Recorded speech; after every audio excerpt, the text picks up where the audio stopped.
For the ride. Are you ready for the ride? The ride, the ride, the ride, the ride. Are you showing up for ride? Ride, ride, ready for the ride, for the ride. Oh, yeah.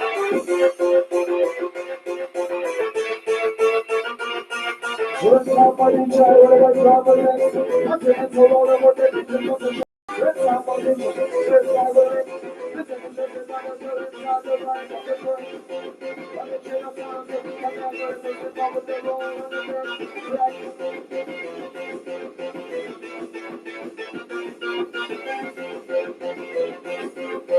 I'm the rest of the story. I'm talking to massive. What's the noise? What's the massive ocean in the noise? Each and every time. Sunshine on a rainy day. Sunshine on a rainy day. Sunshine on a rainy day. Wake your hands in the air. Makes my soul reach out. Reach for the skies of fire. Sunshine on a rainy day. Makes my soul trip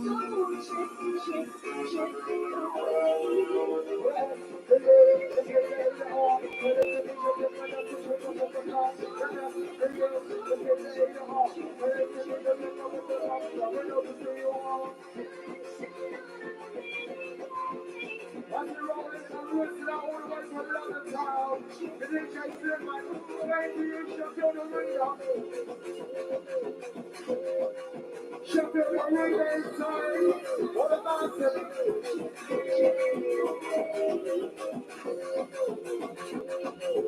I guess that's a slip.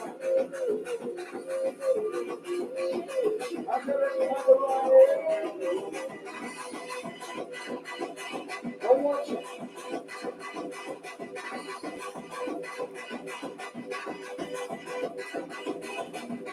Every time, reach up there to want to move that way to the drum of bass. Hey, hey, get up, hey. Ready for the drum to bass. Are you ready for the drum of bass to the play? Hold on.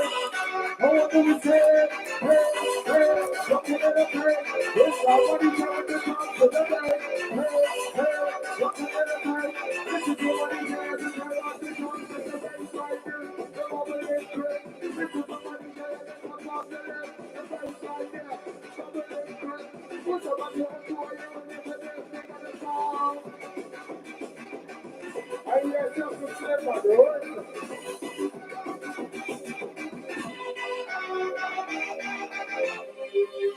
Oh my gosh, the sounds of the original strings of a lot. The original riot.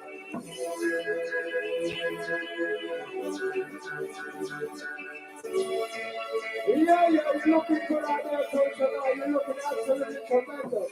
If you wake up, each and every day, no matter where you come from. Looking absolutely tremendous, each and every day. Just a little while. Open your eyes and look at the day, and you'll see things in a different way. Yeah. Stop thinking about tomorrow. As you roll it up.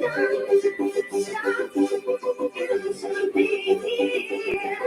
It'll be better than before. Yesterday's gone. Oh, yesterday's gone.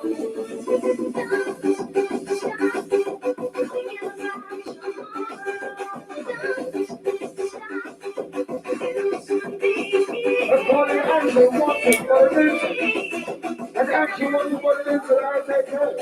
Yesterday's gone. Oh, yesterday's gone.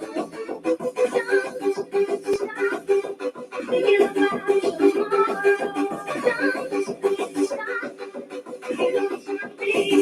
Watch out for the reason there.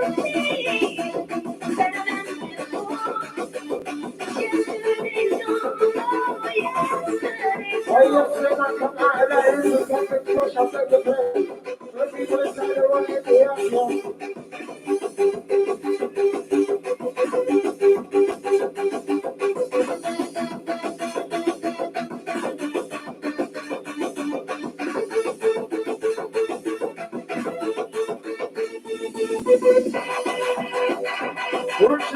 You like that voice sound?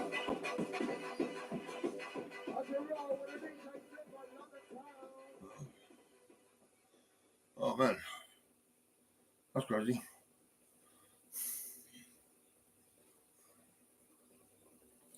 Oh, let's do. What is it? Oh, DJ Sharky. I think we played that earlier actually. Oh, what else is that?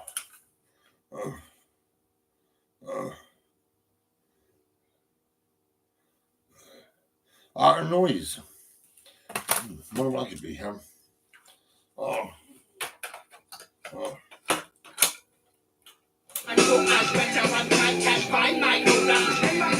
Oh no, hang on.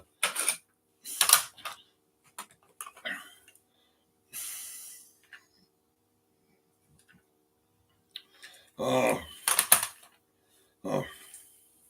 Let's go into the box. Oh, what the fuck was that?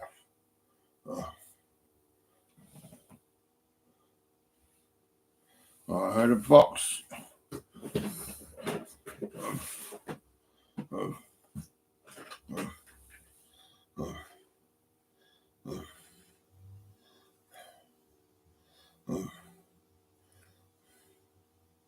That's hectic. Breast. Oh.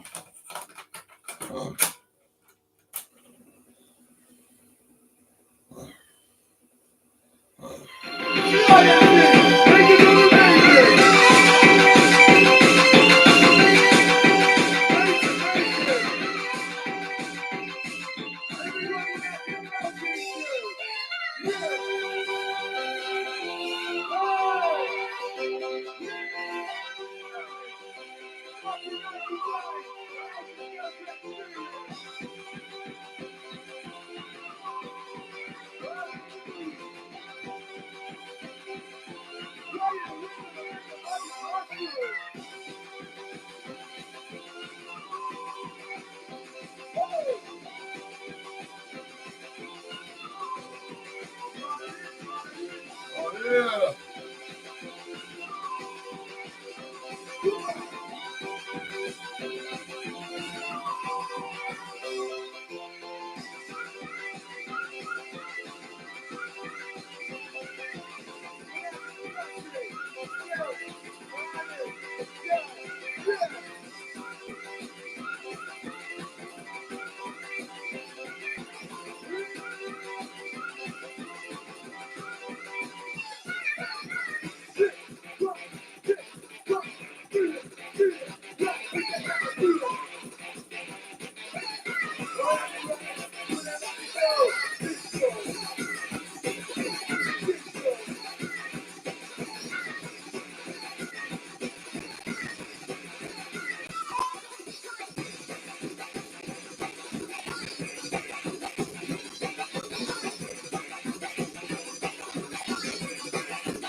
Boom.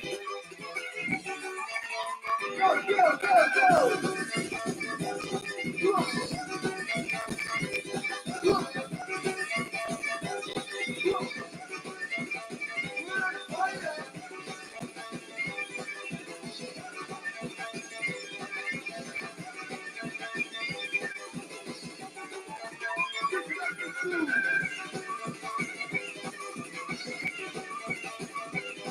Stop.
Hey, think you like to go back, try to make you move, yeah. Walk, make you walk, yeah. Do it like you go, man. Do it like you go. Do it like you rock.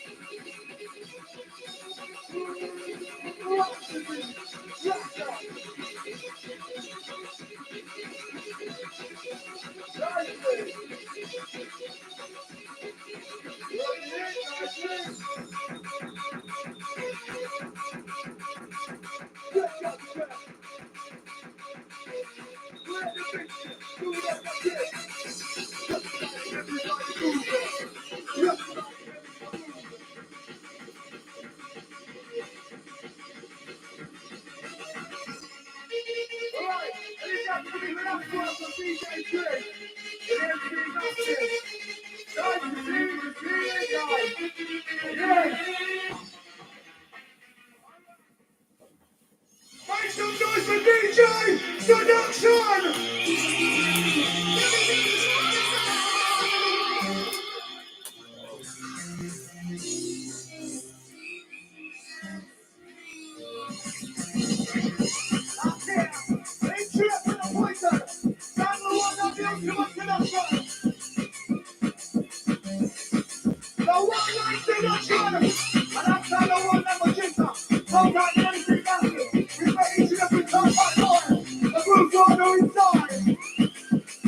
Let's go wild! Everybody welcome! Let's go wild! Let's go wild!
my God.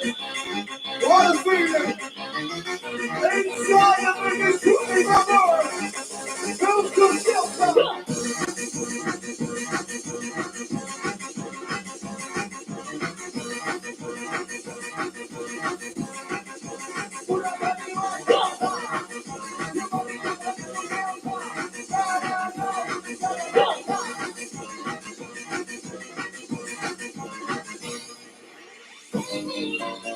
Everybody rise! Everybody rise! Everybody rise!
Let's go!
Respect to the right car.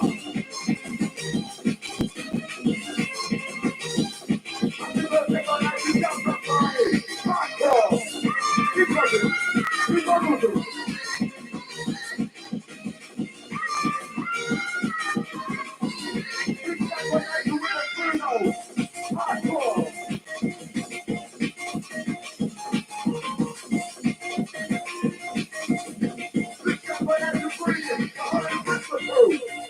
Respect to the right car. Give it up, very over top car. Hardcore country. Respect when I do the job. Keep on giving the hardcore.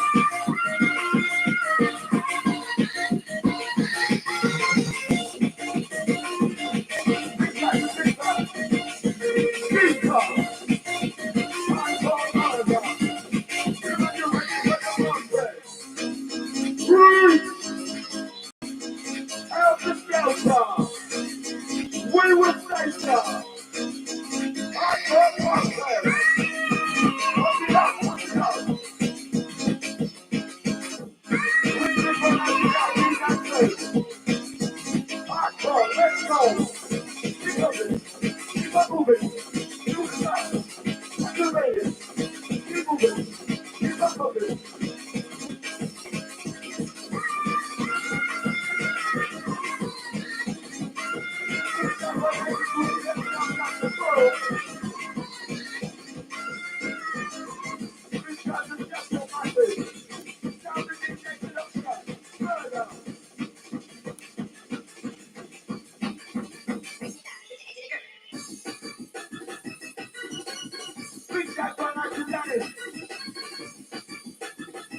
Hardcore.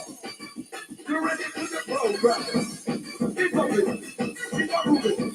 Do the stuff. You know we activate it. Keep moving. Big step on that you got. Okay.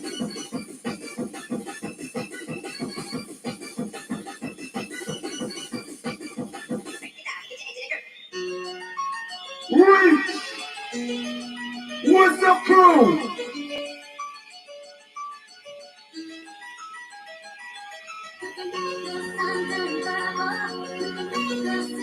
Diamond DJ Production.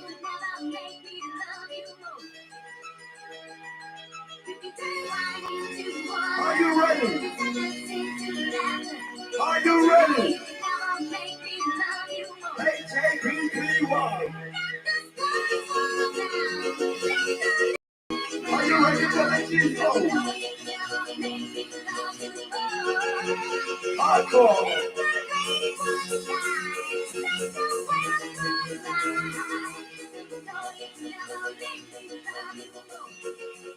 Hardcore, hardcore.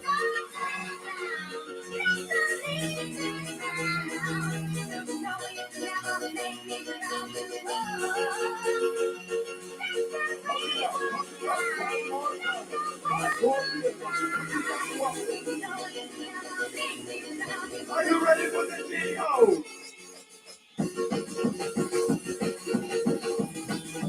Hardcore, let's go. Hardcore, pump it up.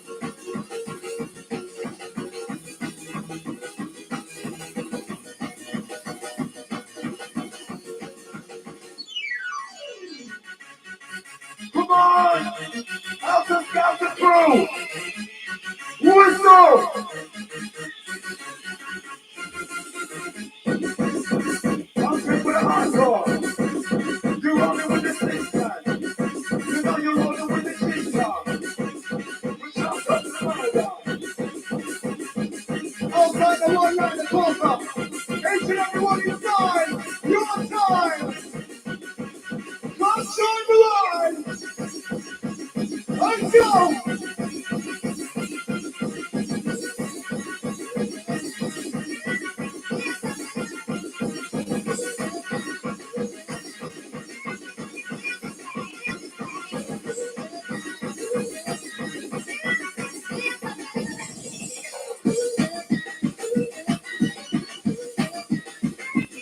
Come on!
yourself.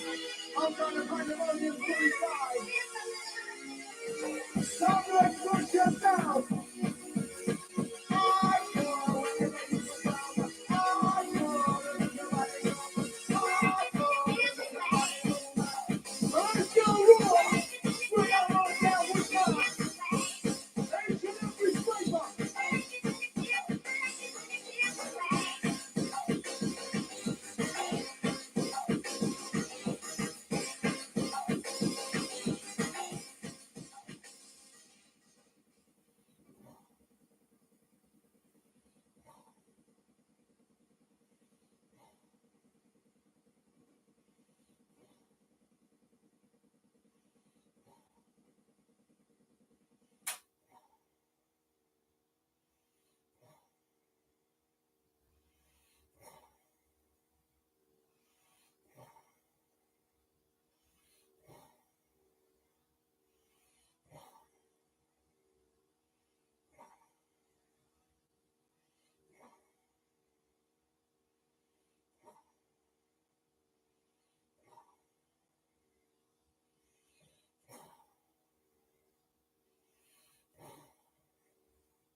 Mm.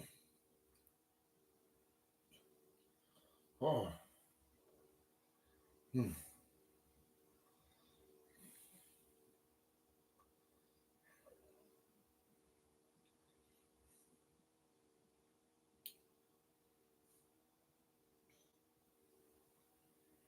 Oh.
Oh.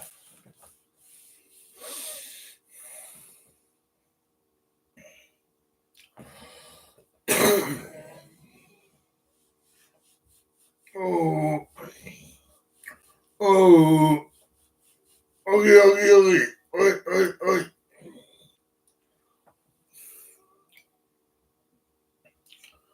Mm.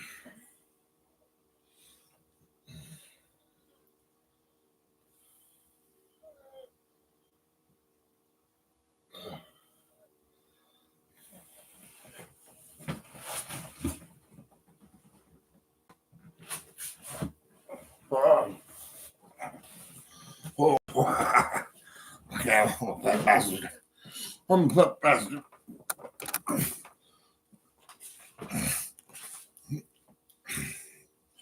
Oh. Oh.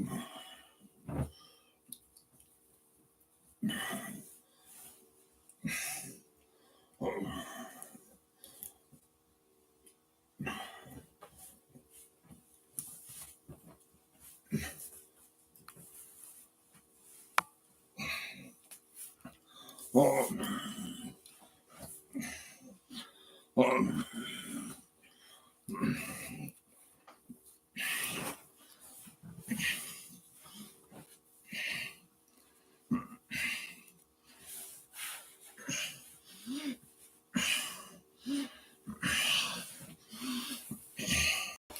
Ah.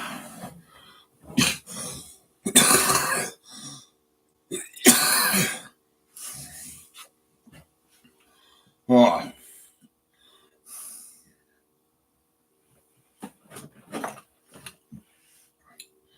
Oh.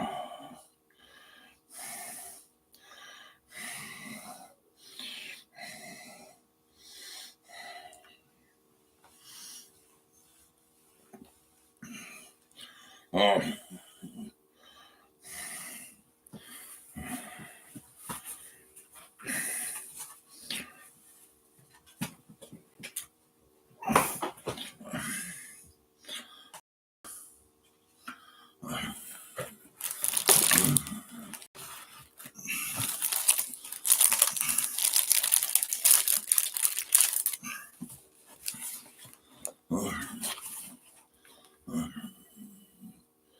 Oh.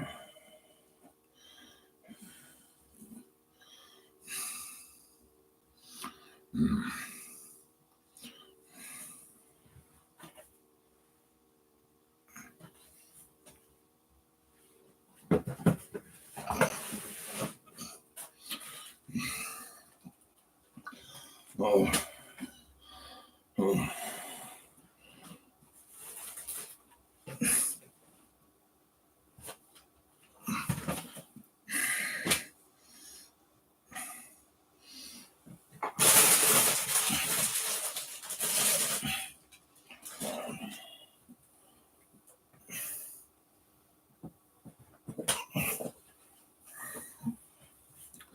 Oh, fuck hell. Where's the TV controls? Where the fuck is the TV controls? Come on, tell me.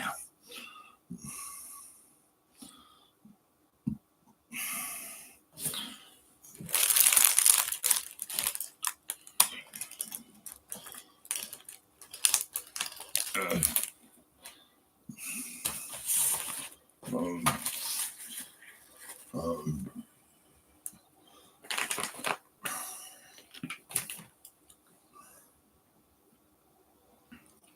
oh, oh.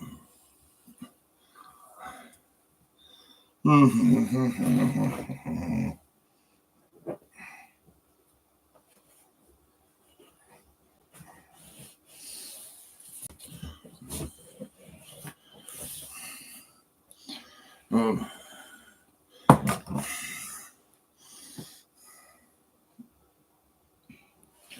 Oh.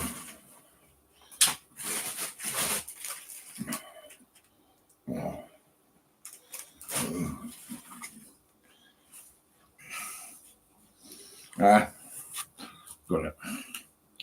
Oh.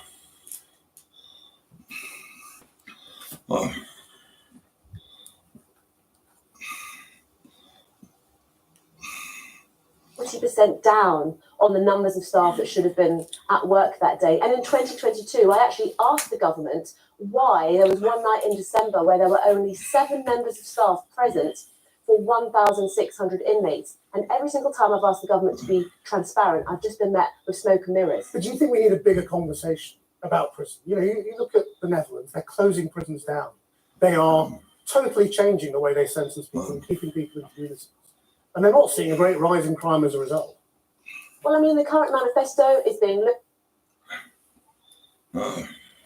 Yeah, you both have excellent headgear, it must be said. That's all Denny wants: a bald cap, chainmail, or what was yours? A metal grid? I had a Yeah, it was nice. well, she had a chainmail outfit, doing no fighting, but Friday loved.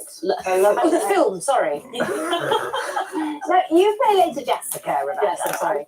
The superpower all comes from the voice. Yes, She it can does. control things with her voice. Yeah. And Saved apparently, your life as well. Yeah, it is. did you get some help from a famous singer? Well, I did. Thank you for asking. Oh, this sounds like a good anecdote. Well, with you was no. Yes, because when we did it, Denny, I'm not sure Denny was aware of what he actually wanted to create. There was like a sound he wanted, maybe metal or something. So when we did it, I was offering everything like I do. I was like, sit down, sit down, sit down. I did everything. More. Yeah, I'll keep on going. Yeah. And then afterwards, he said, I went with Margaret Faithfull.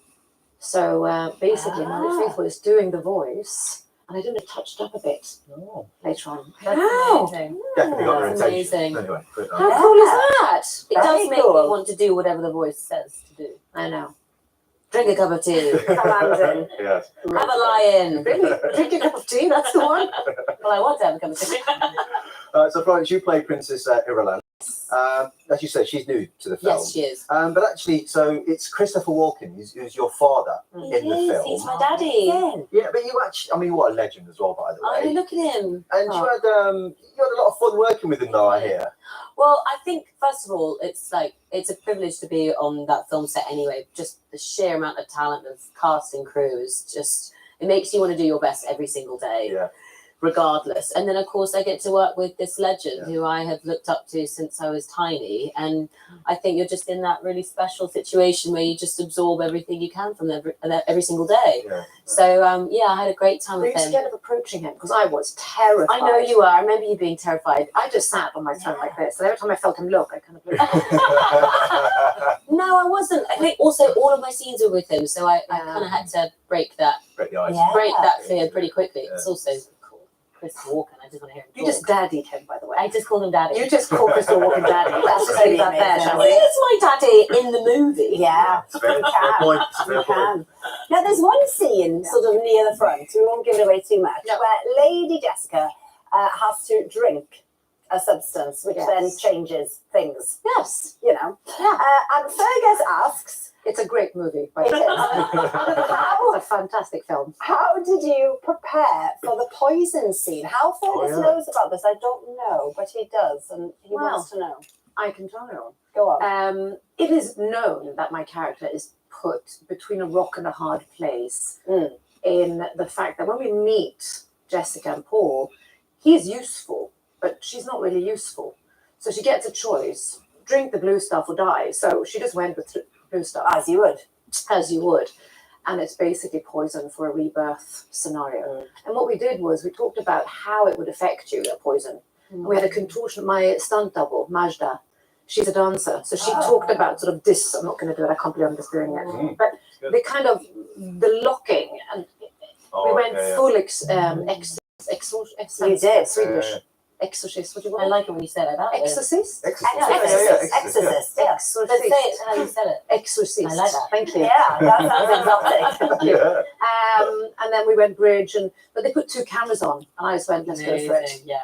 Oh, and you I did feel go like for it. with those kind of scenes, just like I just shoot it. I don't as long know. as I get possible. nervous. Yeah, and if they analyze it too much, I don't know where I'm going to go. Oh, you nailed it. Thank That's you. the main one. Yeah. Looked sensational. It did. As always. It did. Well, thank you to you both. Dune Part 2 is in cinemas from the 1st of March. Go and see it.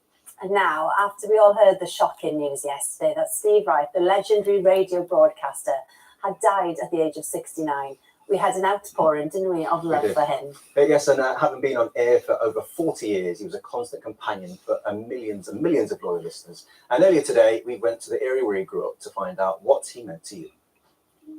Good afternoon. How are you? This is Steve Wright inside your radio set. I was absolutely devastated to hear that Steve had passed away. It's quite sad, isn't it? Because, you know, it's part of me growing up, really. I used to listen to back in the day Radio 1. He was a legend when I was a kid doing my O levels. We grew up listening to Steve. Yeah. My mum always had him on in the car. All right, now just after 2 o'clock now today, have we got a lot of stuff for you? But what I quite liked was the banter, really, between, was it the posse, I think they called themselves. Hang on, let me get these afternoon boys in because we will be talking about Coronation Street today.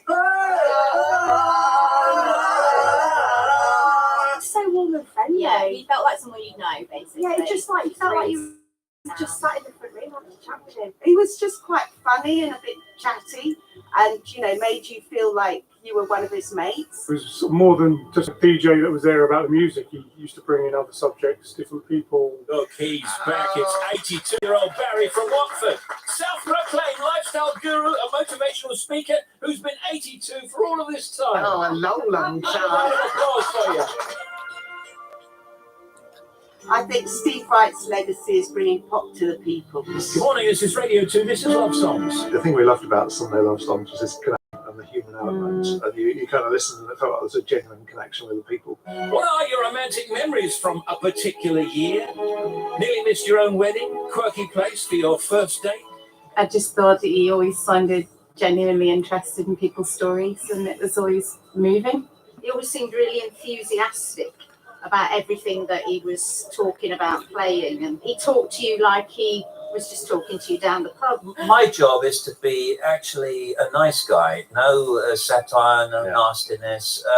So I just go with it, you know. And a lot of this stuff is genuinely heartfelt. When I think of radio in the UK, I think of Steve Wright. Yeah.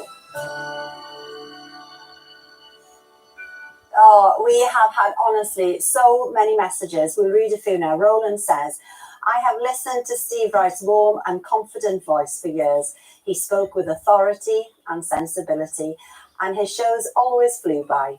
I shall miss his excellent. Steve Wright made us laugh. He amused us at times and moved us at times. He will be sorely missed on the radio. Oh. I'm going to make a cup of tea. We're joined now by Steve's Yeah. friend and BBC radio colleague, Gary Davis. Oh, Gary, we are so sorry. It must have been such a shock for you It yesterday still night is a for shock. everybody. It still is a shock. I still can't comprehend that he's not with us anymore. You know, I because know. he's been such a massive part of my life and so many people's lives. You know, for over 40 years. It's like a permanent fixture, really. Well, isn't it? absolutely, Yeah. absolutely. Let's cast our minds back then to you on Radio 1 at lunchtimes, handing over then to Steve for his afternoon show. That must have been, you know, fun times. We've got a brilliant picture of you there. What was he like to work with, if you could sum that up in any way? He was just lovely, warm, wacky, fun. You know, I spent 8 years seeing him every day because I was in one studio here. He's in the next studio there. There's only a bit of glass that separates us. And, you know, being the workaholic that he was, he would come in, you know, probably when I started my show at 12:45, he was already in there working on his show, which wasn't coming on air till 3 o'clock. And there'd be all sorts of people in his studio, actors coming in to do the voices of his characters, superstar guests. And invariably, most days, he would get them all to sort of turn around, knock on the window and wave at me, you know, and I'm going... To just try and put you off. I think so. But he was just a warm and lovely character. I remember when I joined Radio 1, he was already there. And he just welcomed me to the station and, you know, helped ease my nerves because it was a pretty daunting place to be early on. And then many years later, I came back and joined Radio 2, and he was there to welcome me again. Very generous of spirit. But what I find really interesting about what you're saying there, Gary, is, I mean, he clearly was so talented, Steve, and loved his job. But to put in that level of effort consistently into your work just shows the level of passion that he had for it. Yeah, I mean, absolute passion, but also you've got to understand, radio was his life. Yeah. This is all he wanted to do. He wasn't interested in showbiz parties and red carpets and stuff like that. He was interested in his listeners and producing the best possible radio show that he could. And that's what he did. Yeah, and that's the thing people have said over and over in the last 24 hours, and it really makes you think about the way you approach your job. Not you, Gary, but me, I mean, because he gave 100% every day. I know it makes me think that, I need to get in 3 hours before my show and work on it. Steve says, when I was studying at uni in 1976, he was on Radio Piccadilly. I was really lonely as I just moved away from home, but listening to him made me feel less lonely. I'm 67 and was a lifelong listener. That was the thing, wasn't it? Steve made everybody feel like they were his friends. He used to say that every day on the radio. It's your friend Steve here. Yeah. I'm your mate. And that's exactly what he was. And I think people underestimate, though, how difficult that is, actually, to have that connection, isn't it? It is difficult. It is difficult. And that's the art of radio. And he was a genius at that one-to-one communication. You didn't think he was speaking to thousands or millions, which he actually was. He was just speaking to you. He was there for you, and if you're having a rubbish day, his job was to make you forget that and just lift you up. And that's what he did. He was a real pioneer, wasn't he, in radio? That's how I think a lot of people will remember it. Well, you'll have heard over the last 24 hours a lot of people talking about the zoo format. Instead of the traditional DJ, which is one-to-one with the listener, Steve was, he had a whole posse in his studio, and he basically pioneered that zoo format in the UK. And you listen to other radio shows now, in fact, probably most breakfast shows across the UK. Yeah. They've all got the zoo format. That's what they all and that sound. came from Steve. Amazing. Oh. Thank you so much, Gary. Well, you can listen to Gary's Sounds of the 80s show with a tribute to Steve on Saturday at 8 o'clock on BBC Radio 2. And then Lisa Tarbuck will present Sunday Love Songs this Sunday morning, 9 till 11. Gosh, that would be difficult. Lisa will pay tribute to Steve, playing classic love songs and dedications from his listeners. That's all we've got time for tonight. Thanks to our guest, Rebecca Florence, and to Matt for tonight's Watchdog. I'll be back tomorrow with Lauren. I won't be back tomorrow. And joined by Alicia Dixon, Martin Compson, and Phil McHugh. Have a great evening. Good night. Bye-bye.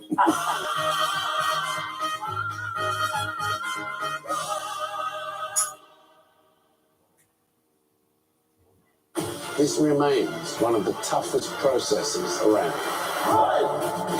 I need you to create a virtual escape room. I don't think that's very close. You've been using crumble. Fish cake. Are you kidding? You lost me money. Sorry, guys, shush. Let's tell the truth. Time to talk business. You're fired.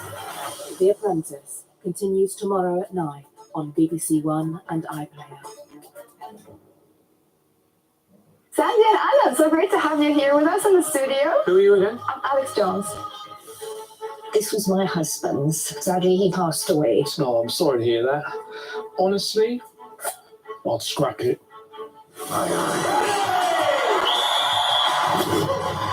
Comic Relief borrowed a few famous faces to help raise money for Red Nose Day. Now it's your turn. Go to bbc.co.uk/Red Nose Day to find out how you can do something funny for money.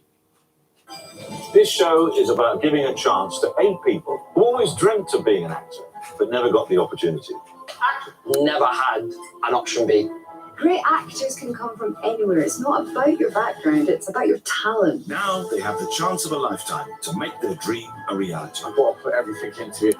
It's time to bring the drama. Wednesdays at 9 on BBC Two and iPlayer.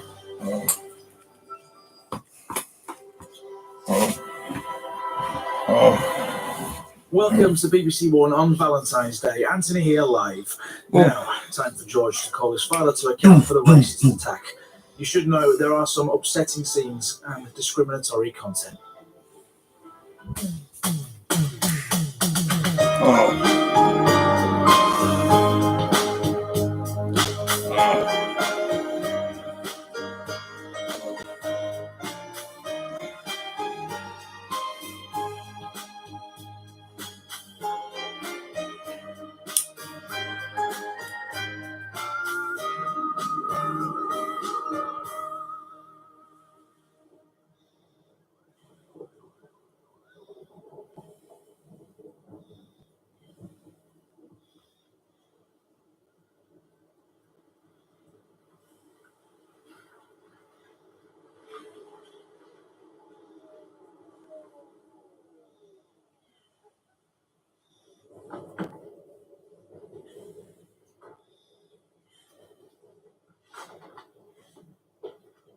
actually think my birthday's been worse than yours.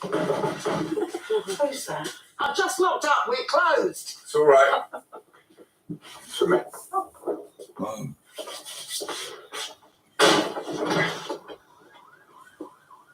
Gramps, Hello, darling. you're a bit late to the party. Would you girls leave us to it?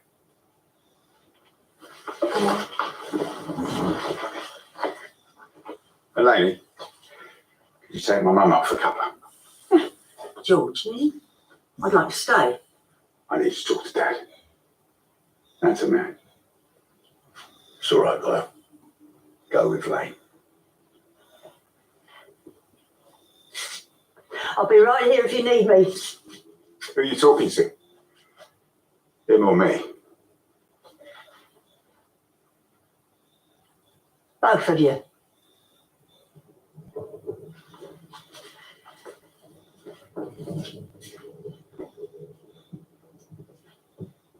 So, what do you want? Whiskey?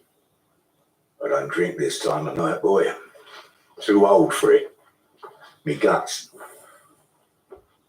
I don't drink over.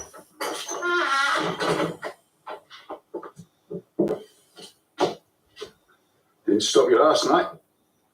Special occasion.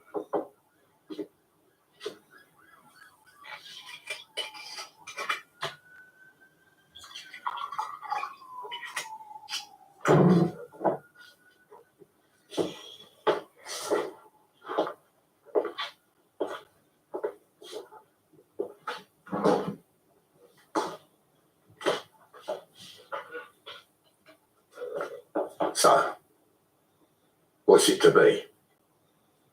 You gonna do your old man a solid? Be my character witness? Sit down, Dad.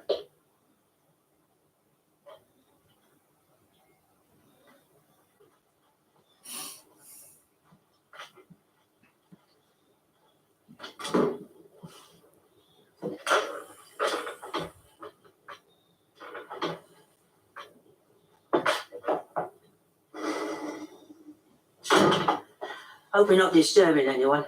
No, darling. My grandson's out and my daughter sleeps like a log. So, you gonna let me know what's going on down there? You mean it? He ain't said nothing. About what? The trial. No, I ain't said a word. Gina.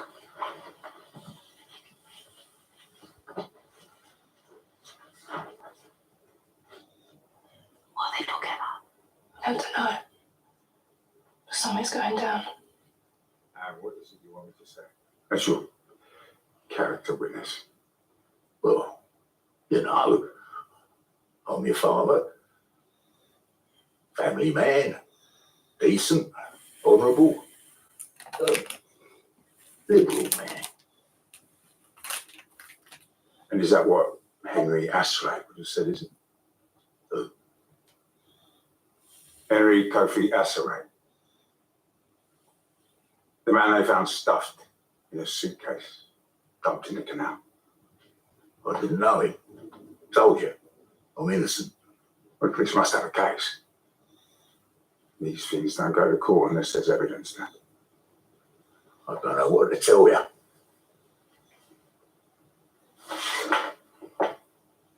He's been dead 40 years, I reckon. Rotting in a canal. So one morning, the man's out walking his dog. Comes running up to him, really proud of himself, tail wagging. Something dangling out of his mouth. Man thinks it's a stick. Wrestles it free, only to find it's a human hand. Yeah. Can you imagine? It was a man's hand. Oh, got handed here. Oh, I didn't know that. Here it is.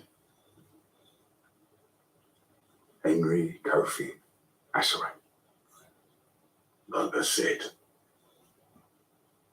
never heard of him. You sure you don't recognise him? Go on. Have a proper look. Oh, it's a black bloke. I'm sure. Well, either you had your eyes closed that night, or you're getting forgetful in your old age.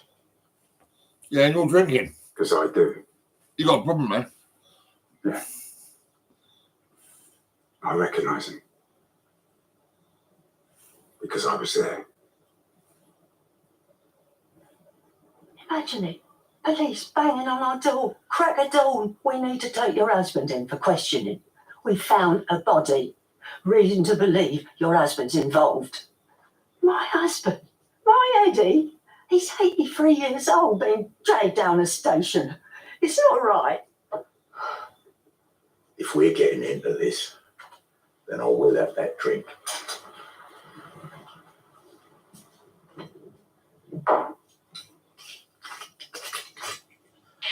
You're mistaken, boy. You were just a kid back then. I was 15.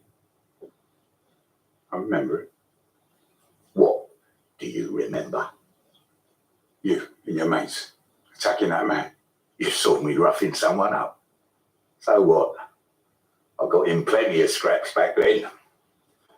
Never killed no one. It was him. The man in the canal. Now, you're taking a memory and you're mixing it up with something you've read.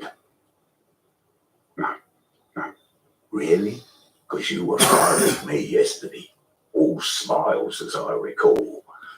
And then suddenly you get this so-called memory and you're looking at me like I'm some sort of criminal. I haven't just remembered. I've always known. I tried to forget it. But if you want proof that this hasn't just surfaced, talk to Cindy. I told her about it over 20 years ago. And she believed me. Why? Didn't George tell me this? I don't know. He's upset. He and Eddie haven't always had the easiest of relationships. He doesn't think I'll understand. He loves you, Elaine. Any fool can see that. No wonder he was so upset last night. And Eddie, coming over all sweetness and light, I suppose that's no coincidence, is it? Oh, don't be like that. It was wonderful having you all there last night. The only reason we're not closer was George spending all that time over in Spain. I can't stand planes. Will you persuade him? If Eddie can't, will you ask him to do it? Well, Eddie's a good man. You've seen that. And he likes you. Even better than Cindy. That woman's always had it in for me. Probably poisoned you against me. If she's had it in for you, Dad, it's because of what I told her. And what exactly was that? What do you think you saw? Don't lie to me. I'm no murderer. What are you then? If you want a character witness, you'll tell me the truth. All right. All right. I told you. I got in plenty of fights back then. Maybe one got out of hand. But it wasn't premeditated. It wasn't what they're making it out to be. It wasn't murder. It was you.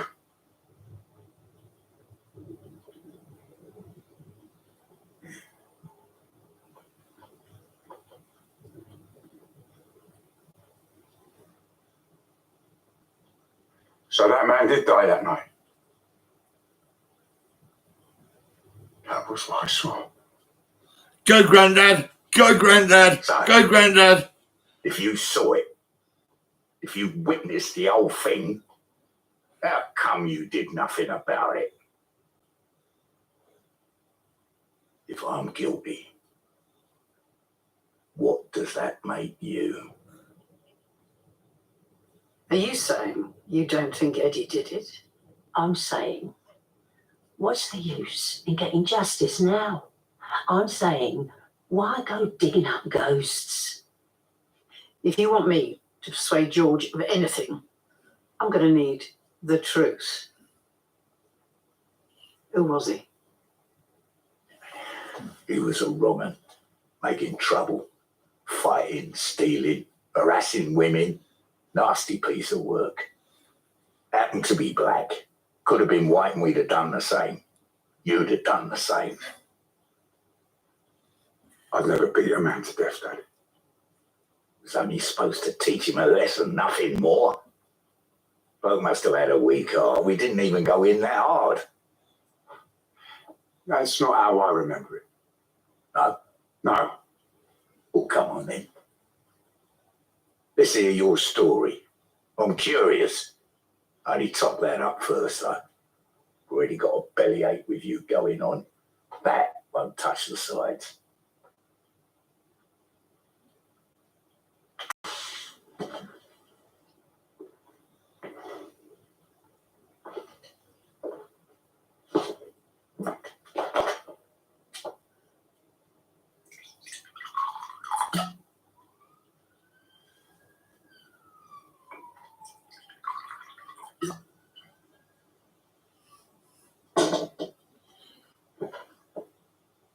I'd stayed late at the gym because I've been knocked out of it before. You blamed it on my fitness levels. Told me I couldn't let it happen again. So I was training non-stop. I didn't mind. Quite like being there on my own. I was on a water break and I suddenly hear footsteps. Rapid footsteps, like someone running for their life, and then this rumble, swallowing. And that turned into the thunder sound of voices and boots on concrete and echoing, jeering. That's when I hid.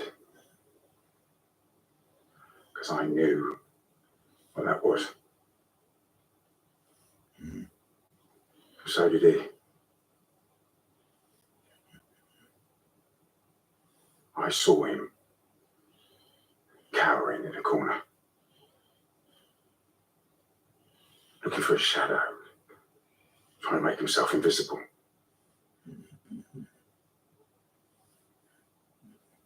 It didn't work. You saw him straight away, surrounded him. And it went quiet. Like you were enjoying it, sneering at him.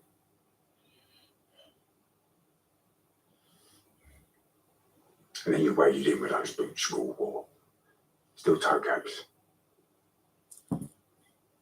Metal into bone, fists into flesh. And he made sounds I'd never even heard in the ring. Sounds I've never heard before. And the things you were all saying.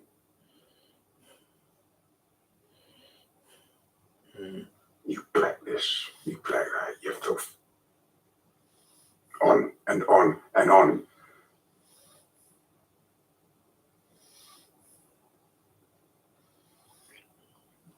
I couldn't take any more. So I crept out the back. And I ran. I ran all the way home. And hid under the duvet. And cried.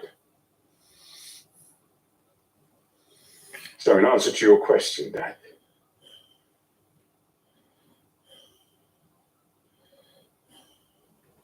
I guess that makes me a coward.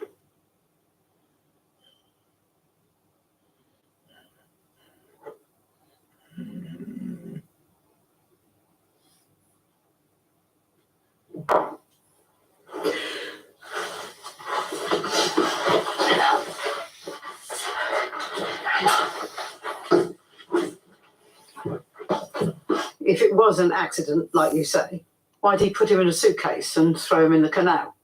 He's a family man, Elaine. He had to look after me and George. And you believe that? He's my husband. And I love him. I can't believe he did that. I knew he was old-fashioned. But the things they were saying, disgusting things. Racist things. Do you think, did they kill that man just because he was black? Yep.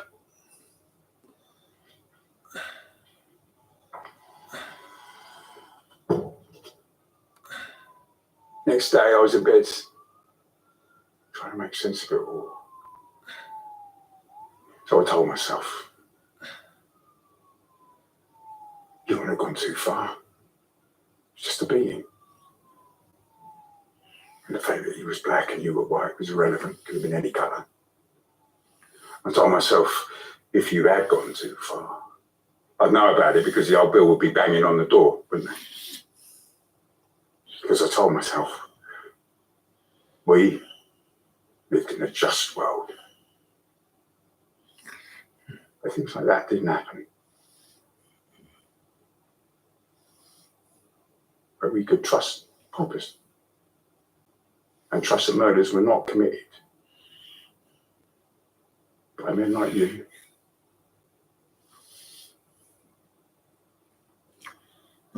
And I told myself that you couldn't be racist.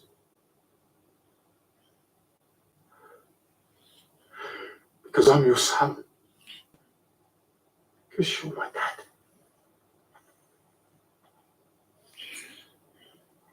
And that's the story I've been telling myself my whole life.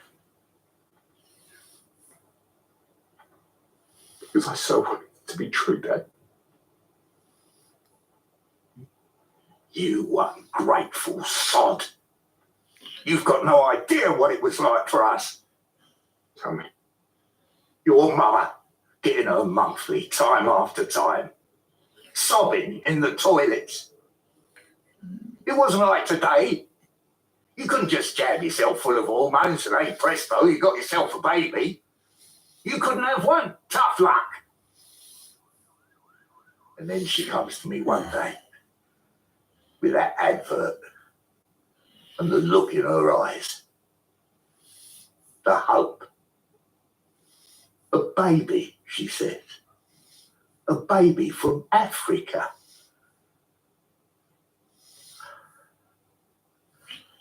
I should have said no. I should have said it was a stupid idea. What did we know about Africa? Didn't have no coloured friends, didn't know anyone coloured. Wouldn't like today. But I didn't say no. Your mum. And I wanted to make her happy. He was such a beautiful little baby.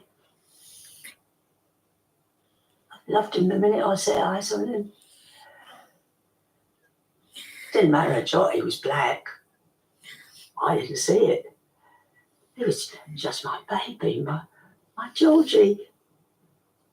What about Eddie? It was more complicated for him. He didn't have our bond. But that's not to say that he weren't a good dad. He protected us. From what? Oh, you can imagine, can't you? Those were different times. Send him back home. That's what they say to me when I was pushing his pram. Follow me, making monkey noises. I forced myself to walk slow, even though my heart could be racing. Racism was the National Front, skinheads, football hooligans. That weren't me. I even defended you to me mates. They all thought I was a sandwich short taking you in. Take the mick down a pub. But I never said a word against you. I took it on the chin. I protected you. So don't you tell me I'm a racist.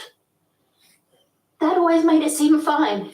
Like he never reacts, he just lets Grandma's comments wash over him. So I never thought. I never believed it went that deep. That he's actually a racist. Makes sense that you see it that way. What do you mean? Even calling it old-fashioned. It's like you're too afraid to call it what it is, because you don't want to look at it. And that's how you live your life. What's that supposed to mean? Nothing, it doesn't matter. Yes, it does. Explain I it. said forget it. No! You don't get to make out like I'm your dumb little sister. You tell me what you meant, or I swear to God. I expected it at school. We're all fair game. But you didn't notice that I was one of those kids who had to take the long route home to avoid a beating. And then when I got home, it was just more of the same, wasn't it? Except this time it was your mates, pretended to be my friend. Georgie, give us a smile. Oh, where's the sunglasses? Or Georgie, look at your hair. You should come home with me. I need to clean the bogs. Or, Georgie, when are you going back to your homeland? And then everybody laughing, rubbing my head, slapping me on the back. You know, I looked at you. See if you're going to say anything. But you just turned away. So I told myself it was normal. Not to waste my time being offended. You should have told me I'd need a violin. I'd have packed it. No, you do not do that.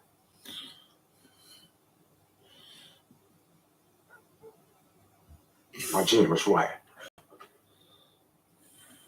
It's not self-pity to be angry about the way you've been treated.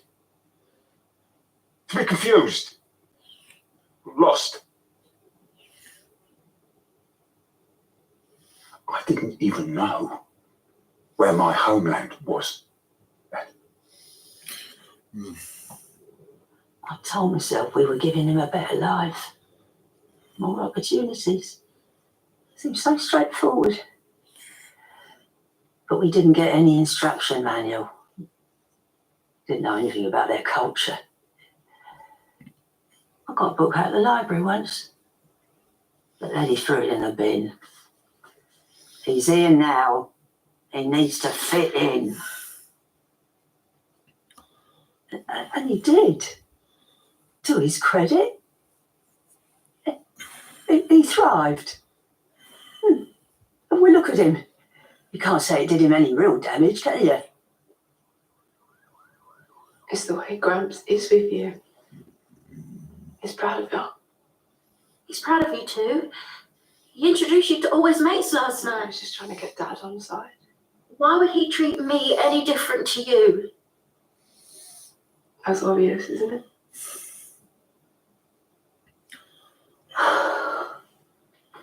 It's your hair. It's how you dress. It's how you act or smile and the butter wouldn't melt. You passed, Anna. I passed. Yeah, you could be white. I'm just as black as you. It's what the world sees. You think you're treated different to me? I know it. No, don't get me wrong. No, I'm treated differently to women with darker skin, but still, I really do get it. It's people wanting to touch my hair, and they feel really entitled to my body. And Gramps saying that I need it tamed. And I'm like I'm an animal. And it's boys saying they don't normally date girls like me. But I must be wild in bed. I know what racism is. Yeah, then why do you never back me? What? If you see it, then why do you never say anything? handle yourself. You're tougher than me. You scare people. I've had to be tough. It doesn't mean I want to be. It doesn't mean there doesn't hurt inside. I was bullied just like you. They used to touch my hair too. You started dyeing it, and then you straightened it, and then you started hanging out with another crowd, and then the bullying, it stopped for you. You think I did that deliberately? And I really don't know. I didn't. I just like how it looks. And anyway, you dye your hair too. You're not blonde. Mum was blonde. And Mum is white. So?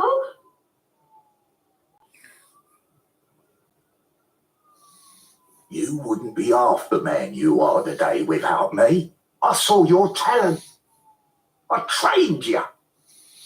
Every match you had, I was there, cheering you on, telling anyone who'd listen, that's my son up there. That's my boy. Yeah, you were, Dad. And you did make me a better boxer. But you know why? It was because I finally worked out how to make you proud of me. With my fists. So I trained hard and I fought hard. And life got better. You started putting your arm around me. Because I was worth something. And as long as I was winning, I could be your boy. If you felt this way all our lives, why haven't you said anything before? Oh, come on, Anna. You're the little one. You're the baby. When you used to cry yourself to sleep about Mum, Dad would make me stroke your hair. He made me promise to look after you at school. If anyone said that I looked like him, he changed the subject so that you wouldn't feel bad. All of my life's been about protecting you. Protecting me? Nah. This isn't love. This is judgment. This is you putting me in a different category to you and him. Making it like I somehow don't belong. My own sister. One person I thought had my back. The one person who understood what we've been through with Mum. The one person I thought was by my side forever. I am by your side. Nothing's changed. Not for you, but for me. Knowing that you've been sitting on this, hating on me. No, I'm not. Where are you going? I don't know. I just can't be here with you.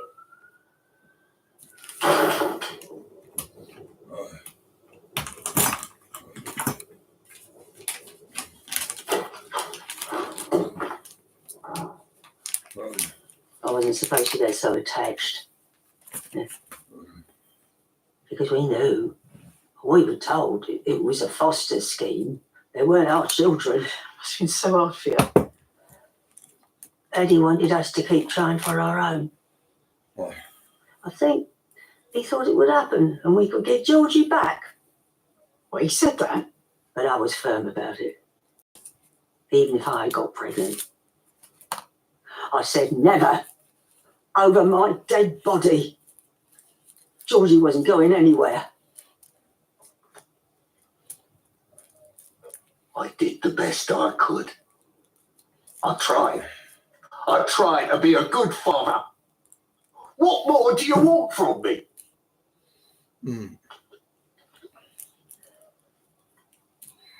I wanted to know you loved me, Dad.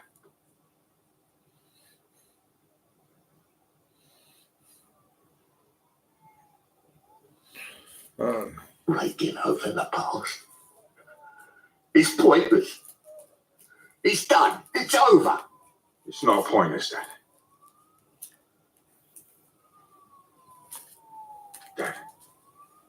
Dad.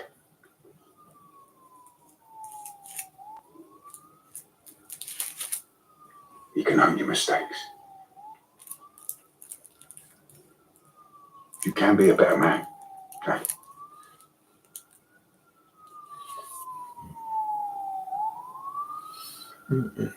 Get your filthy hands off me!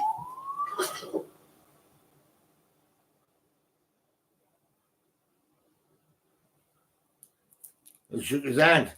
I thought I was doing the right thing, Elaine. You were. You were his mother. White dad and a black son. You understand, don't you? Eddie! You didn't beat that man to death because he was a wrong un, or because he was chatting to some girls or giving your mate some Eddie! You did it because of the colour of his skin, didn't you? Eddie! Well, admit it. Admit that you dare it, me, George! Stop it, George. It wasn't your father's fault. Don't blame me. Shut your mouth, Gloria. He did it because I love you, George. Because I didn't want to say goodbye. He did it for me. Black son. Shut your mouth to his mother. Fuck. There you go. It was my fault. Let me go where? Come on, Gloria. We're going. He's washed his hands of us. What do you mean, Mum? Gloria, Mum!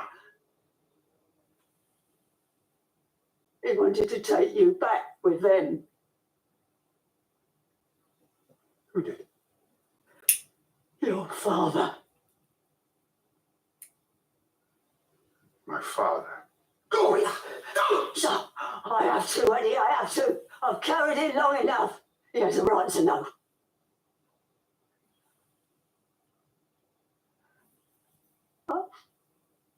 I was so scared I'd lose you. I begged him to do whatever it took.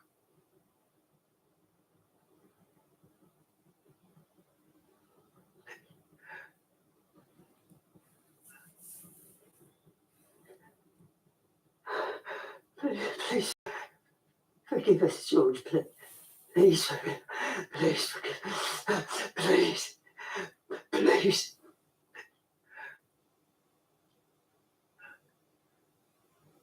Henry Kofi Asare. Was my father.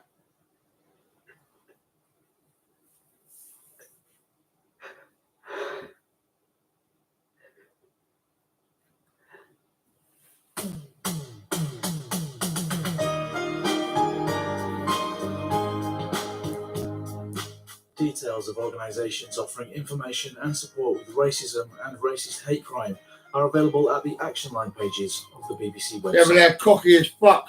I listen to them on the radio and they're fucking shit. They can't even rap or MC or anything. They're fucking rubbish.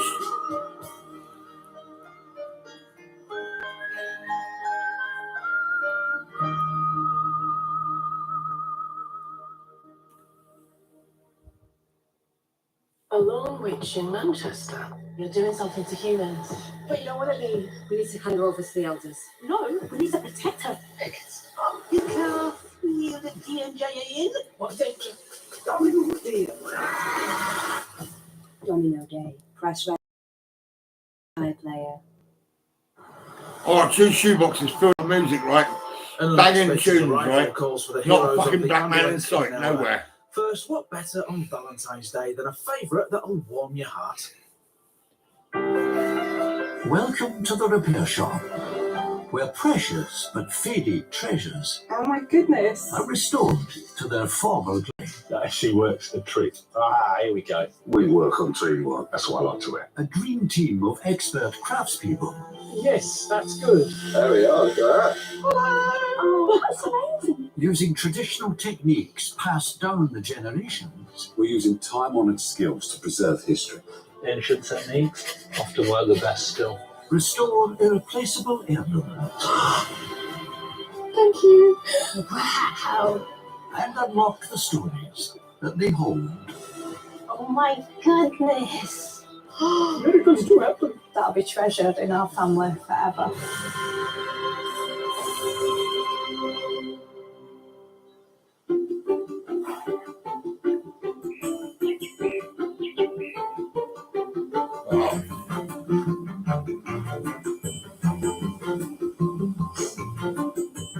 I did see you swimming this morning though, Jack. I love swimming. I only done 10 minutes today because I woke up late. Oh, fuck it. I got to turn the In the over. repair shop today, Dean gets hands-on. I like to use my fingers to apply the cream. repairing some very funny footwear. Who's on this bench? Callum is 2 points behind the other chefs, so needs to deliver on his main. Hey, Callum. Hello, nice to see you again. Great to see you. So you compete against each other as well, right? Yeah, 2 years ago. Yeah. It's a old school reunion. Tell us what you're cooking. So the name of my dish is an ancient Athenian feast. Delicious. This is all inspired about what ancient Athenians would have enjoyed within the original ancient Olympics. On the third day of the Olympics, we'd roast a whole lamb out in a couple of different guises, lots of different accompaniments, but the key word there is feast. And that's what this banquet's all about. So you got lamb here. How are you doing it? I use all the trimmings to turn into a kofta. Then I've got some slow braised shoulder, and then I'm going to cook literally everything on the barbecue, just as they would have done back then as well. You sold me at I'm going to use it all, because you know that's my hidden love language. I love to use it all. So you're going to break this down, take the loins off. You're going to keep the fat on it. No, I'm going to take the fat off to use the fat through the koftas, but the loin itself, I'm going to poach in Greek olive oil. What's your biggest concern on this dish then? Get everything up in time. Yes. Everything up in time. There's a lot of work. I'm pushing myself more with this dish than anything. I'm very excited. It sounds very tasty. Ajay's taken inspiration for his main course, from the Olympic torch and how it's lit.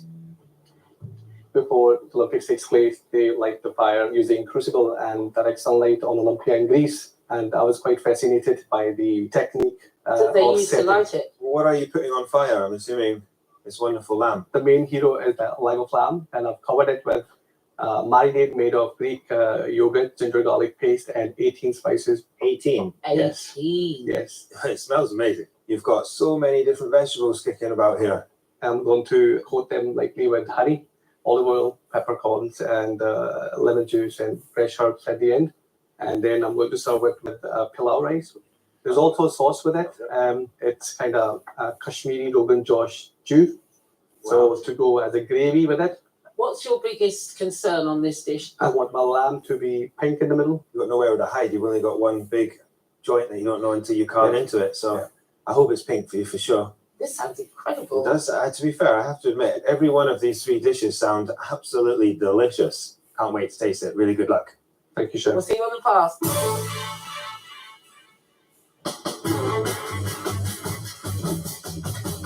For his rowing-inspired venison and haggis dish, both of which will resemble rowing boats on the plate, Kevin knows he has to be organised. Venison needs to be cooked perfectly. Haggis needs to be seasoned well. I've practiced it enough, and it's a great dish, so let's hope I don't sink. He makes a chicken mousse, adding to the haggis mix along with chestnuts, chives, and venison shin.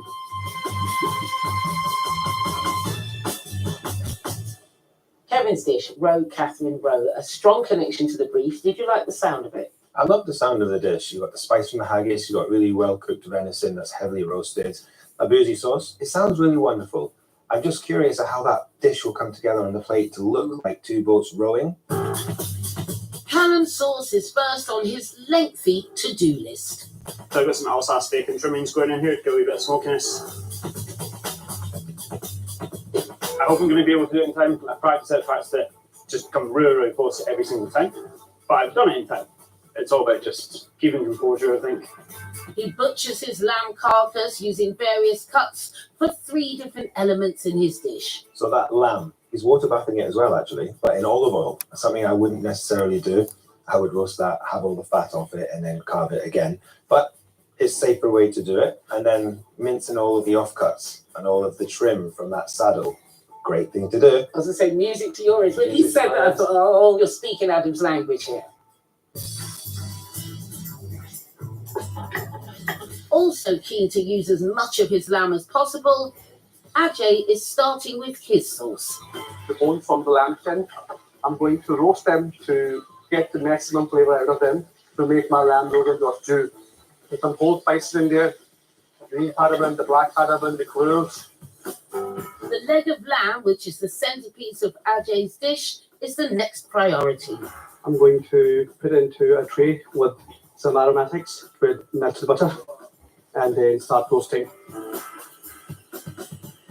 Ajay's dish, Olympia. He's got this leg of lamb My only concern with it is cooking a leg of lamb in this short period of time, whilst letting it rest, as well as finishing it on that barbecue to get it all smoky and really nice crisp outside. That's a risk. If that bone's too big in there, it's not going to cook all the way. Kevin fries venison trim, which he'll add to caramelized shallots and carrots for his whiskey and peppercorn sauce. And his haggis is well underway too.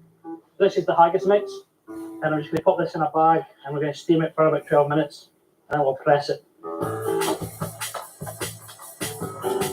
He makes a start on boulangère potatoes and preps his roe deer loin for the water bath, adding thyme and juniper berries. Can I take that thing at the backpack? Is it done? Yeah, sorry. Stock and thyme and the all-important scotch has been added to his peppercorn sauce.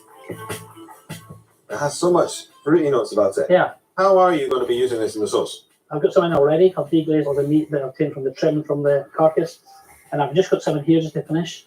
It's like a Scottish version of a peppercorn sauce because you're using this instead of brandy. Exactly. Oh, nice. But you've got to watch because brandy's quite mellow, where whiskey's a bit like. Yeah, it's just like the Scots. A little fiery. I'll be taking this. Kevin's whiskey. I thought it was delicious. I think used really well, it's going to make that sauce sing. Callum is making flatbreads. Just adjusted it with a wee bit of water because it seems a lot more dense than it should be. While that needs White wine vinegar, some honey, and I'm going to add some potato powder. he also preps the dressing for his ancient Athenian cabbage. But he's not happy with his dough, so has another crack at it. I'm just going to go with this one more time. For his kofta, he minces the trimmings from the lamb and mixes with herbs and spices, whilst also keeping an eye on his sauce. Chef, how are we doing? My sauce is there, although I'm not quite happy with it right now. Can I try it? Yeah, on you go. Still a wee bit thin at the moment. Still need to take that down a wee bit inconsistent. Alsace bacon is a wee bit saltier than I was expecting it to be. Everything else going to plan? Still got a big push, still doing everything at 100 mile an hour. Hopefully be able to bring it all together and balance everything. Stay focused. There you go. Good luck. Thank you. So Callum and his sauce. He's a little worried about it being too salty. I think he's getting in his own head. I didn't think it was over-seasoned at all. I think it needed to be reduced a little bit for sure. But I hope that he keeps focused and he doesn't let this worry start to make him trip up and make fundamental errors when he's plating. Ajay's Rogan Josh Jus is well underway. The aromas are coming out of lamb and spices. Clearly very happy with it. Smell that. It's heavily happy with that. He makes mint and pomegranate raita and an apple and mint chutney. I'm happy with that. His leg of lamb comes out to rest and roasted vegetables take its place in the oven. How's it looking? Yeah, very good, chef. On track. On lamb's resting. The raita is almost finished. This is the apple and mint chutney. I've been hearing great things about you and your chutneys. Thank you. Good luck. Thank you very much, chef. Jay seems very in control. His side of the kitchen smells fantastic, and that chutney that I tasted, that freshness of all the apple, I thought was incredible. I could see how he's going to be using that to cut against the fat of the lamb. I'm really looking forward to see the whole dish come together. Happy with that. Ajay went to the Glasgow Science Centre to meet Emma Latta to see how the Olympic flame was lit at the first Games in Greece using the sun and a special type of curved mirror. The method is still used to this day. So what we have here is a telescope with a parabolic lens, which just means it's shaped like this. That is focusing that sun's energy into one tiny little bright spot, which could even ignite a flame, which is why you should never ever look directly at the sun through a telescope. Great. Safety first. I've got some flash cotton here, and if we put it in line with the light. Whoa! That was a good reaction. That's amazing. Thank you so much. I can't wait to see how I can use this in my dish. Send me some leftovers. We'll try. Thank you. First to the start line is Kevin. Okay, guys, I'll start plating now. He's caramelizing his water bath venison in butter and frying haggis. Kevin, that's 3 minutes to the pass, please. Yes, chef. Venison looking good? Resting, Yeah. which is good to see. You get that haggis? On a bed of Cavolo Nero, his haggis is plated. He carves the venison, and it forms another boat alongside the haggis. Kevin, you're due to the pass now. Yes. 30 seconds, chef. Sauté girole and a set puree are next. Spoon of sauce, try and get a bit of peppercorn, chef. No problem. A set tuile in the shape of an oar finishes the look, and it's served with the whiskey and peppercorn sauce and potato boulangère. You happy with that? Yes, I am. So the name is Roe Catherine Roe, and the inspiration is Dame Catherine Granger. Shall we taste it? Absolutely. First one. Good luck, chef. Thanks, Simon.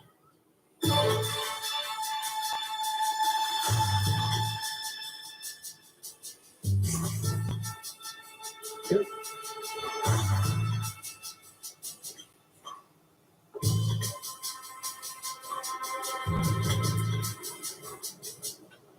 Are you happy with the cooking on that venison? Yeah, it's perfect. Nice and rare, tender. The venison's cooked beautifully. Yeah, it's super tender. Your haggis. Talk to me about what's in there again. So we've got venison haggis, the shin meat, chicken mousse to lighten it right up, and we've got all the spices. We've got maize, we've got a bit of pepper in there to give it a bit of a kick. I like the haggis flavour. It's the texture. It's quite patty. Yeah. Ajay, what are you thinking? I really want to like the dish, but I think there's many flaws. You happy with the amount of whiskey inside that sauce? It's the right amount. I think you can certainly taste it. Okay.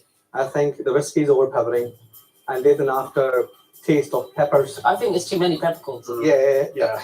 So with the oars on the plate, do you think that's enough? Do you think it shows the picture of two little boats? Yeah, I think so. I think a boat-shaped plate. I think it's just a little nod to the one little oar. I don't want to be too gimmicky. I'm getting some sauce. I'll start with you, Ajay. I'll give him 7. A 7. Because the sauce is not working. I don't think this, as it is a banquet worthy dish. I'll go 7 too. Bit of seasoning off, some funny textures, and too many peppercorns in the sauce. So if you were to score this dish, what would you give yourself? Yeah, I think something an 8 or a 9 I'd be happy. Thank you. Thank you. Karen? I'll Enjoy that. Venison's really nice. Quite cooked. That whiskey in the sauce? I thought there was a wee bit too much peppercorn in it. Yeah. Like the whiskey came through, you could totally taste it. It's a peppercorn sauce, man. I know, yeah. With things heating up, Callum shapes his cofters before barbecuing them. Right. I need to go with Yogurt. He carves his lamb's shoulder, but it seems time is getting away from him. Callum? Yep, that's 2 minutes to the pass, please. 2 minutes to the pass. Yeah. Are you going to be on time? No, I didn't realize I only had 2 minutes. Sorry, I'll be 5 minutes. Can I get some help? I think he needs a hand, yeah. Oh man, that's a disaster. The lamb saddle finally goes onto the flame. AJ, are you spare? Yes. That's why I get a good char on this and just brush them with this. Yeah, okay. Is that lamb just on? He needs more than 5 minutes for sure. With Callum really up against it now, Kevin takes over flatbread rolling duty. Callum, realistically, I think you're going to be a little bit more than 5 minutes. How long do you need? I reckon, yeah, I'll be 5 minutes from now. After your 5 minutes, we need to start thinking about deducting. No worries. I'm going to start points. quitting now. Blowtorch. Got it. With Ajay looking after the flatbreads, Callum resorts to other measures to get the lamb saddle cooked and glazes his cofters in the lamb jus. Callum, you've got 2 minutes to the pass, please. Thank you. And at that point, that will be the full 5. Right, I'm going to start quitting now. Sorry about this. With the extra 5 minutes close to running out, Callum is at risk of being marked down for lateness. The clock in this kitchen goes fast. Flatbreads and cofters are piled onto columns to push the Athenian theme, along with the Athenian cabbage. Callum, just so you're aware, you've had your full 5. Okay, you bring all the colours up, please, and this will be the last thing that comes up to the pass. The lamb saddle is carved. He's on here? Yes, please. And Callum plates the individual components, including a watermelon and feta salad. Now you're over. So you're coming to the pass right now. And in total, he's 9 minutes late. Wow, it's a lot. I very much apologise for being late. This is my dish, an ancient Athenian feast. Darling, you know I like a bit of headgear. Me too. Lovely. Shall we taste? Absolutely. Okay, let's go. Good luck, chef. Thank you.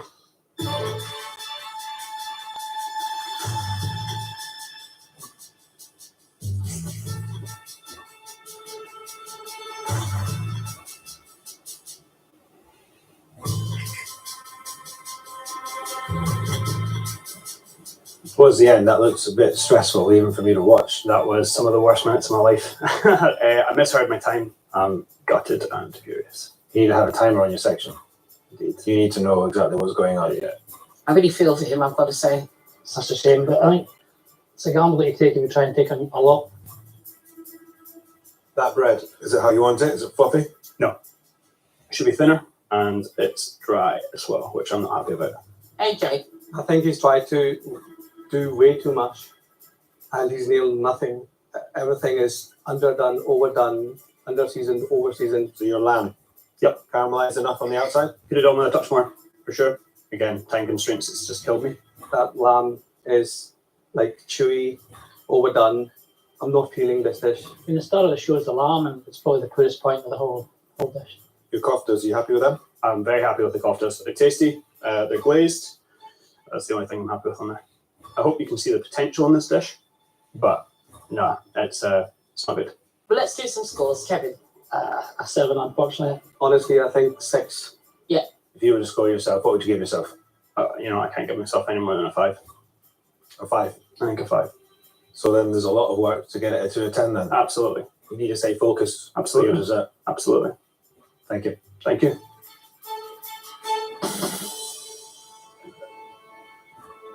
Guys, lucky mate. You okay? Don't even tell me. So bad. It wasn't that bad. No, it was bad. I just missed out the time as well. Rushed everything. I think you had a good start, but you just lost the momentum. Oh, Do you think trying to do too much? Control, and then I thought I had 10, and then I was going with 2 and throwing stuff everywhere. It's done. Last up, it's Ajay, thrown slightly off course by Callum's lateness. That's going to be one of the worst scores ever. Wait a minute.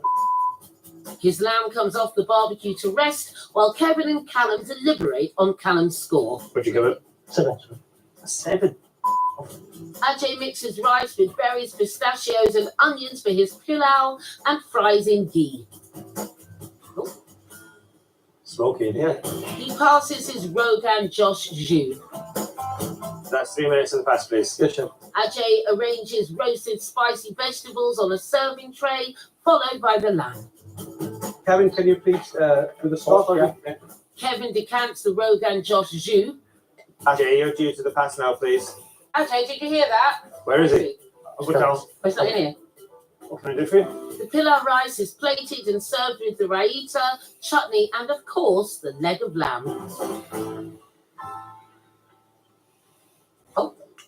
The dish is called Olympia and is inspired by the Olympic torch and the way Greeks light it by using the parabolic mirror. Are you happy with everything? Yeah, I think the lamb is pink, so I'm happy with that. Okay. You ready to taste it? Yes. All right then. Let's go. Thank you. Good luck, chef.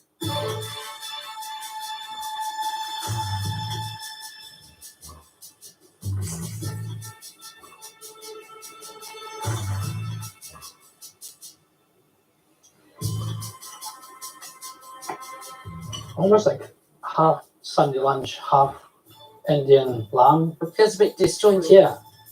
Are you happy with the cooking of the lamb? Yeah, I think the lamb is juicier than what I expected. I think it's really dry. I really don't like it. It's a shame because he's been so consistent Yeah. up until now. So the sauce, are you happy with the thickness of that sauce? Yeah, I am. And your chutney? Chutney is my favorite, so I think it's perfectly balanced chutney. Chutneys are great. I think that's maybe the only thing I liked out of it. Your rice? I think the rice got a little overcooked. I wouldn't put them on the menu again. Let's do some scoring. Kevin, you first. 5. Overcooked lamb, very rustic vegetables. Got 5, Sid. If you were to give yourself a score on this dish, what would you give yourself? I would give at least 8 because my rice, and I think under the circumstances, if Callan didn't struggle and I didn't have to be on a pass as long as I was with him, the dish would have been better. Okay. Thank you. Thank you. I'm going to find Adam. Ajay will come and find you in the garden and we'll see you back here shortly. Thanks, Thank Adam. you. Thank you. Thank you. How do you feel after that, Carl? One of the worst days ever, I think, for me personally. The time just rolls away, as you know. Yes, indeed. Hello. How are you? Good, bud. How do you find that? Yeah, a bit intense. That was, I think, perhaps one of the most tense main courses I've experienced in this competition. That was not good energy. It wasn't. Chefs We're in a kitchen. We work together as a team to create something wonderful. No one can tackle the GBM kitchen on their own. No. It's a beast that can't be tamed. You need to work as a team. Callum is currently on 14 points, and Ajay and Kevin are on 16.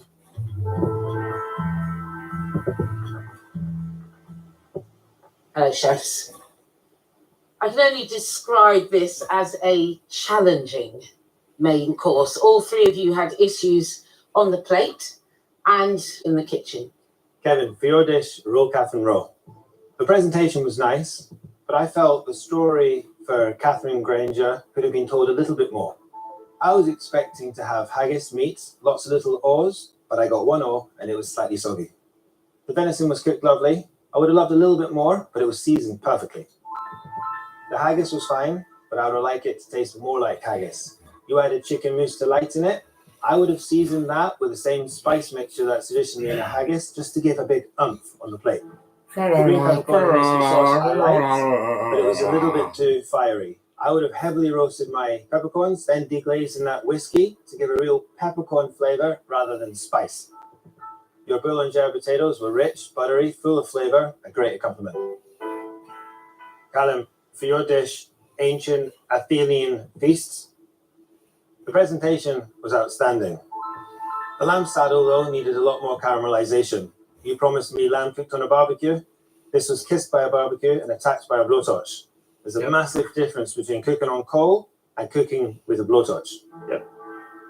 The kofta was delicious. It was sticky on the outside, soft in the middle. You were clearly rushed at the end, and your attention to detail went out the window. Your kebab suffered. You thought your bread was too thick. I thought it was fine. Your lamb, on the other hand, wasn't. It was dry. Callum, you need to take a breath. Stay focused, because without that, you lose control, you let yourself down, and this is what happened today. I could see you beating yourself up about the execution of the dish. I think you didn't see how beautiful it looked from where I was standing. Ajay, for your dish, Olympia. The presentation was nice, but I think it could have had a stronger link to the brief. I was expecting the meat to be flambéed, something similar to that Olympic flame. The leg of lamb wasn't pink like you promised me. The roast vegetables in their own right were fine, except the potato. When someone promises me a roast potato, I expect it to be really crispy. Your Rogan Josh jus had good depth of flavour, if not a little high on the seasoning, which worked well in your favour because the rest of the veg was under-seasoned. The rice was a bit dry. If you do this dish again, you should definitely leave it off. And so to the scores. Kevin, I'm giving you a 7. I think the storytelling was indeed a little bit lost here, but there's no denying the finesse of your plating. Yeah. Callum, I'm giving you a 7. And I've deducted a point for being late, which had an impact on the fellow chefs in the kitchen. You definitely need to learn how to utilise your time more efficiently in this kitchen. Last 10 minutes was painful, and I know you don't need me to remind you of that. That was painful. Ajay, I'm scoring you a 6. I know that is not how you wanted to deliver that dish. The Great British Menu Kitchen is a tough kitchen. That was a very difficult course, I think, for everybody. I just think we need to shake it off and let's move on to the sweet part of the menu. Thank you, chefs. Good luck. Thank you. Thank you. Yeah, that's giving myself a 5 in there. So I'm coming out and say a 7 with a point off it. It shocked me. Shocked you. Yeah, because there's more. That's what it is, and I got to take that in the chat. Absolutely. I'm feeling a bit deflated, to be honest. We've just got to wipe it aside, and I've still got good scores for the week, and hopefully the pre-dessert can cheer me up a bit. I'm a little bit disappointed with the scoring. I believe I should have been scored at least 7. Delighted, to be honest, with the score you gave me, because I delivered it here and it should have been delivered up here. Now it's time for the pre-desserts. In the event of a tie, these rankings will really matter.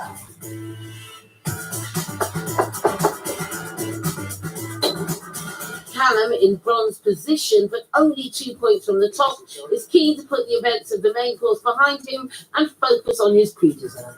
Hey, Callum. Hi, Andy. How you doing? I'm good. Yeah? Good. I'm feeling really in control of this. Good. Well, words you never thought you'd hear from me this week. The name of my pre-dessert is Juicy. Juicy. It's just all about a healthy lifestyle and about any athlete that would be on a juicing diet. So I've taken some vegetables into this. I'm going to celery sorbet, and then it's going to go with a ginger espuma, some lovely granola. Wow. So it's a dessert course, but I want it to have health elements to it at once. Freshness. Freshness. Ajay is currently in silver, a medal position not so familiar to the inspiration for his dish, serial gold medal cyclist Sir Chris Hoy. He's a legend, and in Glasgow we have a whole arena named after him. This is what he would take if he was having a little break in the velodrome. I think anybody and everybody needs something cold and comforting. Yeah. I'm making a mango flavor queso, which is saffron. Oh. I'm going to serve it with noodles made of corn flour. Called faluda. It's very. Oh, faluda noodles. What? Yeah. Aren't they cold? Yes, they're served cold. It's a very popular Indian street food dish. So refreshing Yes. and delicious all at the same time. Yes. Currently in gold medal position, Kevin's pre-dessert Sacred Flame is inspired by the Olympic torch. It's a blackcurrant cremel on the base, blackcurrant sorbet. Yeah. I'm going to do a little salad of blackberries and some blackcurrants, and then I'm going to finish off with a champagne foam. So it's basically like the French classic Pure Royale. Oh, couldn't get any French than that. Ajay's working up a sweat with his faluda noodles. This is the main work. How are your noodles getting on there, Ajay? Yeah. Yeah? Good. I'm happy with that. His faluda sit next to mango kulfi. All right, chefs, you have 3 minutes to the pass. Are you talking to each other? Yeah. Yes? Yeah. Yes. Fabulous. You guys all right? All good. I'll be bang on time. Kevin sits his blackcurrant and blackberry salad in the blackcurrant cremo. Callum's granola is plated first, followed by compressed apple and his apple pâte de fruits and a ginger espuma. Would that be a tweel, Kevin?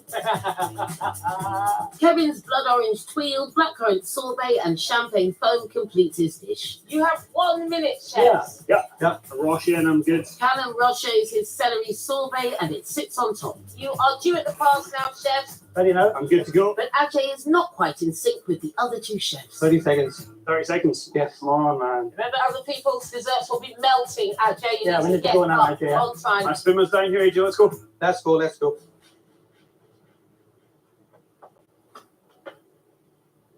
Ready to send it, chefs? Ready. Yes. All right, let's go. I thought you were ready. You said let's go. Well then, guys. Yeah, that's good practice for tomorrow, though. Eh? You just got to be talking to each other and give each other realistic times. Yeah, absolutely. We need to get on these quite fast because there's a bit of a melty issue happening.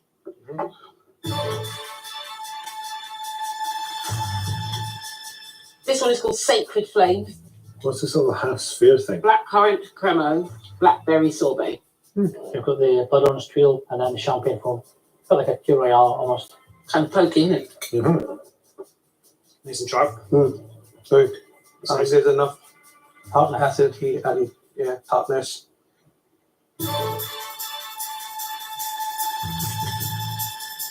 This one is called Juicy.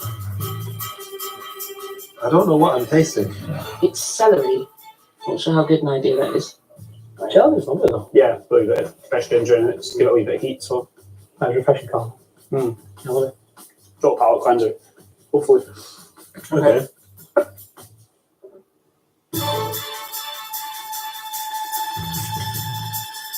This is called Great at the Velodrome and it's in honour of Sir Chris Hoy. Okay.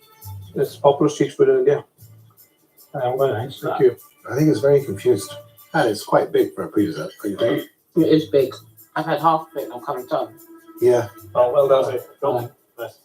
Cheers. So let's talk about which one you liked the most.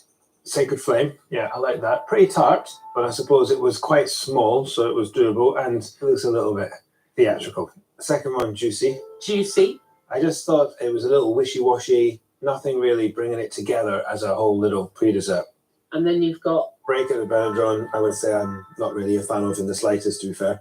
I would like you to try to guess who made what. Callum. Kevin. Ajay. Oh, interesting. So, Ajay, Mm-hmm.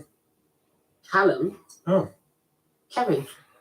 Oh. So almost, it's been lovely having you here. It's been great to be back. First time as a veteran. Hopefully they'll take all your advice on board because it was good advice. It's been an honor. I love it. Thank you for having me. With Adam's work done, Angela's back to decide the fate of our Scottish chefs. After a bit of a shaky main course, the chefs will have to pull out all the stops for desserts to impress Angela and stay in the running.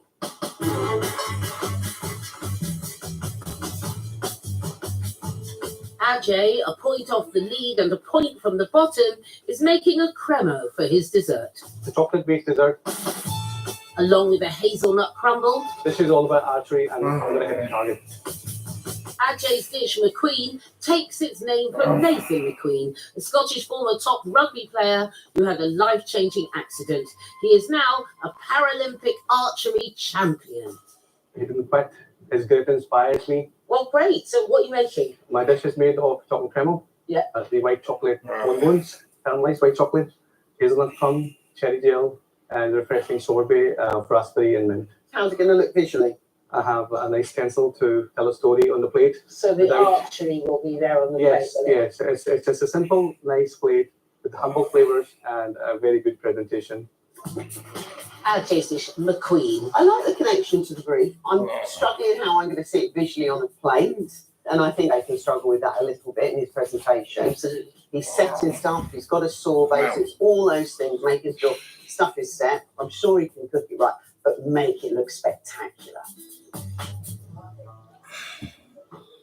Callum, currently in last place, is making a cheesecake, boiling cream with spices, including 2 types of peppercorn. Come on. Oh, ham and cheese, oh yeah. Wets down blueberries that will be the filling. I'm keeping it really simple. There's Ham and definitely cheese. going to be some elegance in here, but there's not going to be a million elements to this. I want the food to do the talking here and absolutely nothing else. After his disaster with his complicated main course, sounds like a good idea. Hey, Callum. Oh, fair.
Once again, how's your still come?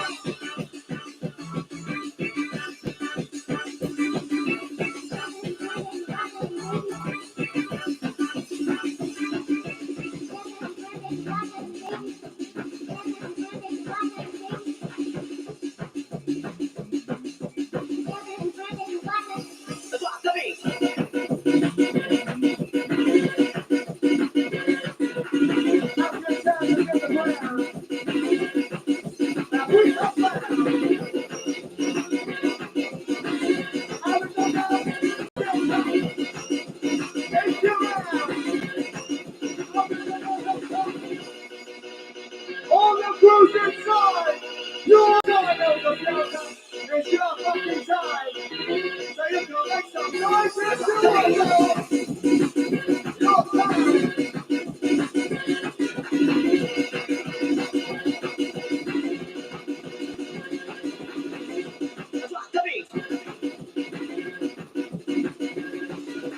Fuck that beat! Get that girl! Fuck the beat!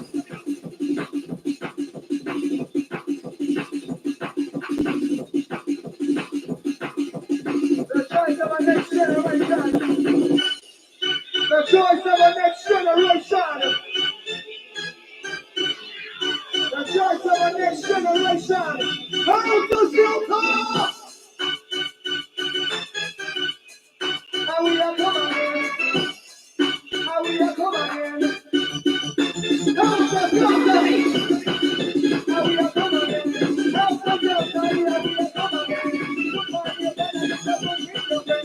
I go down the bed and say, how does it come? I do it and I go so. Now come on the floor. How does it come? Come on!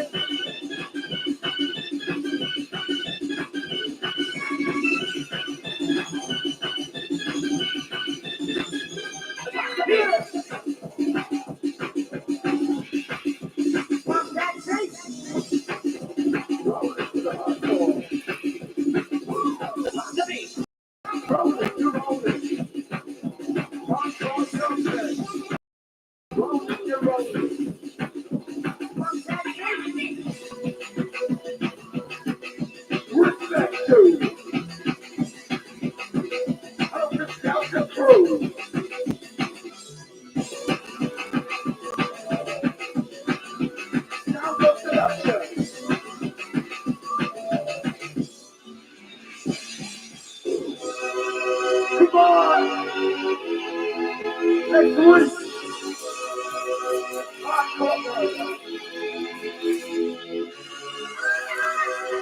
All the white people in the land, put up your hands, come on.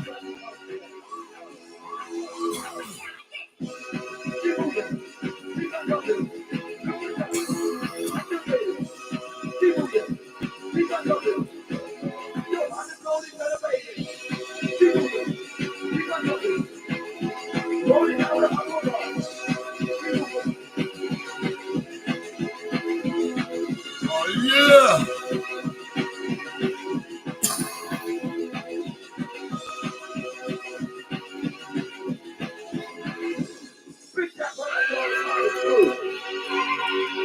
Fire!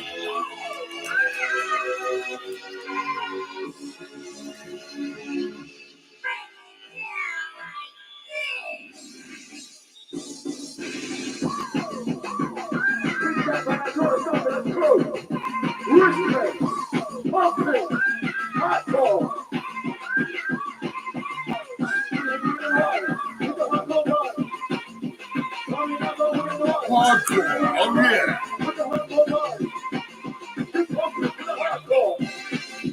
Wicked, wicked, wicked!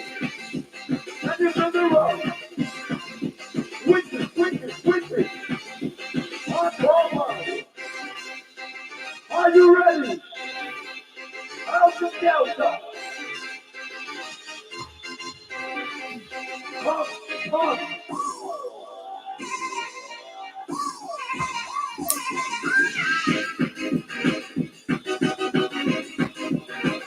wicked, wicked. I call these guys. Come on, we can't drop the murder. Keep moving. I didn't know. If you know we can't make it. Keep moving. Like we're nothing. Respect to the hardcore.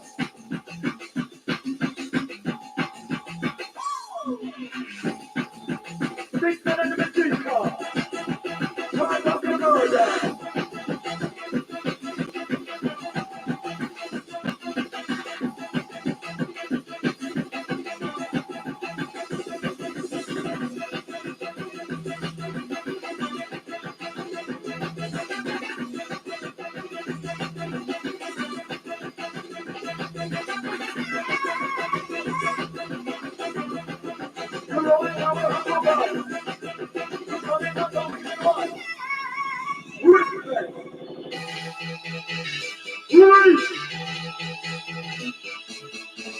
Shotgun out to all the white boys in town.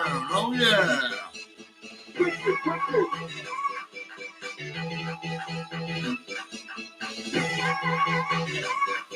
All the hardcore.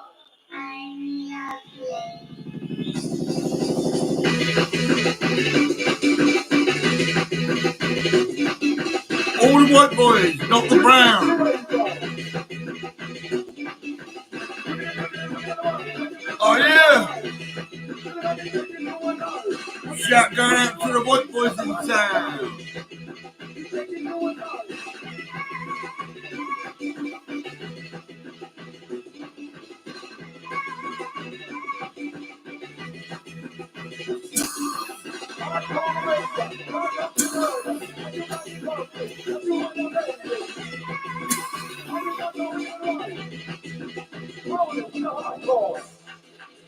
Come on! Respect for that today.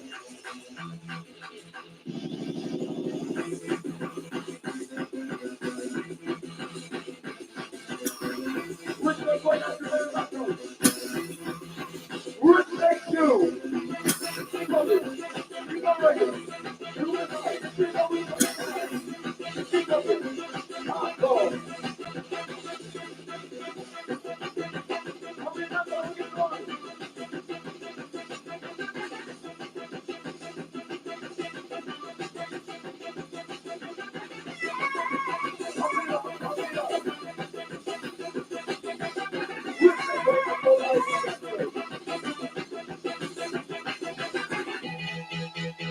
Come on.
Ready for the hardcore.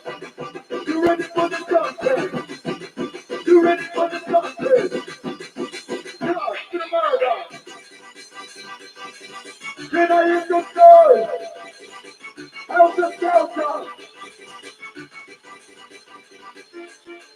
Look at the light. Lead it up the hardcore line. Put it up, put it up. Roll down to the deep top. Keep moving. Keep on moving. Oh, God, stand down, lad. I was alive. I was alive.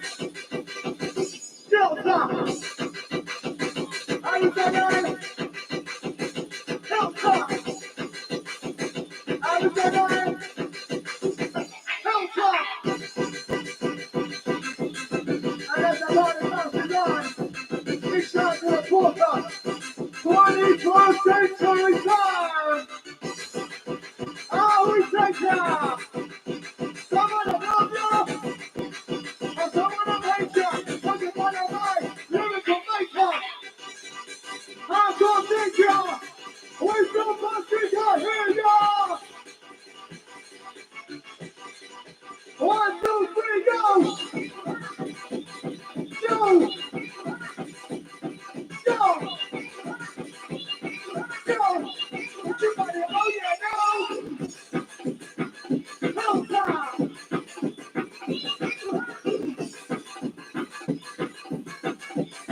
All goes inside!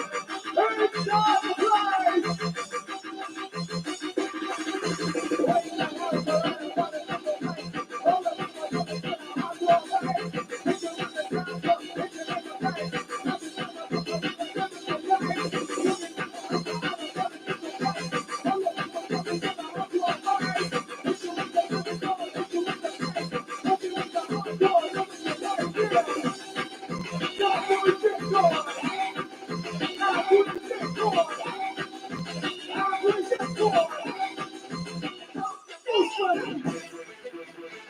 Oh my God! Oh, good job,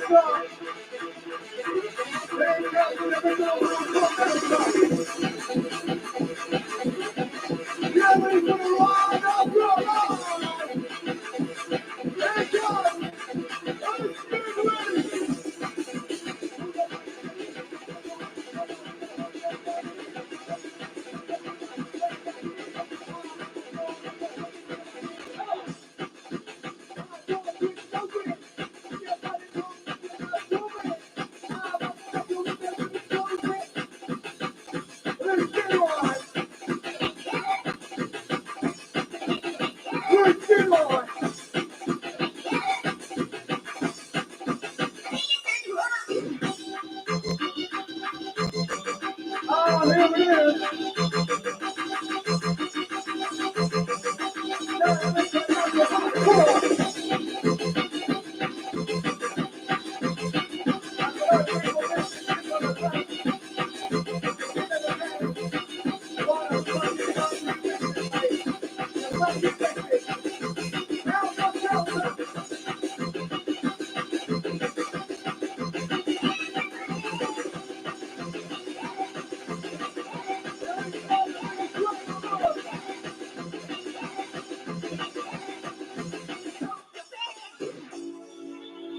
Oh yeah! Each and every one! Flex out yourself! Reach out and feel that emotion! All the white boys in the ring. Pull up anyone! And go fever! Pull up anyone! I want you to dance, I want you to sing. Pull up anyone! Are you ready? We are the white boys. We are the white boys. We are the white boys. Yeah.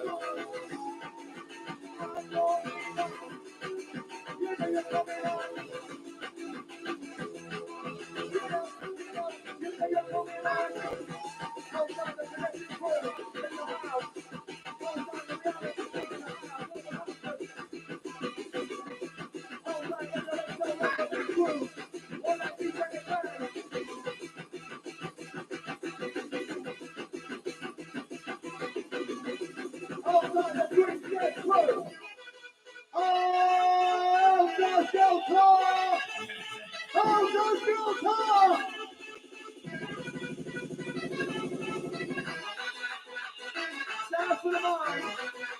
You will sound. You will sound. To the real mind.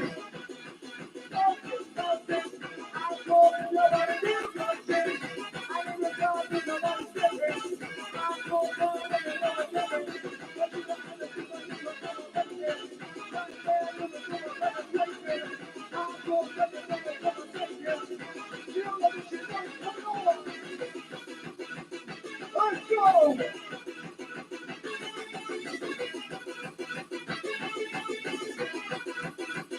Let's go!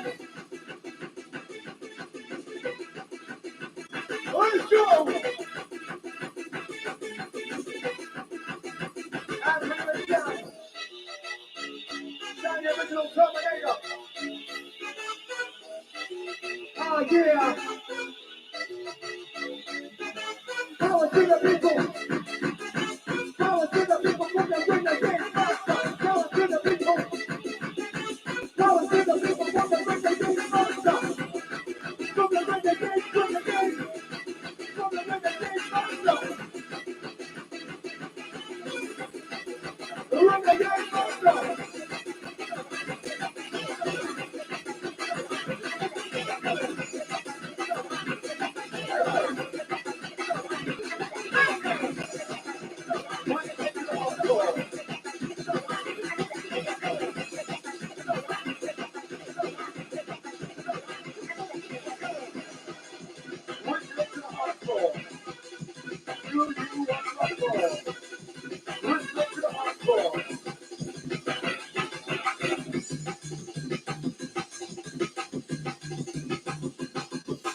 we roll. Put it down to the DJ production.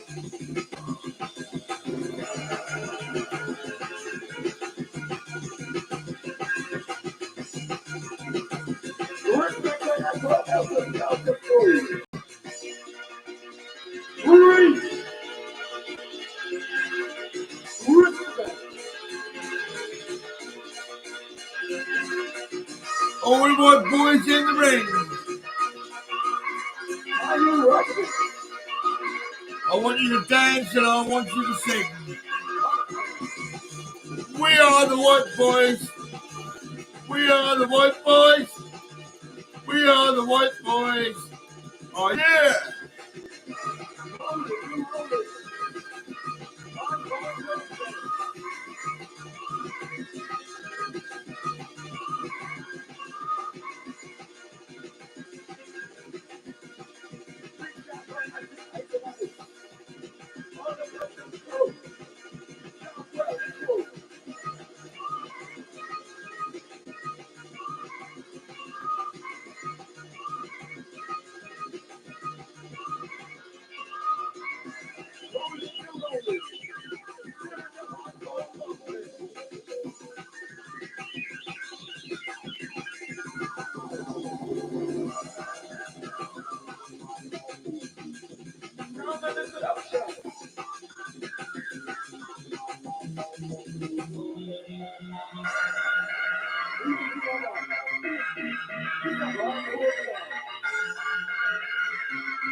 It's a hardcore nation.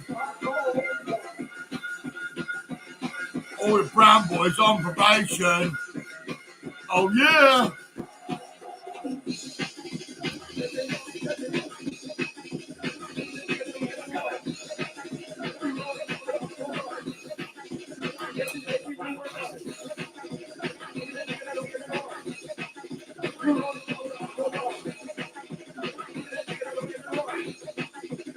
T. Fuck me. Come on. I can't fucking believe it. Oh my god.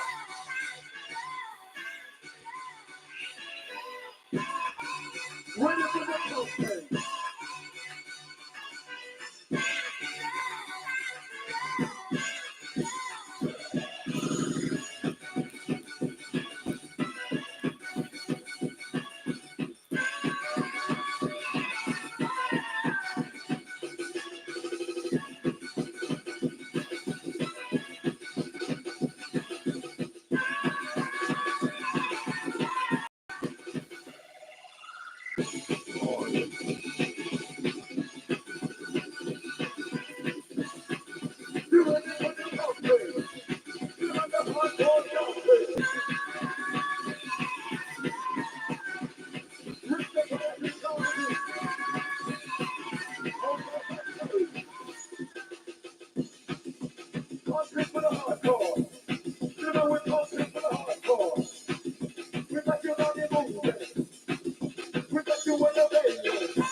Rolling with the system.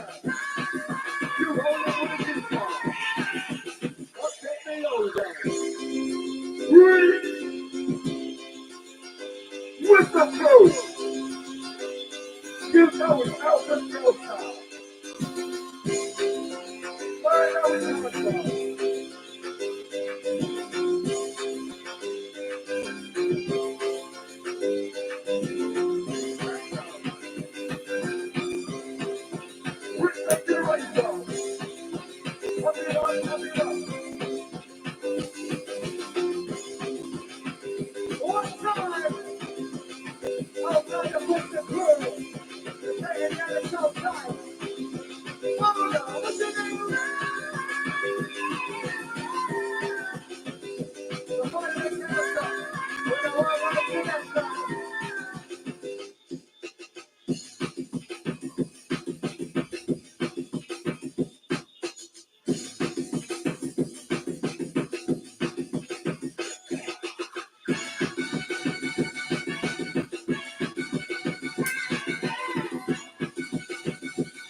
yeah.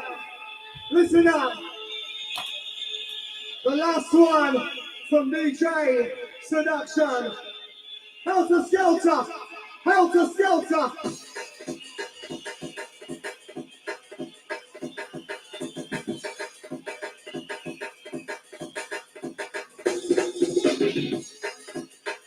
Helter Skelter. Make some noise for the DJ Seduction. Last one. United Dance DJ. When you're on night, I'm coming this way. Coming at ya, coming at ya.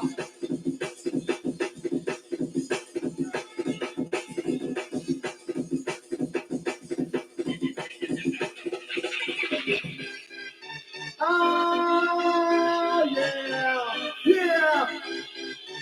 The last one from the Ultimate Seduction.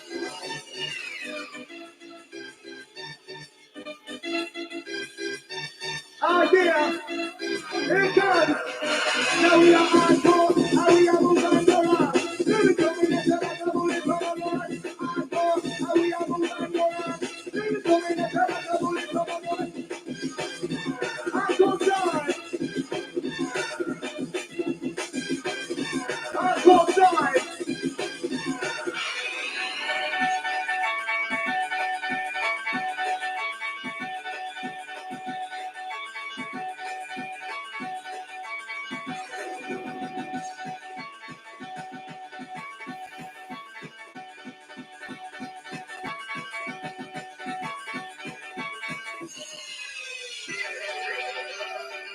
Oh, yeah. All together. Blow your whistle. Blow your horn.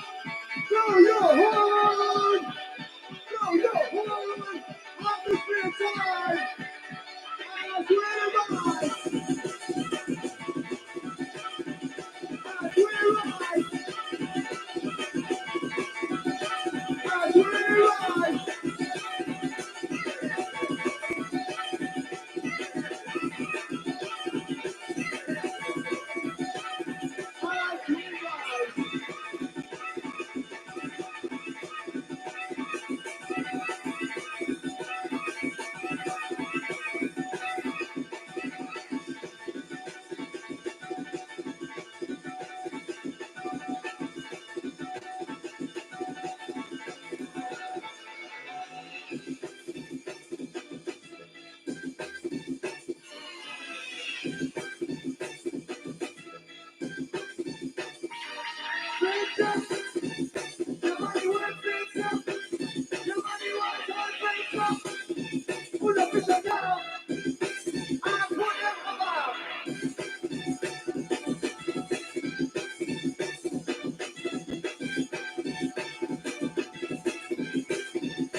Yeah. Oh.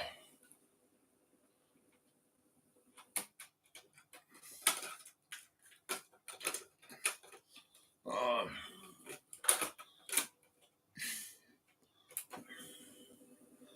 Oh. Oh, I feel a bit fucked actually, to be honest.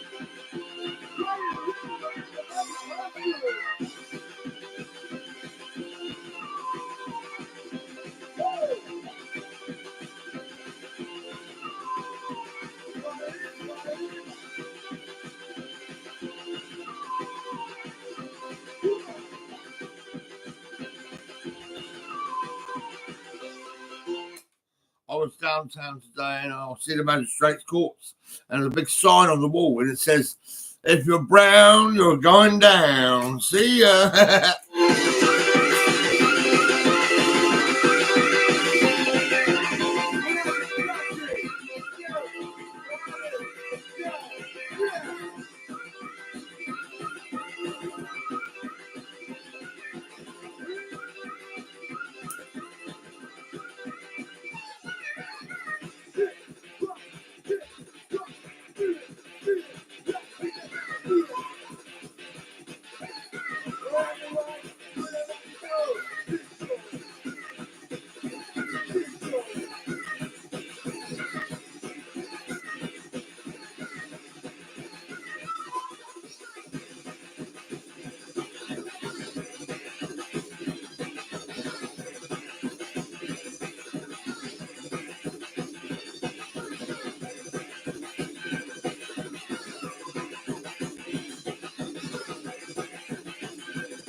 Right in the wheel, right in the wheel.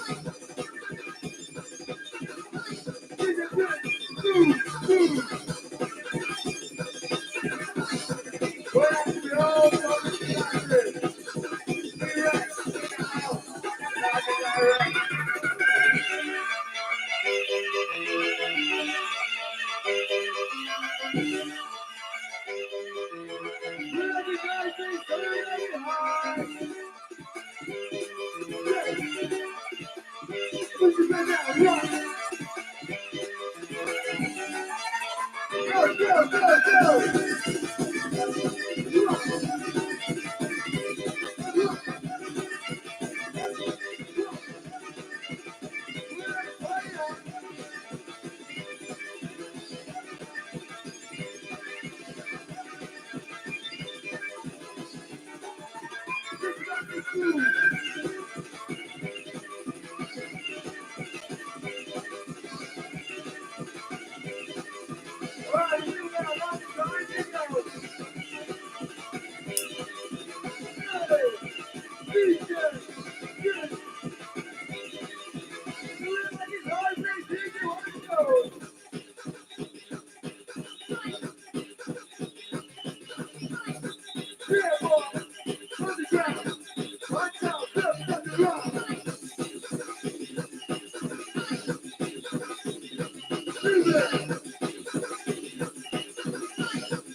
I'm sure BBC made a score.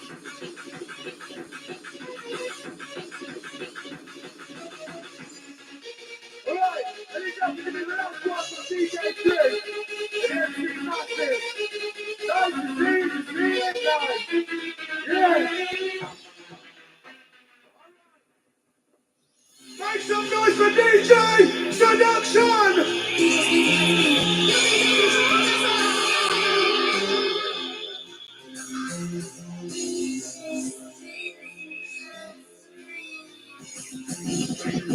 That's it. Hey, Trip with a pointer. That's the one of you to Seduction. The one night Seduction. And I'm saying the one number Twitter. Hold back and MC Massive. It's making sure every time that noise. The groove runner inside. Let's go wild. And you're ready to come. Let's go wild. Let's go wild.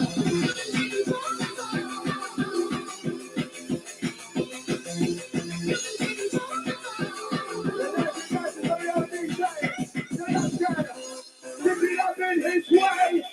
Go for the stallion, swing his way. Let your body rock, let your swing his way. Hardcore, go move this way. Put your bubble to the top, hardcore drop. Put your with the lyrics, get your body back up. Hardcore, let's go. Hardcore, let's go.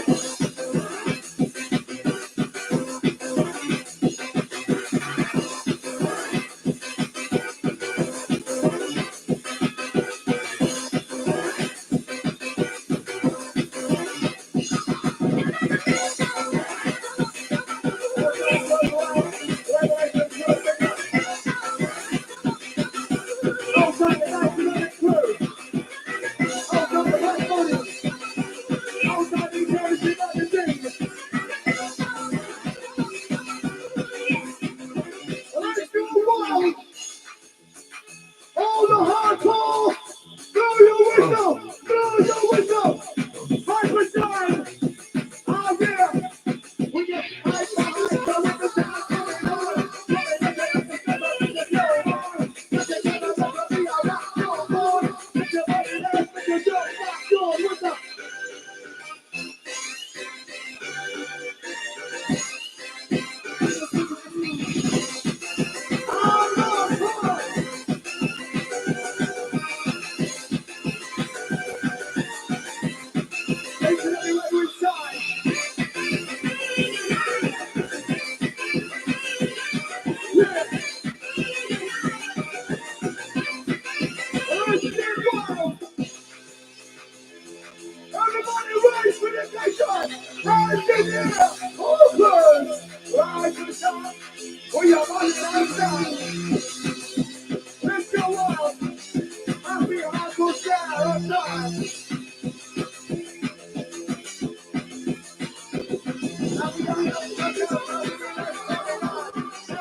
yes, oh, yes, oh, yes, oh, yeah! Oh, yeah! Oh, yeah! Oh, yeah!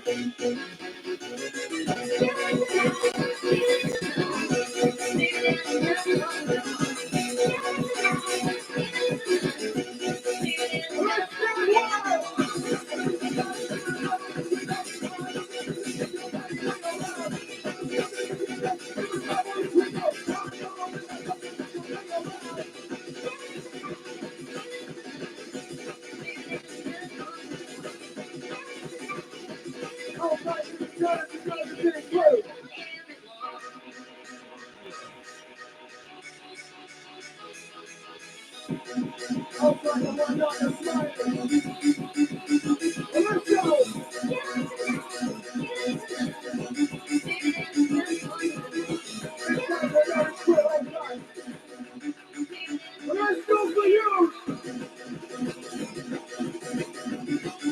Let's go for you!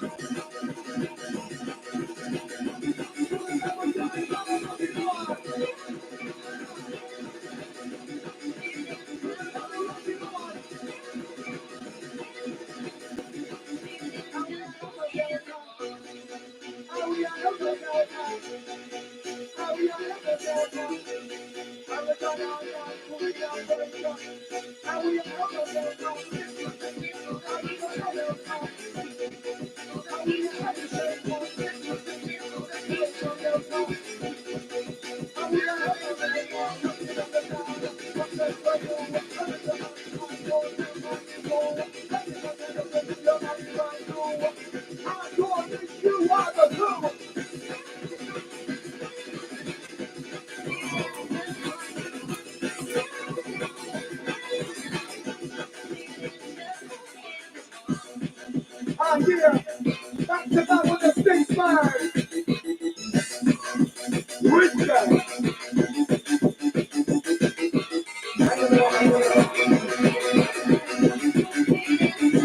Real about. Hardcore culture. Coming up on it. Coming up on it. Reading up the weekend of the hardcore culture. Coming up on it. Coming up on it. Hardcore, let's roll. Keep on it. Keep on it. Roll it.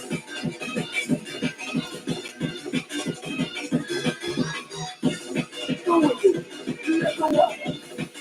You want it on the floor. Roll it and roll it. Pick up the hardcore culture. Reach.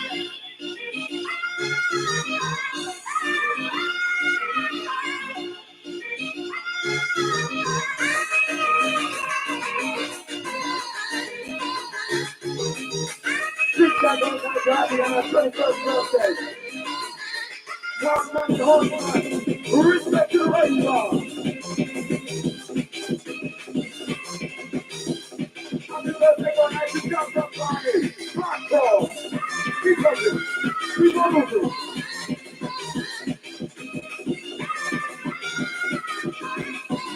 Six guys one night to win a Bruno. Hardcore.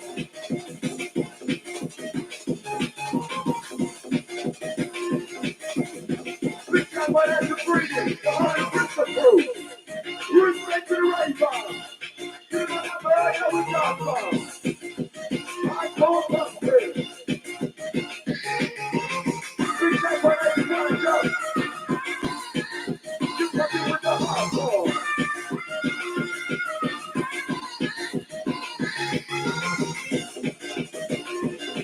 Six guys to six guys. Six guys. Hardcore country. You got it with the hardcore. Breathe. Help the skelter. We will save you. I don't want them. Put it up, put it up. With the one I think I need that too. Hardcore, let's go. Keep up it. Keep on moving. You stop. Activate it. Keep moving. Keep up moving.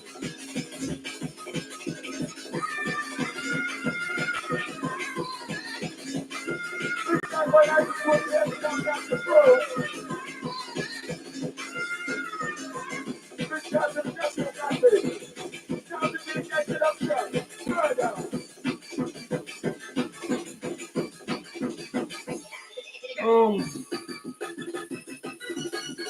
Big Jack one like the Danny. Hardcore. You're ready for the program. Keep on moving. Keep on moving. Do it out. Let's get on with that debate. Keep on moving. Big Jack one like the Danny. Okay.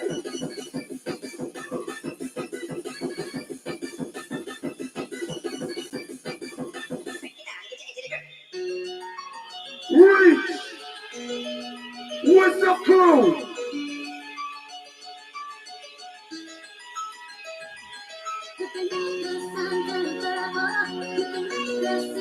Sound of the Big Jack production.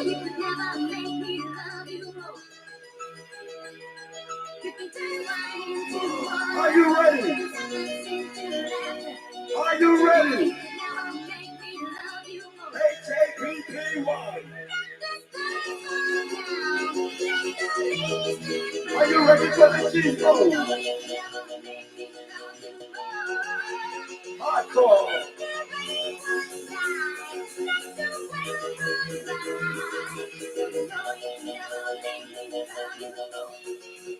Hardcore upgrade.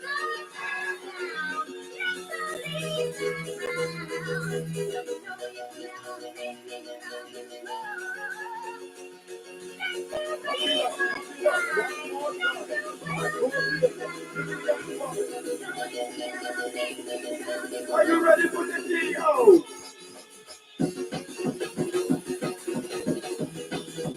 Hardcore, let's go! Up it up.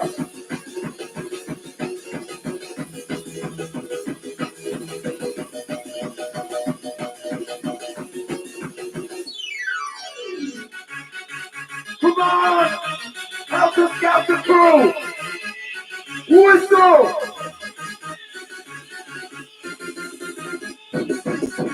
Okay, with a hardcore. You're rolling with the six pack. You know you're rolling with the G-Star. With your first paradise. Outside the one line, the clock up. Each and every one inside. Your time. Come join the line. Let's go.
Everybody inside! Your time! Your time! Oh yeah! Come join the ride! As we lift up!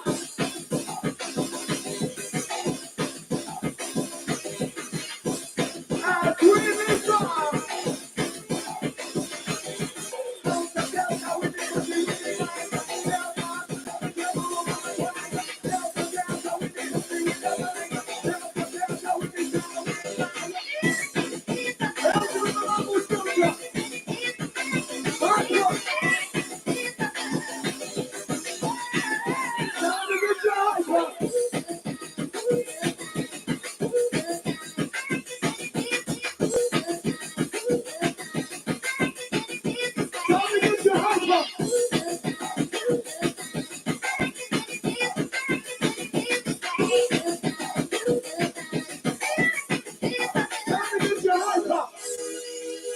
first in the house. Tolerate the rest yourself outside the pandemonium suicide. Tolerate this yourself. Hardcore, whatever you become. Hardcore, let your body go. Hardcore, let your body move. Well, I still roar. With that right down with you. They should not be flavor.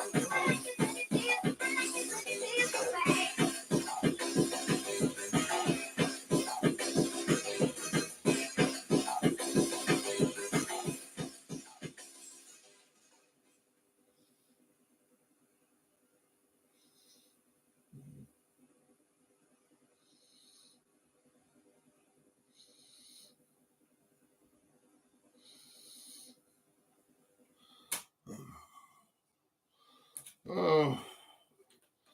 Oh. Oh. Oh. Oh. Oh. Oh, that's a sight.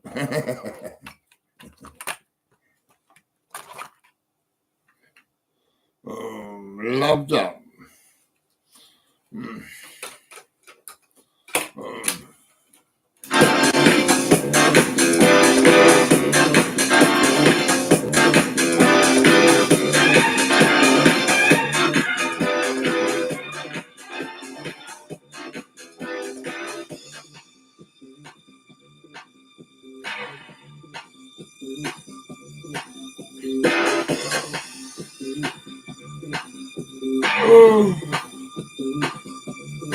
Oh.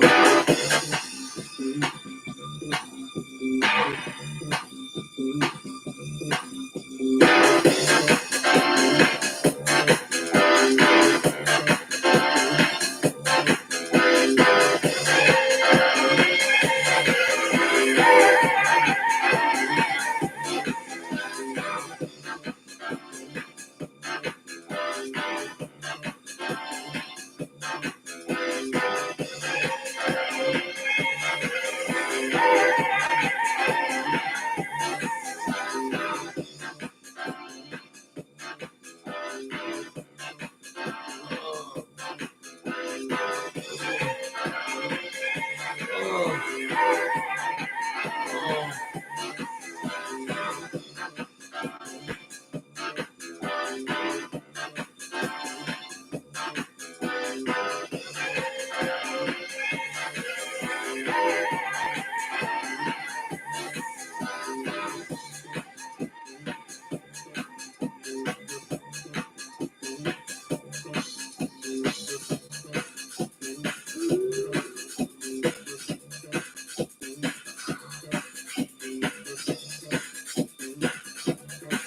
Oh, yeah.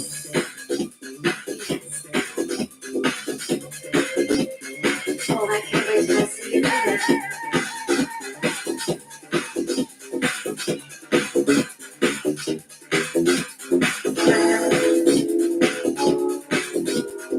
Oh, I think about you.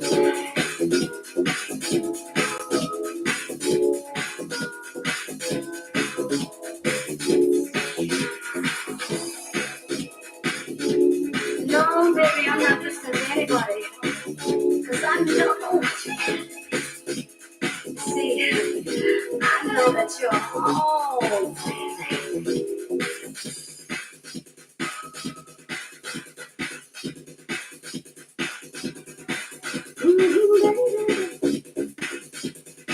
I won't give you up.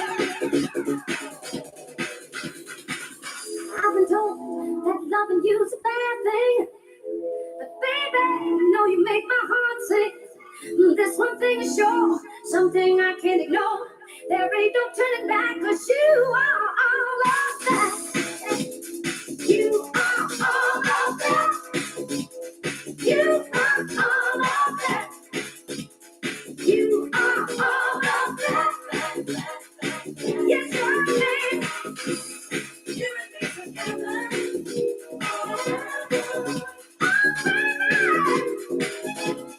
Always stay together.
Oh.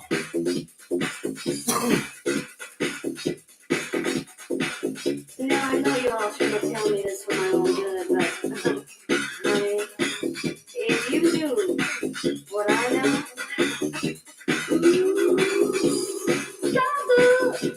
it's so good. So good.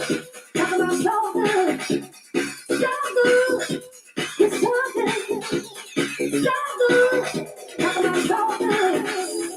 So good. It's so good. So good. Talk about so good. They got a piano on stage. It's so good. So good. Hang on a minute, let's check this out. Oh. And watching their every move on a monitor will be yours truly and casting director Kelly. Here we go. Right, okay. They need to listen and react to each other as a cast. And we need to believe the emotional journey in the scene from panic to relief. Let's go first positions, please, everybody. My ambition this week is to be the star actor. I think the big question is how far do I bring the emotion? Okay, so just take a moment, guys. Remember where we are. Remember what's happening. Good luck. Hopefully when Kelly and Natalie see what I'm delivering, I'm hoping they'll stop and go, wow. Going for a full take. Give us 2 minutes. Copy that. Okay, standing by. Action. What is it? His liver collapsing. Well, then fix it. I'm not a doctor, Phil. I can't. Please. Please.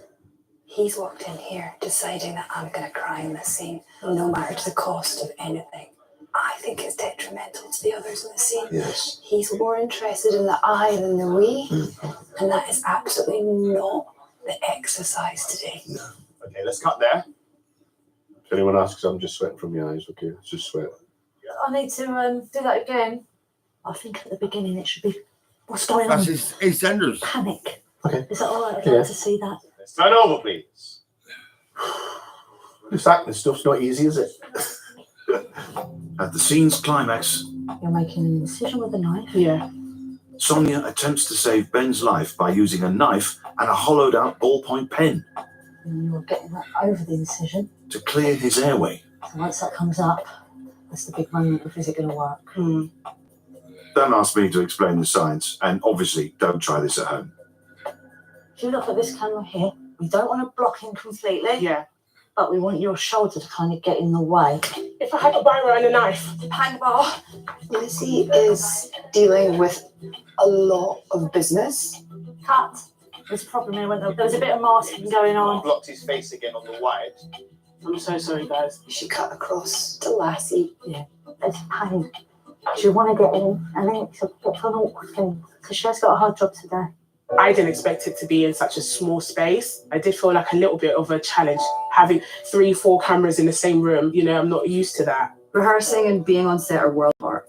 Doing a good job as a professional actor is about more than just delivering a performance. You've got to be aware of where the light is, where the camera is, handling props. There's so much to deal with. And you've got to deliver an emotionally powerful performance on top. In terms of time, we've been on this scene now nearly half an hour. Okay. Yeah, we've got to move on. Yeah, we need to nail it now. Thank you. Action. He's barely breathing. Luca's looking more and more like she runs a pub with every take. Stop putting pressure on her. Let her think. Even though I had a supporting role, like I still wanted to go in there and do the best that I could do. I think my role was like trying to keep the energy up, I guess. That's how I took it. Back in the zone. Ben's just got shot outside the pub, clapped down, laid out flat in the Queen Vic. Camera set. And action. I didn't actually notice Delassie do any breath there. Did you? There he is. Dead black man. Poor old Delassie, he's not coming round. He's not coming around now. He's history. Oh my God. Did I see the end? I feel like I'm going, I can't hear it. Can you give me some more? And it will make me go, oh. I didn't really feel many nerves because my role, I didn't have to say anything. I didn't have to remember lines. It was just, it was easy for me to just focus on what I had to do. Right. Let's nestle ahead for this last moment. Well done. If I get this wrong, Phil. Then get it right. Stop putting pressure on her. Let her think. Cut. Cut there. Done really, really well. Honestly, the only thing I'd say is we've done that 10 times. So if we've done that, we are now chasing our tail all day long. Oh, right, Do yeah. you know what I mean? It took a while, but we got there in the end. Thank you. See you later. Well done, Phil. I can smile now. Been in the zone. Been in the zone all day. Those tears, isn't it? It's hard work. It was hard work. I'm absolutely drained. I've got no emotion left in me. I think it takes a brave man to do that because I'm a grown man and grown men don't cry, do they? That was pretty intense, George. But can the second cast do any better and win Kelly's Cast of the Week? This is the Rick. When I got the script, I thought, 2 lines, great. I thought I was better than that. However, I think one of my strengths is showing emotion, and this is a very emotive scene.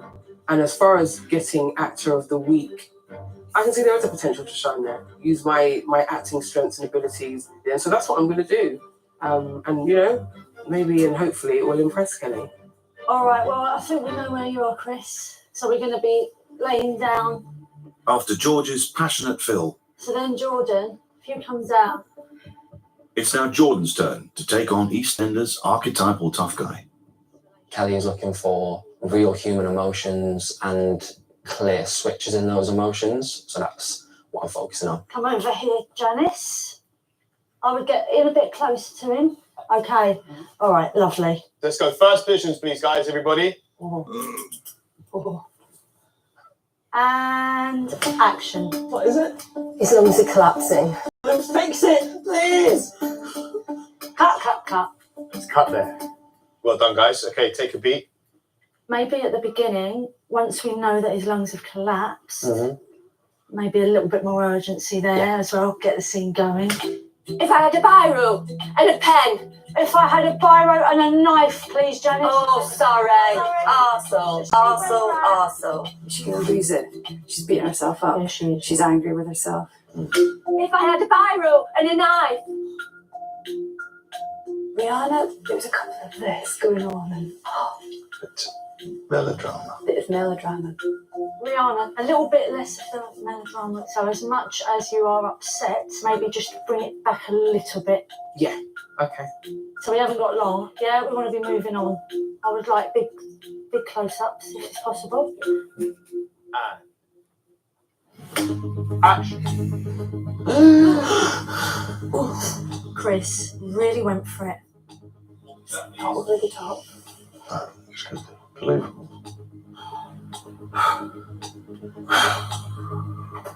Up there. Cast 2 have managed to complete the scene in 4 takes. The rushes will now go straight into the edit. Both scenes will be cut overnight for a screening first thing tomorrow. And that's when Kelly will decide her winners. Really good. Honestly, your looks, you're waking up. It's been amazing. It's been a big experience on the EastEnders. This is my dream come true. Scene 140, that is a wrap,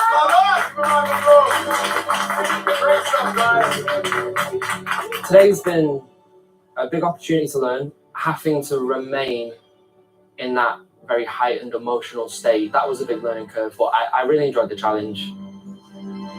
Thank you. If you would have told me 15 years ago that I'd have filmed in this studio on the EastEnders set and Natalie Cassidy would have been there, when I'd stopped laughing, I would have said, "You're daft."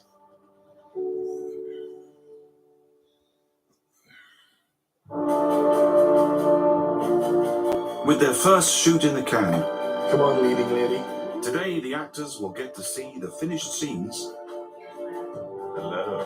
before Kelly chooses best cast and crowns her first Actor of the Week. So, everyone, how was that? First day on set, a bit daunting? Yeah, definitely. I'm quite happy with the way that the cast worked together. Everyone in my cast really blew me away. So I'm excited, but also quite apprehensive to see how it sort of looks back. Lizzie, big EastEnders fan. That must have been quite something, being on the set of the Queen Vic. It just felt like I was dreaming, but in a good way. George, you patrol the main streets of the northeast. Not much phases you, but what about that? Completely uncharted waters for me. After yesterday's performance, I would like to think Kelly saw something that maybe she didn't expect, something very strong. I'm in a pretty good position for Actor of the Week. I'd be disappointed if I didn't after that performance. For untrained actors, you had a super hard job yesterday. So shall we have a look at the first cut?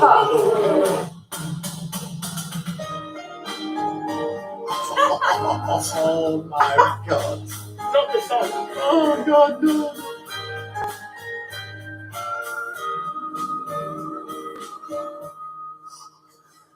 He's barely breathing. What is it? His lungs are collapsing. Well, then fix it. I'm not a doctor, Phil. I can't. Please. Please. If I had a biro and a knife. Hannibal. Quickly!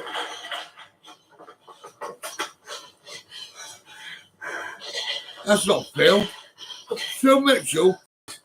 If I get this wrong, Phil. Then get it right. Stop putting pressure on her. Let her think.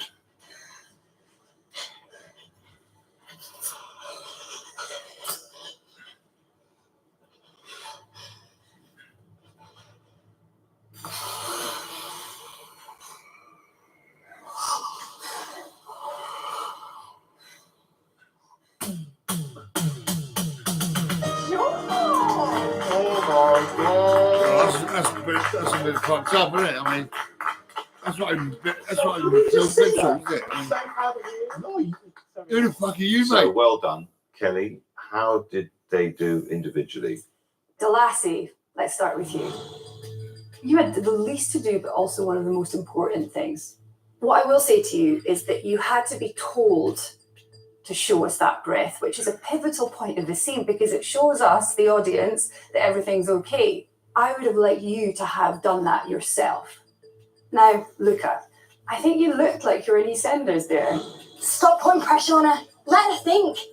You had a really difficult job. You had a lot of mostly action, and I thought you did an excellent job. So well done. Lizzie, you did a consistent performance. Hit the emotional beats. I particularly liked the dialogue between you and Luca. I thought that worked really well. If I had a biro and a knife. Hannibal. Only problem is that you had a lot to do. Quickly! Complicated blocking. And as a result, you as a team actually took 10 takes. Now, you wouldn't have got there if that was a real day. So whilst your performance was actually good, I'm looking at on the day as a whole, but you should be encouraged by your performance. Now, George, you hit some emotional beats and you hit them very strongly.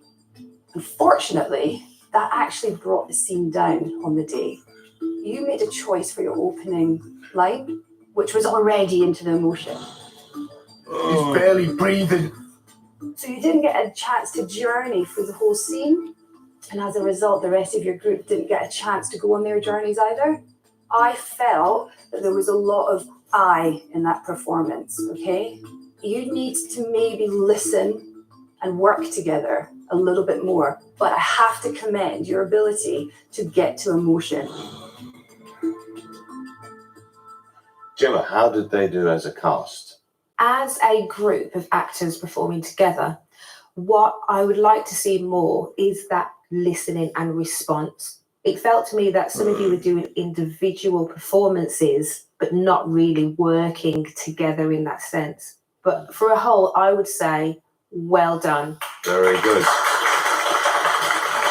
Shall we take a look at cast 2? Oh, yes.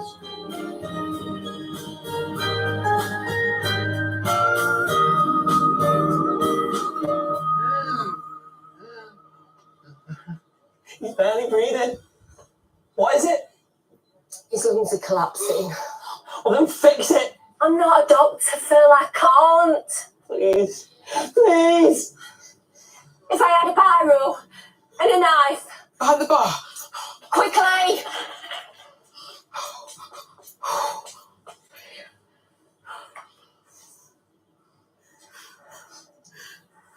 Do it.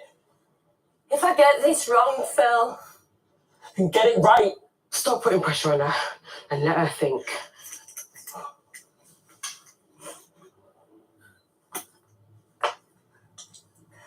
he announced a different guy as a young guy, right? His name's Bill as well. So that's 2 Bills in 2 minutes. Where's the real Phil?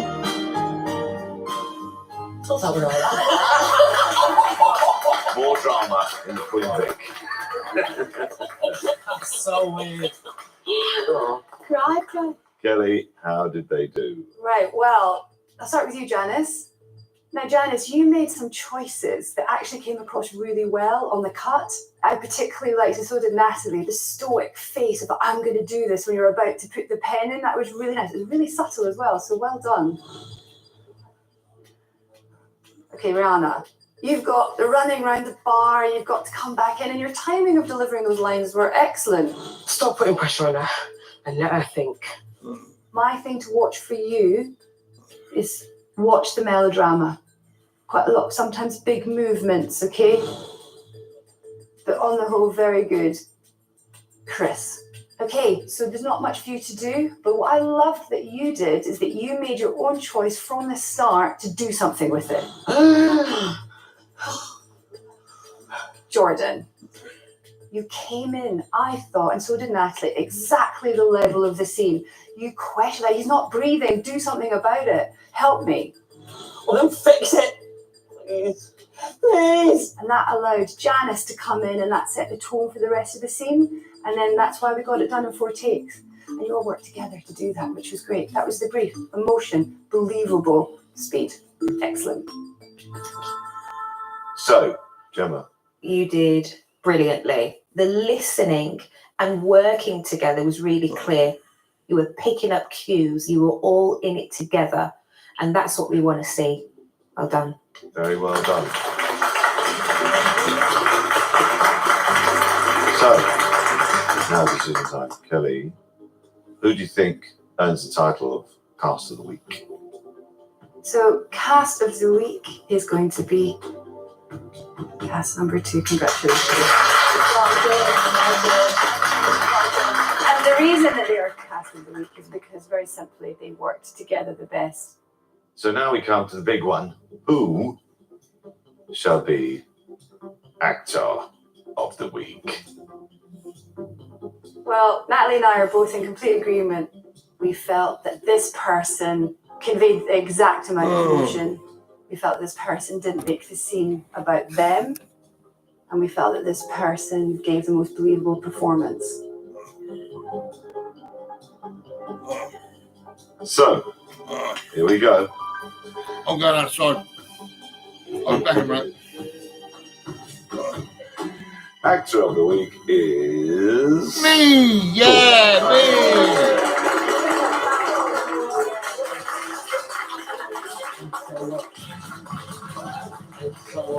Honestly, I can't believe it. I really appreciate it. Thank you so much. Thank you. When I was watching the scene back, I think my first thought was how strange that's me and the Queen Vic. Really, really surreal. Getting Actor of the Week in week 1 it's definitely improved my confidence.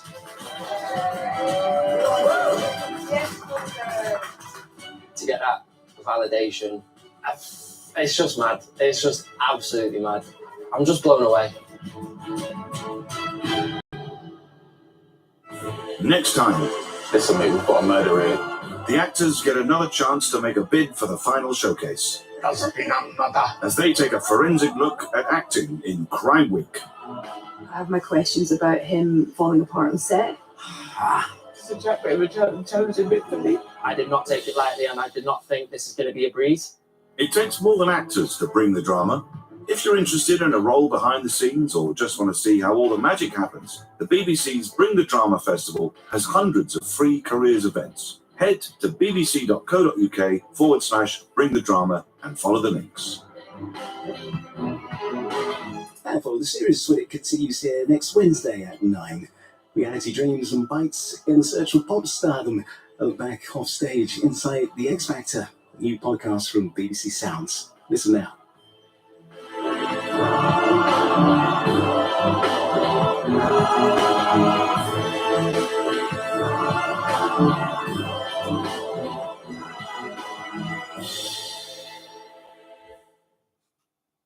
Sandy and Alan It's so great to have you here with us in the studio. Who are you again? I'm Alex Jones.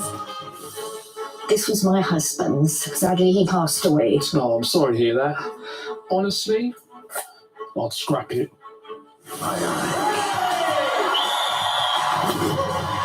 Comic Relief borrowed a few famous faces to help raise money for Red Nose Day. Now it's your turn. Go to bbc.co.uk/Red Nose Day to find out how you can do something funny for money.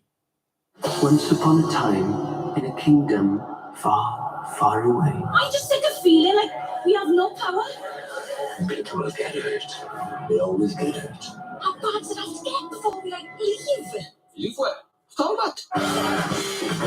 The Driscolls, highest grade target. Oh, come on, we're fugitives, fleeing from our homes on foot, no possessions. I wonder if I can risk this your alternative. The Way starts Monday at 9 on BBC One and iPlayer.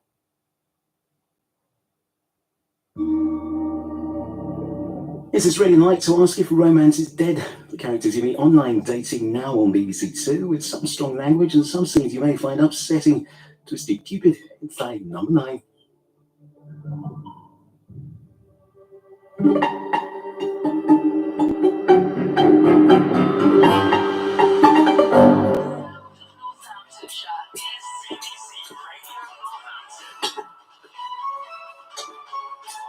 At 7 o'clock with the latest BBC News for Northamptonshire, I'm Phil Gabatas.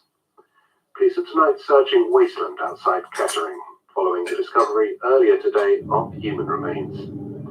The body has yet to be formally identified, but police have indicated that the discovery is likely to be connected to 3 other murders in the county thought to be the work of the so-called Lonely Hearts Killer. A telephone number for anyone calling with information about the case has been released. It's 01632 960011.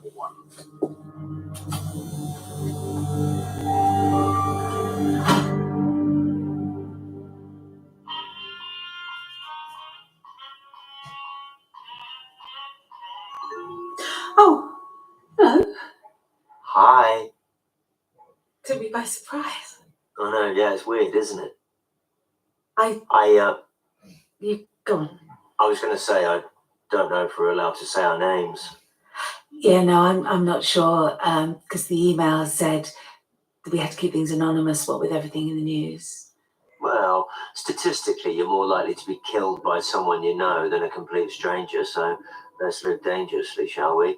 I'm Edgar. You don't have to tell me if you're not comfortable. Vicky. Hi, Vicky. Nice to meet you. Nice to meet you too. So have you done one of these before? I've done one in real life where you go along the line. IRL. Sorry? Sorry, that's in real life is IRL. Yeah, where you jump along one every 5 minutes. It's like musical chairs. Exactly. Though mine was more like pin the tail on the donkey. Anyway, nothing really came of it, so I thought I'd try this. Well, I'm glad you did. So am I. So what do you do, Edgar? I'm a landscape gardener. I do designs and planting, basically the kind of thing you see on the Chelsea Flower Show. I love that. I mean, I've never been, but I used to love watching it on the TV, and I've always really loved gardening. Really? Yeah, I put it as one of my passions. Well, that's a good start. What else is on that list? Well, that would be telling, wouldn't it? I've got to keep some of my feminine mystique. Absolutely right. So, how big's your plot? Sorry? Your garden. Do you want me to come round and give you a quote? Oh, it's a small patch. Well, it's a window box, actually. Sounds great. I love a window box. So, how about you, Vicky? Do you work? I'm a carer. I was a carer, and now I just do a little bit of volunteering at the local charity shop. So that's me. And do you have a family? What's your situation? Oh, I've got a brother who moved to Canada a while ago, and he's got 2 little girls now. So I'm an auntie. Cool. Whereabouts? Winnipeg. Yeah, I'm going to go over there definitely once he gets settled. How long's he been there? 6 years. Anyway, Tell me more about you, because I'm wittering on. Like I say, landscape gardener. I golf occasionally. Music-wise, Dire Straits, Dylan, Simply Red. Oh, and I love them. What's your favourite album? Greatest hits, probably. Anyway, Vicky, it's been lovely to meet you. Oh, no, we've still got a minute. Well, 55 seconds. That's half a lifetime in speed dating, and you never know. I might be the one. Of course, but if you go shopping for a new sofa, for example, you don't just buy the first one you see, do you? You sit on a few first to get a feel for it. Some can be saggy, you know, and some can be sleek and hard. And some can be fluffy and comfortable and last you a lifetime. True. Anyway, good luck. I hope you make it to Canada someday. I will. Thanks, Edgar. It's really nice chatting to you. You too. I've really enjoyed it, and it's been good practice for the next one.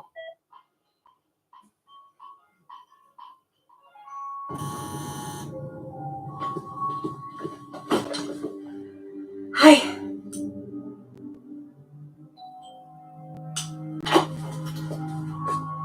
I'm really glad you came. Right, victim number 2. Good evening. Hello there. This is weird, isn't it? Could you sit up for me, please? Sorry? Sit up a little, would you? The lighting is very poor your end. Is that deliberate? No. Maybe if I tilt the screen back. Is that better? Marginally. Now, I have a brief checklist, if you don't mind my going first. Always best to have a plan, I find. So you are. Well, I thought we were supposed to keep things in on. Vicky. Victoria. Age? Well, is that... A ballpark figure will do. I know you fillies like to shave off half a decade if you can. No, I'd rather not say. I'm as old as my gums and a little bit older than my teeth. I'll put 58. And location? No, I'm not comfortable telling you that. For goodness sakes, do I look like an ex-murderer? I just need to know if you have direct transport links to Kettering. Yes. Let's find it. Now, these you can answer any order you like, but I'd like to know the following. Occupation and salary, pastimes and interests, family and domestic expectations. God, you're very prepared, aren't you? Anyway, I'm a carer. Was a carer. And now I just work in a charity shop locally. Is that a salaried position? No, but I do get first dibs on every new bag that comes in. Sorry, what was your name? Norman Jenkins. Pastimes? I like to garden, walks, cooking. Standard stuff. Family-wise, I've got a brother who lives in Canada, but apart from that, I'm footloose and fancy-free. So. Hang on. Loose. And free. Sorry, Norman, what did you mean by domestic expectations? I've recently been cut open from here to here. I'm sorry to hear that. Oh, don't be sorry. It saved my life. I'm fitted with a pacemaker which regulates my heartbeat between 60 and 80 BPM. However, my surgeon has warned me about energetic activities, including housework and bedroom antics. So my inquiry about domestic expectations has to do with that. That clear?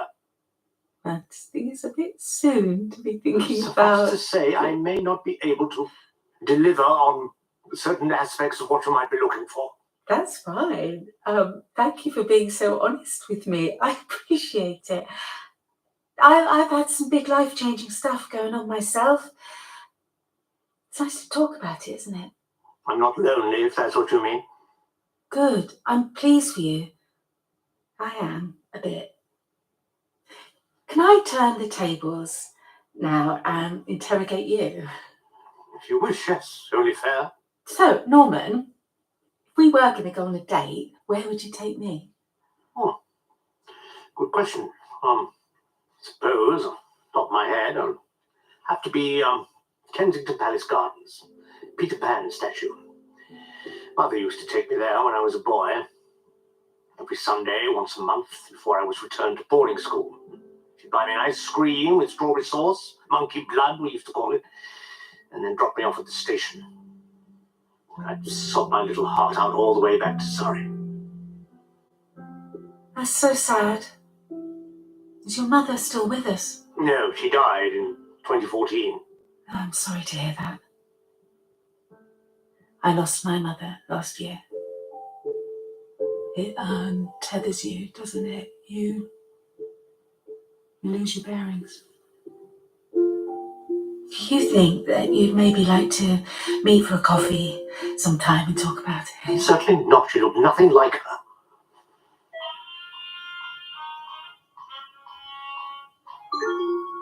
Oh, hello. I'm Mummy. Vicky. You look like you've lost a shilling and found a penny. Am I that ugly? No, not at all. Sorry. No, I've just had the rudest man. There's some nutters on here, aren't there? Well, you've only got to read the papers. Hey, my last one didn't go to plan either. Really? Yeah. Screen comes up, there's nobody there. I just hear this voice off. Sorry, I'm having a wee. I said, it's all right, love. When you got to go, you got to go. Then she comes out of the toilet, starts unloading the dishwasher. No. I swear down. I said, you're not going to have a quick look, just in case you've got Cary Grant sat here. So she comes over, puts her glasses on and goes, Cary Grant? More like Russell Grant. Then she freaks off again. I like a cuddly man. Oh, well, I go up and down, but it's hard, isn't it? My last date was after a mother rather than a partner. You never know who you're going to get, do you? Yeah, true. You've got lovely eyes. Thank you. So do you work, Vicky? Yeah, I'm a landscape gardener. Really? Yeah, I do designs and planting, the sort of thing you see in the Chelsea Flower Show. Wow. I was going to say something about a neat bush, but I stopped myself. Don't blow it, Manny. Oh, it's so nice to laugh. I haven't laughed in ages. Oh, yeah, it's the best medicine. Even if nothing comes of these things romantically, I always try and have a bit of fun, but that's just me. You can't go wrong if you're straight up with people. Do you know what I mean? Be honest. And if they like you, they like you. And if they don't, it's 4 minutes out of your life. Yeah. You're right. I'm not a landscape gardener. I just said it. I don't know why. I think it's a confidence thing. Oh, don't be daft. I'll talk to anyone, me. Well, you're not a traffic warden, are you? No, I'm nothing. Anyway, what do you do? I, Vicky, run a premium phone line for people trying to solve the Rubik's Cubes. Honestly? Swear down. People ring up, they've got 3 sides done, they want to know how to progress. Occasionally I get the speed cubers phoning up with a DNF. What's that? I did not finish. But mainly it's just taking muggles through to soul completion using the Friedrich method. Starting with your basic white cross, then inserting pairs of corners using OLL. Orientation of last layer. I do go a bit geeky when I get on the subject. No, it sounds fascinating. And how long are you on for? Average call time is 17 minutes. Pound a minute, you do the maths. £17. Exactly. And then you throw in your internationals, your Chineses, your Thais. I only need to do 3 or 4 calls a day and I'm laughing. That sounds perfect. Well, it is. You see, I want to franchise it, get it on Dragon's Den. To me, it could be the next Trunky or Tango teaser, but I just don't think they'd get it. Well, the new lad they've got on, Stephen, he might. You've got to get it on social media. Maybe you get everything on social media nowadays, can't you? You can. Including someone to have a bit of fun with.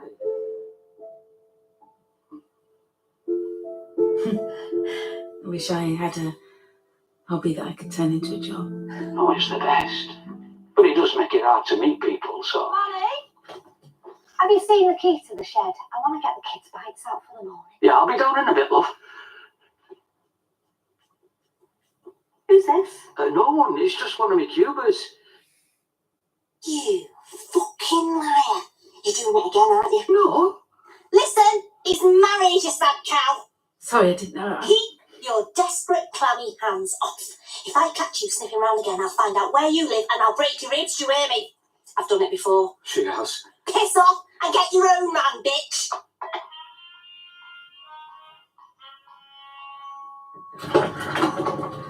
I'm really glad you came. Oh, no, you've opened it already. So, a bit of Dutch courage, I suppose. Come in, sit down, I'll pour some glass.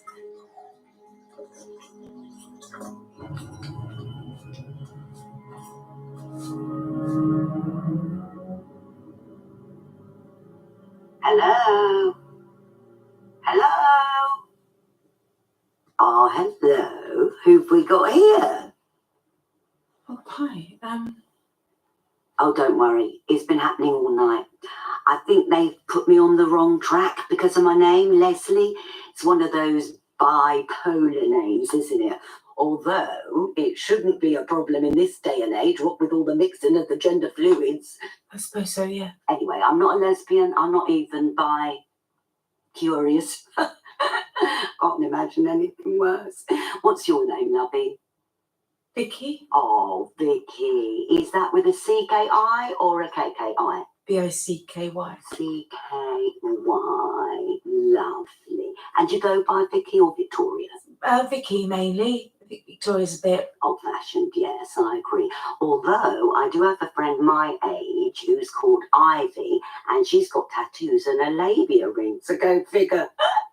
So now, tell me, Vic, have you seen anyone who's Mr. Right out there, or are they all a bit... Mr. Lefts, as my mother used to say. Mr. Lefts, I like that. No, yeah, I've found a couple of potentials, maybe, but no one's really jumped out at me. Oh, well, I should hope not. I mean, that's the beauty about being online. Safety first.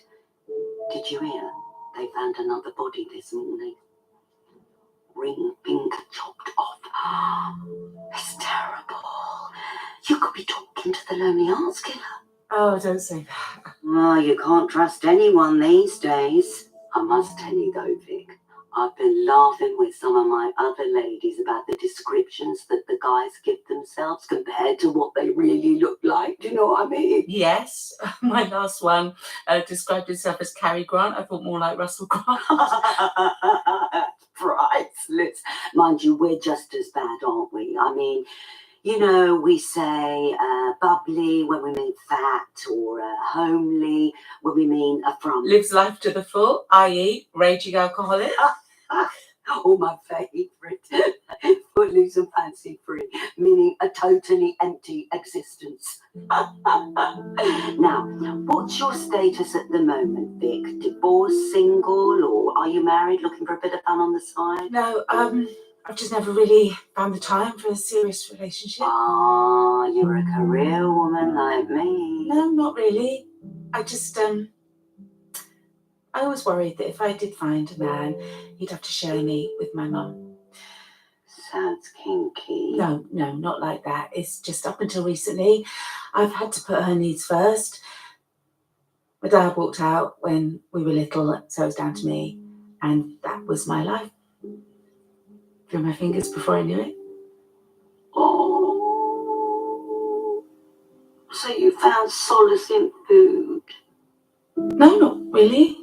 Oh, we're so hard on ourselves sometimes, aren't we, Vic? I mean, how many items of clothing have you got that you can no longer get into? 1 to 5, 5 to 10, or 11 and over? 5 to 10, probably, if I... Good.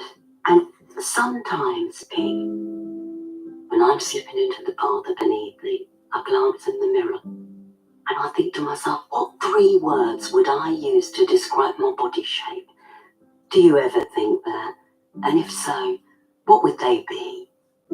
So what? The 3 words. Take your time, we've still got a minute left. So what is this? Why are you writing everything down? Vicky, what if I were to tell you that there is a brand new miracle product that's just about to launch in the UK? It's a supplement, it's not food replacement, and I... So what? Are you just trying to sign me up for a diet plan? Oh no, we don't call it a diet plan. No. It's a gateway to a new you. Have you got an email address? No. Yes, but I'm not going to give it to you. Why not, lovely? Because you've tricked me. I bet you deliberately put yourself down as a man, didn't you? Well, it is fish in a barrel. I mean, where else am I going to find an endless supply of ladies like you? What do you mean, ladies like me? Bubbly. Now, I really do need your email so that I... Fuck off!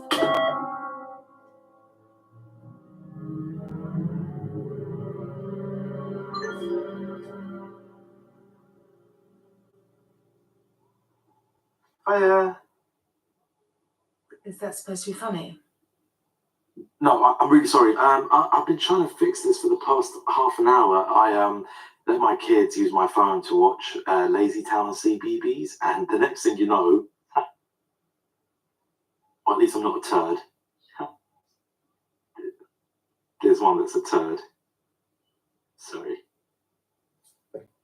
I can keep fidgeting with my phone to try and turn this off, or I can focus on talking to you properly. Or you can switch off now and save yourself 4 minutes. I won't blame you. All right, it's fine. I'm not doing anything else. Can I ask your name? I'd rather not say. Yeah, okay, I'm sorry. Don't keep saying sorry, because you sound like me. What have you got to be sorry for? Oh, daring to exist according to most people on here. Yeah, not easy, is it? Being gazed at and picked over by half a dozen strangers. I've never done this before, and I don't think I'll bother again. Why not? It's just too painful. Confirms all the worst things that I think about myself. Well, don't be like that. I'm sure there's somebody out there for you. You're a man or a mouse. Oh. Sorry. Fair enough. Cheers to us. Anyway. To us. Cheers.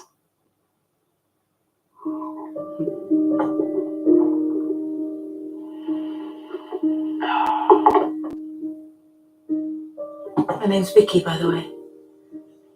Jai, by the way. How old are your kids, Jai? 11 and 12. Oh, and they still watch CBeebies. Yeah. What are their names? Sally and Lindsay.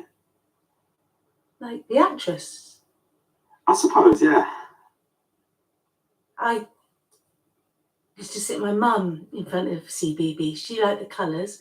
So I know that Lazy Town hasn't been on for 10 years. You put that filter on yourself, didn't you?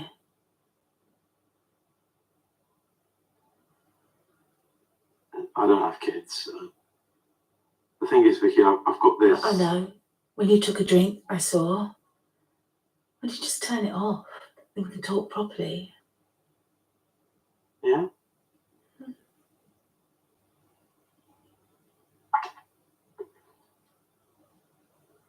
It's better. So, tonight's been a bit of a washout, has it? Yeah. Until now, anyway. I don't get to meet many women IRL. It's quite hard to part with the stairs. Oh, tell me about it. I live on the top floor with no lift. No, I mean the... No, I know what you meant. So you're joking. You've got pads. Vicky's got pads. No, people react in different ways. I'm either the invisible man or the elephant man. They either can't stop looking or they don't see me at all. Well, that must be hard. I get overlooked as well. No man, no job. Unless you count being a carer, which most people don't. So this is me finally coming out into the world, like flowers starting to bloom. Except no one wants to smell me. I do. Sorry, I meant that sounded weird. I mean, we've got 20 seconds left. What can you say in 20 seconds? Hold on, wait. Check this out. Hope you got good memory, Vicky. Babe.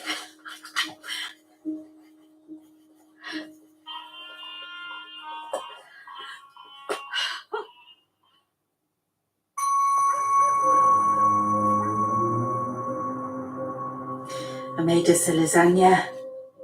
Hope that's okay. Just with some salad and a bit of garlic bread. It's been nice having someone to cook for.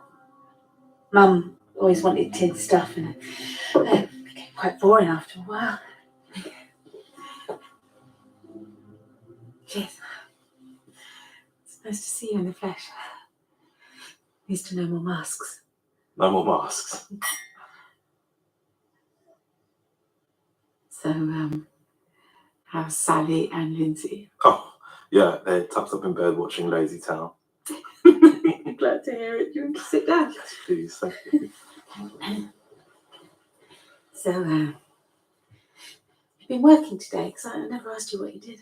Yeah, so I'm in investments. So buying, trading, selling. I'm actually going to get some Bitcoin soon, so I'm just running the numbers. That sounds exciting. Yeah, it is really exciting. Yeah. It's an interesting dress you're wearing. You're the third person I've seen wearing it this week. Really? Must be on sale or like at one of them charity shops or something. No. It's quite old. It used to be one of my mum's, I think. What makes you say that? I've got you a present.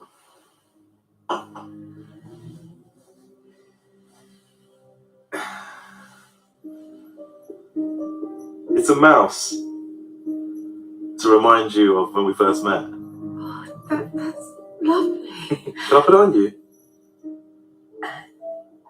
Yeah. Yeah.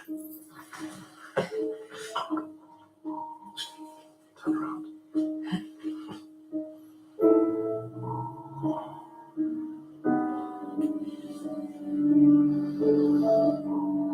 I can smell you now. That looks nice. Just get some crisps. You seem nervous, Vicky. Do I make you nervous? No. As I said, I've not been on many dates because of my mother and her condition. So, can't be going out for a romantic meal for two. It's easy when your mum's bag needs emptying every 4 hours. Sounds draining. It was, literally. But she's passed, and so now I'm free to start a new chapter. So, every cloud. Do you still have your mother? How do you mean? Because she's still alive. Yeah, I think so. I don't think we ever really get... What are you doing? Stop! Sorry. We haven't even had our food. Yeah, I'm sorry. I thought I could skip a few steps and it would still be fine. What do you mean, steps? All right, Vicky, I'm going to level with you. I never quite knew how to get to the next step with women, bedroom-wise. So I did a pickup course. Course? Yeah, like gives you structure, tells you to demonstrate higher value. That's why I was like talking about the Bitcoin stuff, and then tells you to throw in the odd neg. So what's an egg? You know, like when I said your dress was shit. That was to make you like me more or something. I don't know why. I went to the toilet in that bit. I missed it. Oh. That's very disappointing. I think you've let yourself down, Joy. So I guess I've wasted my money on these then. And the wine. Fuck's sake!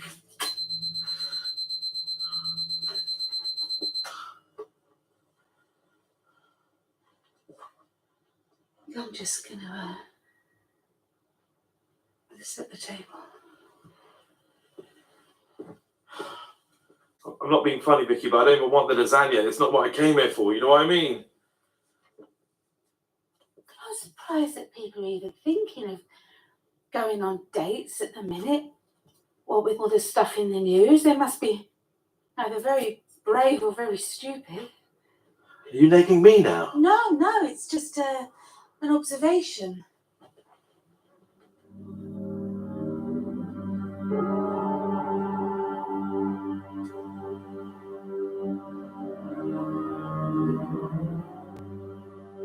Lonely Hearts Killer. I hate the name. It makes me sound like a victim. And that's not me. I refuse to end up like my mother. Oh, God. And so many nasty men out there.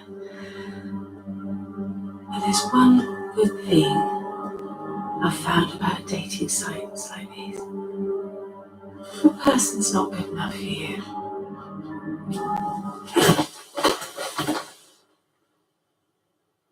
just swipe left.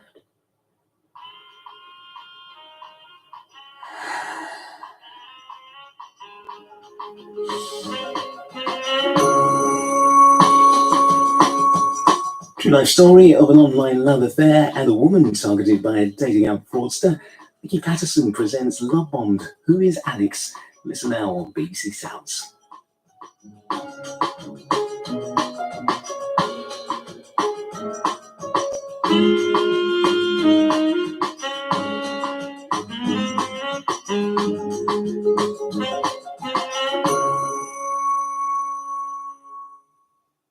There are 3 verdicts open to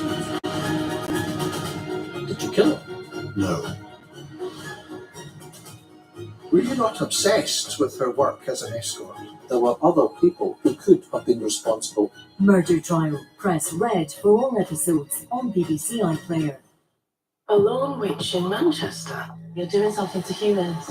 But you don't want to be. We need to hand her over to the elders. No, we need to protect her. You can't feel the danger in. What's it? Johnny No Day. Press red for all episodes on BBC iPlayer. That's One World with John Simpson has analysis of the war in Gaza at 11:15. Now on BBC Two Newsnight with Kirsty Walk.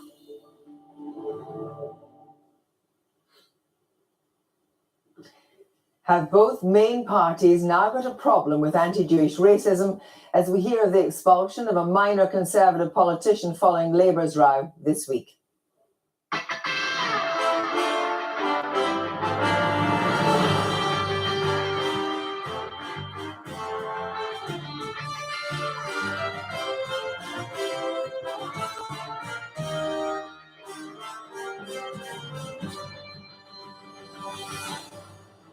Will Labour divisions be further exposed when the SNP forces a vote this coming week on a ceasefire in Gaza?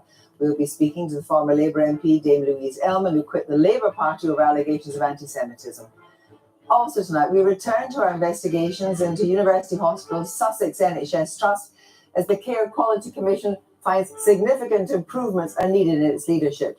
Joe Biden's record on migrants crossing the US-Mexico border is in the spotlight as the House of Representatives votes to impeach his Secretary of Homeland Security. We'll unpick the politics with a Republican pollster and a Democrat strategist. And a new trial has successfully repurposed a drug that could banish the crippling disease of rheumatoid arthritis for many.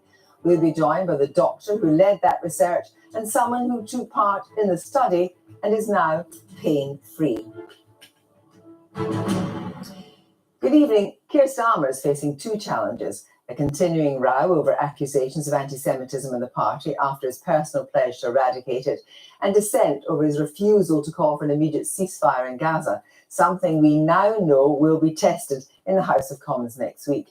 And today we've heard more about 2 councillors in Kirklees resigning over the party's stance on Gaza. And there are questions over his decision-making too, first over the U-turn and Labour's financial pledge for its green energy agenda, and also over his initial decision, which he then reversed, not to suspend the Rochdale by-election candidate, Azhar Ali, for suggesting Israel had allowed the October 7th attacks by Hamas. Today, John Healey, the Shadow Defence Secretary, facing questions about the party's vetting processes, insisted Labour will act to block people not fit to be MPs. But with an election in the offing, is there a way through this for the Labour leader? Before we discuss that, first from Joe, news of trouble for Conservative Mayor Joe. Askel Hock is his name. He is the mayor of Salisbury, and he has been expelled, Kirsty, from the Conservative Party this evening. He's only been in that post since May last year, and we don't know the detail, really, of the anti-Semitic comments he's said to have made in a WhatsApp group. The Conservative Party say those comments are offensive and inappropriate, and that they are a clear breach of the standards expected from individuals holding public office. Of course, the BBC has approached Councillor Hock for details, but I suppose this doesn't take the pressure off Keir Starmer, but perhaps proves that anti-Semitism exists across the political divide, and there will maybe be pressure on Rishi Sunak to try and ensure candidates, public officials are vetted in the way there has been pressure in the last 24 hours on Keir Starmer to do something similar. Well, of course, the vetting process, I suppose you might say, would be different for elected representatives than for essentially titular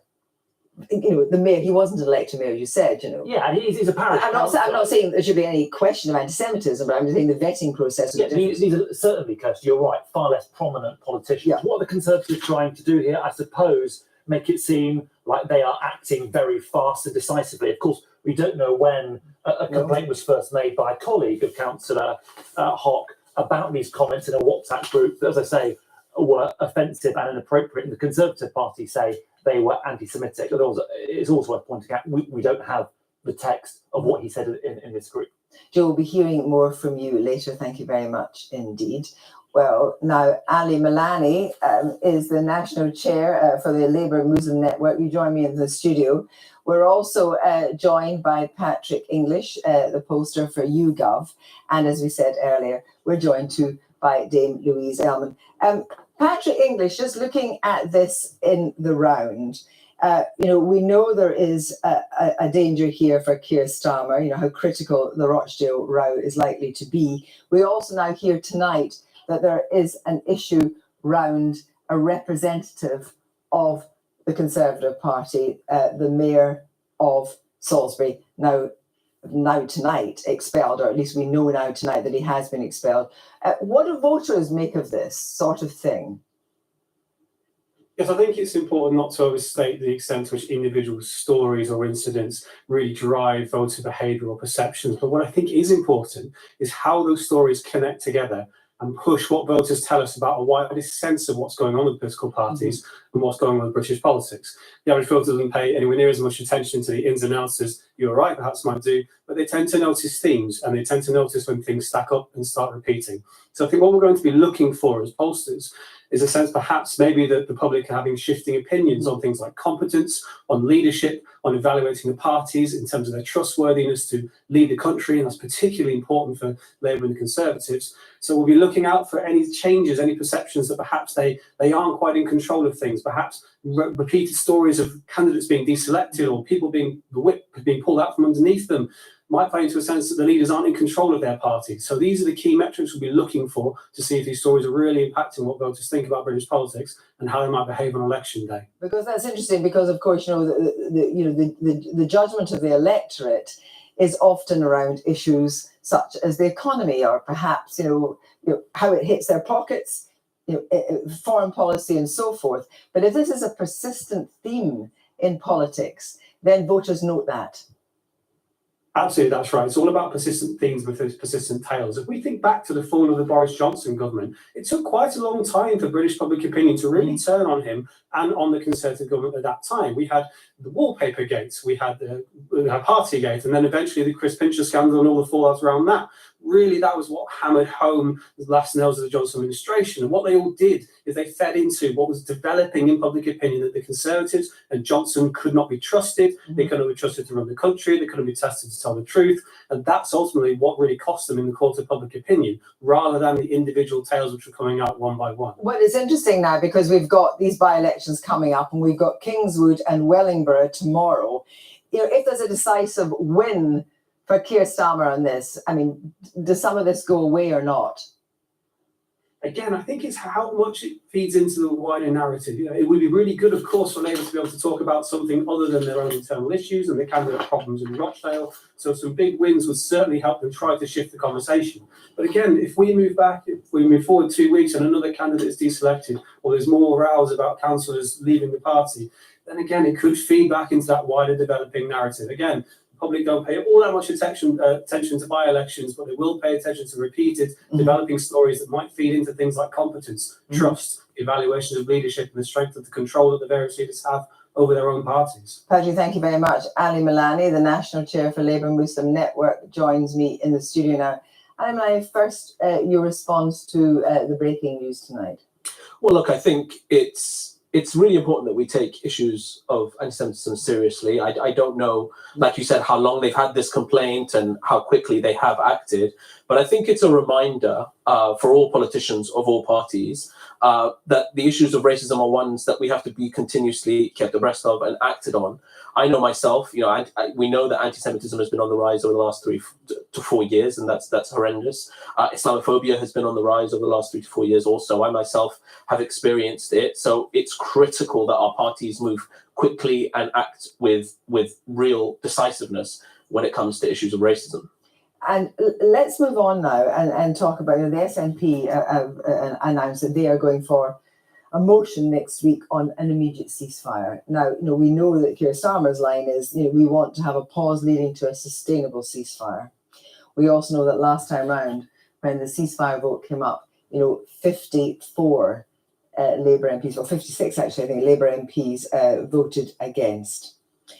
Tell me, what do you make of all this? Because we do know that the question of what's happening in Gaza is incredibly important to many of the electorate, but particularly to Muslim electors. That's absolutely right. And I think the poll that we released this week showed that 75% of Muslims said that the British politicians' line on Israel and Gaza and Palestine will be important to how they choose to vote at the next election. But I have to be honest, this doesn't have to be contentious.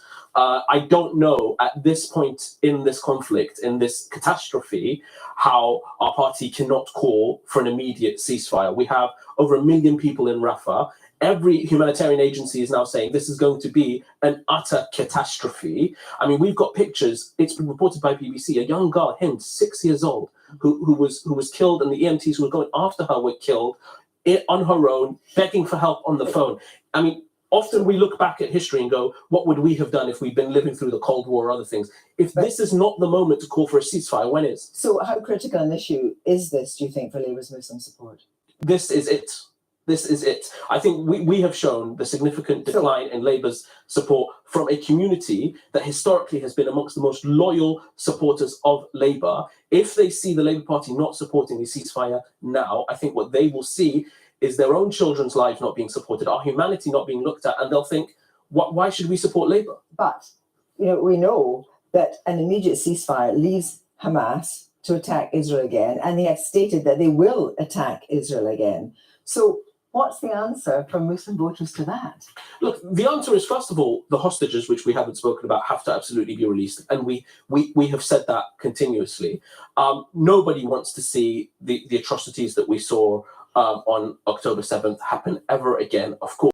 But the answer is absolutely not to unleash a human catastrophe on 1.5 million people, innocent people, who are locked in the size of a postcode. But I'm afraid we're running out of time. I want to ask you a question about the ceasefire vote then. So what are you saying? Are you saying that Keir Starmer should give a free vote, that he should whip it the other way? We don't know what he's going to say, or in fact that everybody should abstain? Oh, let me be clear. We are now in a position where over 30,000 Palestinians have been killed, 10,000 of whom are children.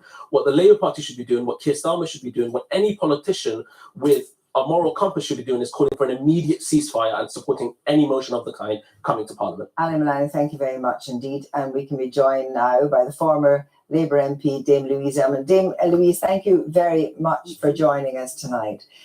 First of all, can I get your reaction to the expulsion of the Tory Mayor of Salisbury?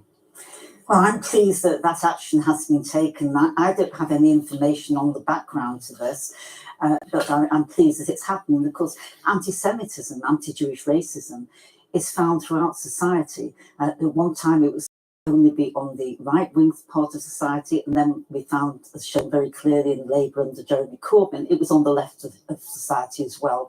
So I'm glad this action is taken wherever anti-Semitism is found. Now, it's obviously been a very difficult few days for Keir Starmer, and the Shadow Defence Secretary John Healey said that Labour will block those not fit to be MPs.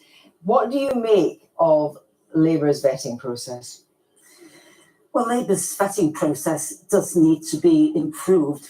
It has been tightened up, but clearly some people have been able to get through that who shouldn't have been able to, and it needs to be done in a much more thorough manner. So I just want to move on now and ask you about the SNP's the SNP's motion, so there'll be a second vote on a ceasefire. So where should Labour be on this, do you think? Well, Labour should be part of international discussions taking place, which will stop Hamas ever being able to repeat its murder, torture and sexual mutilation of Israelis. It's already said it would do it again and again until Israel is annihilated. And we are seeing a tragedy unfolding in front of us. Hamas is using people, civilians, as human shields. But the key issue is to stop Hamas being able to perpetrate its massacres and sexual attacks again. And I hope the international discussions, which this country is part of, will aim to do that as part of a comprehensive agreement so that we can have a ceasefire where Hamas cease to be able to inflict their damage again. But Louise, I'm sorry, just to interrupt there. You heard what Ali Malani said. This is the critical issue, particularly for Muslim Labour voters. And we understand David Lammy tonight is just saying, I think, not these words, but it's unconscionable not to vote for a ceasefire. So does Keir Starmer change his position? His position, as we know, is go for a pause and then a sustainable ceasefire? Or does he say we have to back the SNP motion on this? I think Keir Starmer's position has been very strong. He said Israel has a right to defend itself. The terrorist Hamas organisation must not have a capacity to inflict its damage again, but there should be negotiations to an agreed stop of violence, a pause, more humanitarian assistance, and eventually negotiations to have a two-state solution to this very tragic conflict. That's where we should be heading, and the sooner that we can get that kind of agreement, which includes Hamas laying down its arms, and we can have a sustainable ceasefire, the better. Thank you very much indeed, Louise Herman. In Monday's discussion about the Labour Party, a contributor said that the MP Andy MacDonald had been suspended by Labour for an alleged anti-Semitic remark. This was incorrect. He was suspended for what the Labour Party called deeply offensive comments. Now, Newsnight has been reporting on concerns from within University Hospital Sussex NHS Trust for months now. Today, the Care Quality Commission has concluded significant improvements are needed in its leadership, and there's a wide disconnect in the relationship between staff and senior leaders. The Trust said it accepted the challenge and was working hard to put things right. This latest report comes after a damning investigation by the Royal College of Surgeons and as Sussex Police investigate 105 cases of alleged medical negligence at the Trust. Joe Pike has spent the day in Sussex. Nisha Sharma is a solicitor specialising in medical negligence. She's Brighton-based, and almost every day her company gets a call concerning treatment at the local NHS Trust. I think the people that are affected by what's happening at the Trust, the numbers are much bigger. I'm getting inquiries from clients all the time. We're getting people calling us up almost on a daily basis. I don't think it is in the past. We've had inquiries as a medical negligence department from people who have been treated last year, and the themes that we're hearing about are similar to the themes that we're reading about in the report. While Nisha Sharma says she's dealing with between 15 and 20 cases, BBC Newsnight understands at least 4 legal firms are representing patients or patients' families who believe they may have been affected by treatment received at the Trust. Today's Care Quality Commission report said dozens of staff had complained about bullying, the workforce was divided, and there was a wide disconnect between senior leaders and their employees that was affecting the care of patients. Yet inspectors also said staff were exceptionally caring, going above and beyond to show compassion and kindness. Of the Trust's 4 hospitals, 2 have been downgraded. Worthing Hospital's overall rating has dropped from outstanding to requires improvement, and St Richard's Hospital in Chichester has also dropped from outstanding to requires improvement. At the Royal Sussex in Brighton, the rating has risen from inadequate to requires improvement, and the Princess Royal Hospital in Haywards Heath was re-rated as requires improvement. What is perhaps most telling about this Trust's response today is their message of acceptance, that they believe the CQC's conclusions are a fair reflection of where their hospitals are. Yet in today's report, as with last week's damning report from the Royal College of Surgeons, there is strong criticism of senior leadership. Chief Executive Dr. George Findlay wasn't available to talk to us, but he did speak to BBC South today. I'm always worried about patient care. Patient care is our top priority. And that's why we've got very focused plans for improvement. Some of those are about processes and procedures. Some of it's how people are led. Some of it's how people behave. So we have a range of issues there. I think it is positive that the CQC have said there is some improvement at the Royal Sussex, and in particular that there are exceptional levels of care and compassion shown by frontline staff. But having said that, I am still deeply concerned about what they report as pretty much as a toxic culture when it comes to the leadership. 23 minutes. Simon Chilcott knows fighting for answers can take its toll. His son Lewis died in hospital at the age of 23. When we lost Lewis, that was life-changing. And immediately, you know, I wanted answers, and I just kept pushing and pushing and pushing. And I suppose probably a year after Lewis passed, it started to dawn on me that I'd not actually grieved for Lewis, because I've been so consumed by fighting the trust for the answers that we all deserved. He has only praise for the nurses, but thinks the CQC are right in identifying deep-seated cultural problems. Do you think the trust needs new management? I believe so, yeah. I believe so. University Hospital Sussex says the CQC found frontline teams giving good patient care, treating patients with kindness and respect, and working well together, but that it also found too many things that we need to do better, and they're working hard to put them right. Meanwhile, Sussex Police's investigation into 105 cases of alleged medical negligence continues.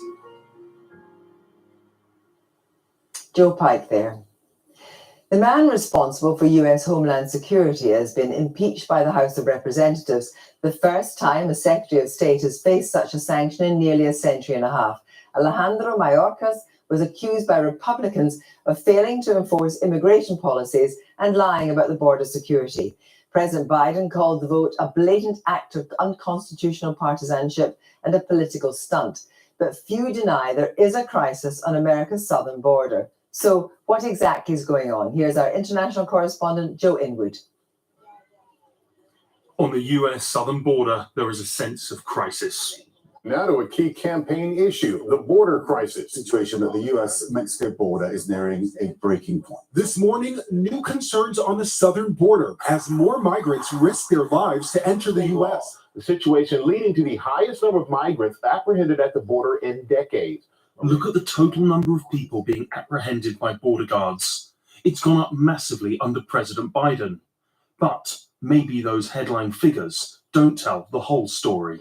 Anytime the Border Patrol encounters a migrant, they will report it. But this may involve a lot of people who are being counted multiple times. You have to take those large numbers with a grain of salt. One thing we can say is that people are coming from further afield. Historically, most crossing the US border were from Mexico, El Salvador, Guatemala, and Honduras. But that's changing. Last year, for the first time ever, the majority were from other countries, notably Latin America, particularly Venezuela, and further afield, particularly at the moment, actually China and Russia. What you have got is both a sense of opportunity existing in the place that is receiving the immigrants, but also, of course, there are many serious political, economic, cultural, and social problems elsewhere in the world. There's also the impact of COVID, specifically something called Title 42. In 2020, a rule was introduced that meant people could be deported almost instantly. That stayed in place until May last year, and some say has skewed everything. Title 42, what it did eventually, it created a bottleneck in northern Mexico of a lot of people waiting to cross, and also people trying to cross and being immediately expelled, so increasing the numbers of these Border Patrol encounters, which make us think that there is an unprecedented crisis on the border. That sense of crisis has added to the political heat around the border, but it's been contentious for years. We're talking about an invasion of our country with drugs, with human traffickers, with all types of criminals and gangs. Joe Biden clearly has a very different tone. Every day between now and November, the American people are going to know that the only reason the border is not secure is Donald Trump and his MAGA Republican friends. But some argue the change is more about presidential style than policy substance. Biden administration doesn't engage in that rhetoric. However, they did continue a lot of policies. They even continued building the wall. They extended Title 42. So in terms of what's happening on the ground, it very much continues, although at least we are not having that very open anti-immigrant rhetoric in the mouths of government officials. The yeas are 214 and the nays are 213. The resolution is adopted. Which brings us to this decision, the historic move to impeach the Secretary of Homeland Security. House Republicans accuse Alejandro Mayorkas of failing to enforce immigration policies. But his impeachment has almost zero chance of getting past the Senate. It's theater on the part of the Republican Party in the House of Representatives, again, to drive home the point to the American people that there is this crisis at the southern border, and they want to lay the blame for this at the feet of the administration. It all sets the tone for a political year in which the southern border will take center stage. Caught in the middle, vulnerable people and communities struggling to cope with their arrival. That was Joe joining me live to discuss how migration and the ongoing debate surrounding the US border with Mexico is pollster Frank Luntz and strategist Amicia Cross. Good evening to both of you. Frank Luntz, first of all, 214 to 113, but how do you characterize this impeachment effort? Not in a favorable light. I think that the critics of the Republican Party are correct, that rather than doing something specific and tangible, they play politics. That being said, it listens to your piece when Joe Biden says they're going to lay it at the feet of Donald Trump. Nonsense. Every published poll over the last 3 months has put the blame on Joe Biden considerably. And the fact is the numbers are so much worse now. And I think that that's one of the reasons why the American public is so frustrated over this entire immigration situation. They don't want politics played. They don't want accusations. They want the border secured. They have every right to demand it. And this is one of the reasons why Joe Biden is losing to Donald Trump today in almost every published poll.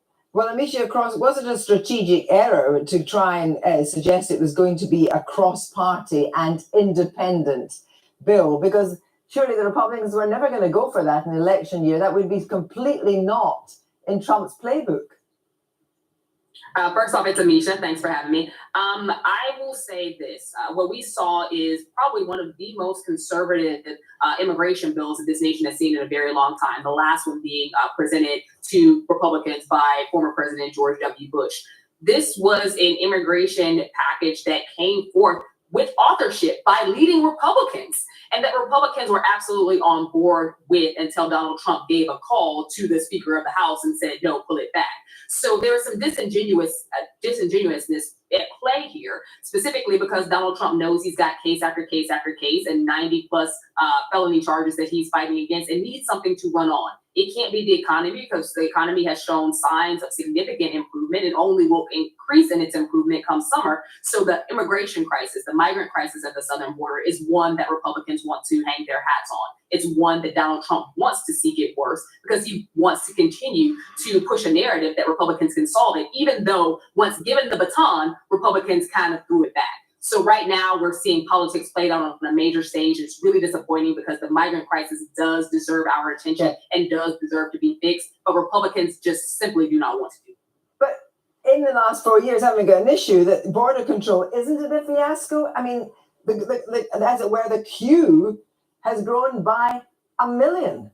I mean, it isn't working. So it's a legitimate target, surely, for Donald Trump.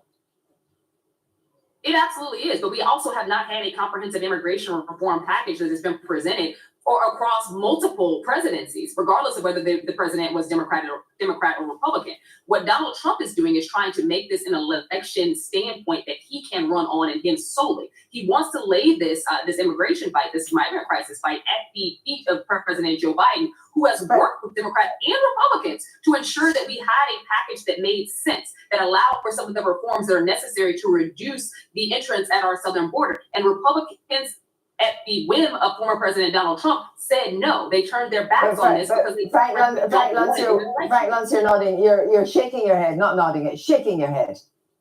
Because this is what the voters hate. This is why Joe Biden is losing. Accept accountability. Take responsibility. Fix the challenge. They're trying to blame Donald Trump for the policies of the last 3 years Joe Biden has been in charge. And this is the reason why the American public is turning against him. In the end, the public says, solve it. Focus on results. Fix it. Our vice president, let's take it out of politics, our vice president won't even go to the border. How many years did it take? And this was her issue to examine the problem. Make no mistake, I know British audiences are watching. You're going through the same situation in your country, and it's one of the reasons why the public has said enough with the Conservative Party. They're saying enough with the Democrats and Joe Biden. The policies don't work, and in the end, this is going to be the #1 issue on Election Day.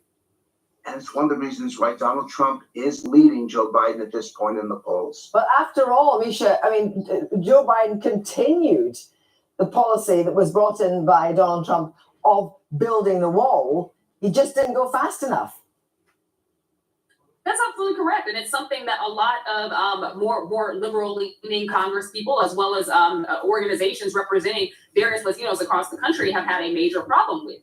The issue that we have is one of making sure that our asylum laws meet the demands that we are currently facing, but also, and I want to correct the record on something that was just said, Vice President Kamala Harris has visited, sat down with, and spoken with several of the leaders of the Northern Triangle countries for at least 2 years now, in which most of that has been provided some public engagement afterwards. Many of them have written articles, and we've seen the press coverage of that. So the idea that she has neglected that responsibility, I think, is absolutely incorrect. Quite frankly, the reason those countries are in the chaos they happen to be in right now in economic stability is the fault of a lot of Western policy. And there's a lot of work that needs to be done to ensure their safety and security, but also to stop the flow of migrants and the reasons why they are migrating to other countries to begin with. So when Kamala Harris talks about root causes, it makes sense, because we are not able to eradicate this problem without also addressing the root causes of why people are willing to risk life and limb to get here to begin with. Thank you both very much for joining us tonight. Iran's hostility towards the West has been well documented and most recently expressed in the country's backing for organizations which make up the axis of resistance, including Iran-backed militants targeting US forces on the Jordan-Syrian border, Houthis attacking ships in the Red Sea, and Iranian-made drones involved in deadly attacks in both Ukraine and Middle East conflicts. Iran's claim is that it doesn't seek direct confrontation with the West, but what is the mood like inside the country? The Islamic Republic of Iran is commemorating its 45th anniversary amidst a month of these international crises and anti-regime protests. The 1979 Islamic Revolution, which overthrew the monarchy in Iran, promised a nation of freedom. However, that promise is now being questioned, particularly by the younger generations. Ali Hamadani reports. Iran, right before the 1979 Islamic Revolution. After more than 4 decades, these videos from pre-revolution Iran are capturing the interest of younger generations. They show a time when the hijab wasn't mandatory for women, dancing wasn't prohibited, and the country was open to the world. They are now wondering why the revolution happened and how it changed Iran into what it is today. 40 years ago, none of us who were involved in the revolution could have imagined that the day would come when people would look at them as criminals. I'm not saying this out of stubbornness. Turn this shit off. I mean, what the fuck is it? I mean,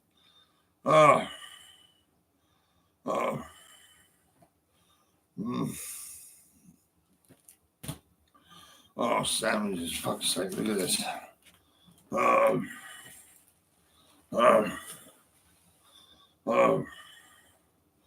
I just want to hear some piano, I think.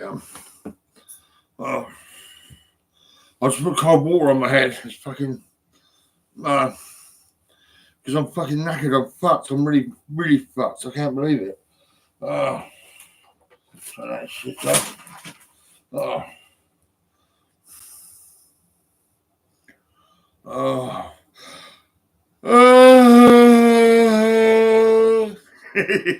That sounded funny, didn't it? Ding, ding, ding, ding. Oh, yeah.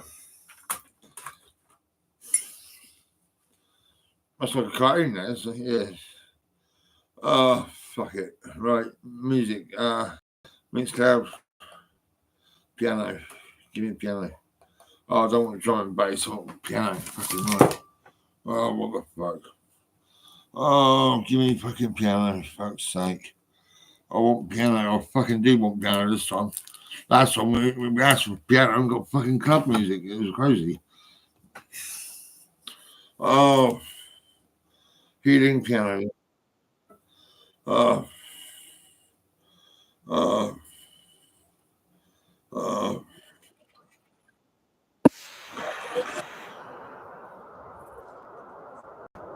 Oh, fucking hell. Oh, oh.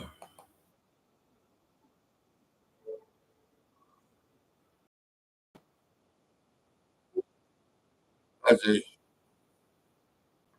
Oh, yeah. Oh, oh, oh.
See,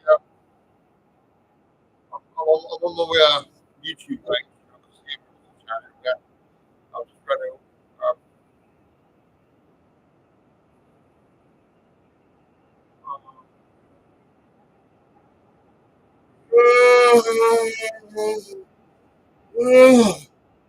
Yeah, I'm safe, I just can't breathe it. My heat is on. I don't know why. It's crazy. I've just turned it up and down. So I get a bit more.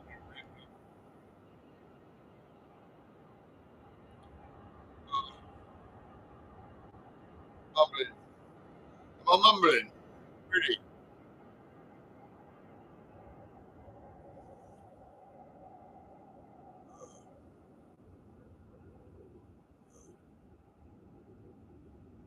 I'm in blue now. Blue, blue, blue, blue, blue, blue, blue. Oh, oh, oh, oh.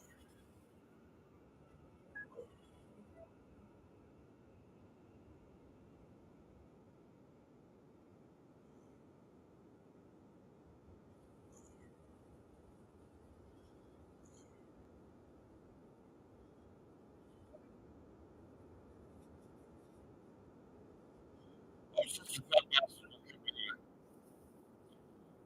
It's going to take years to get slim again.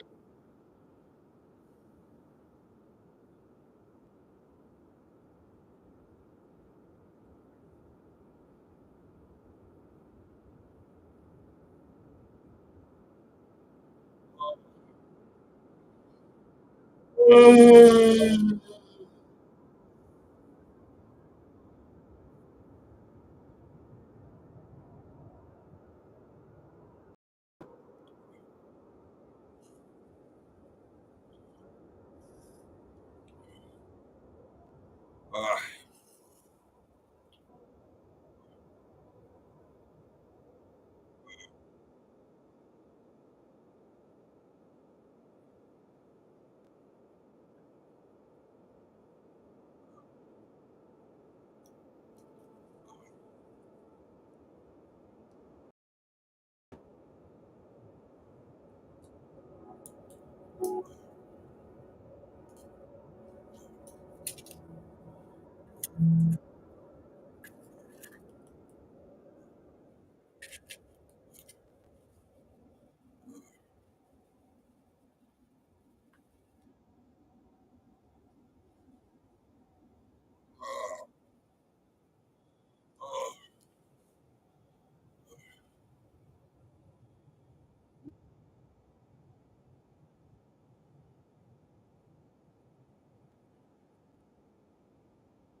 Oh, guess what? It was Valentine's Day today, and no one loved me. No one kissed me. No one gave me a hug.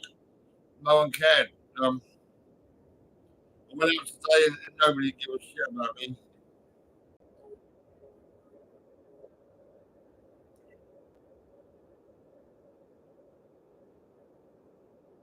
Makes you want to die, doesn't it?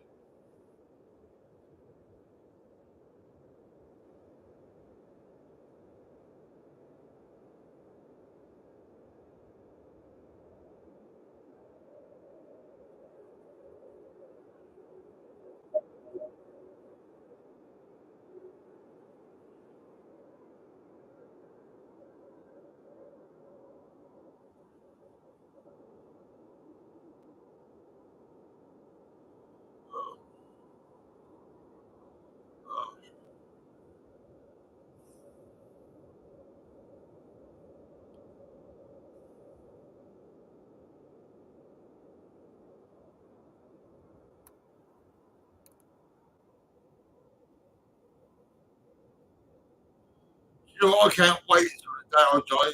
I really can't fucking wait.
I don't realise I'd probably maybe got involved with a lady or somewhere. You know, I had a nice chat with a lady in Sainsbury's. She was quite nice.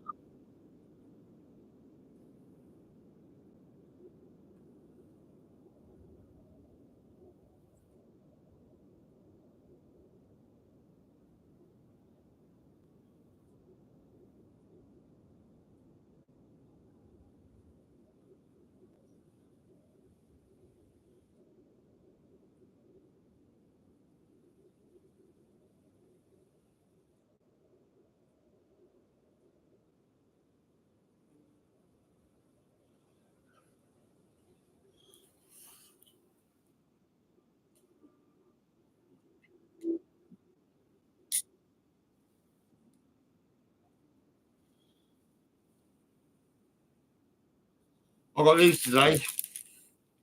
I got two. I got two.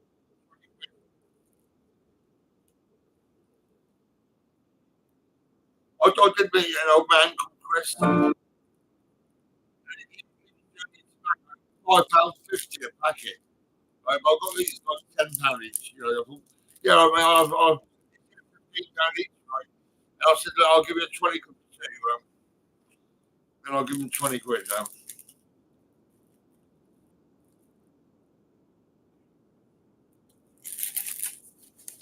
Yeah, chocolate. Yeah, chocolate.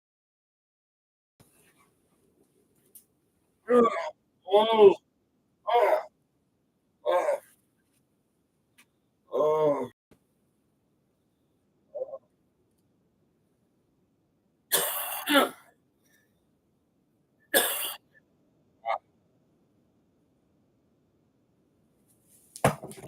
Oh.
I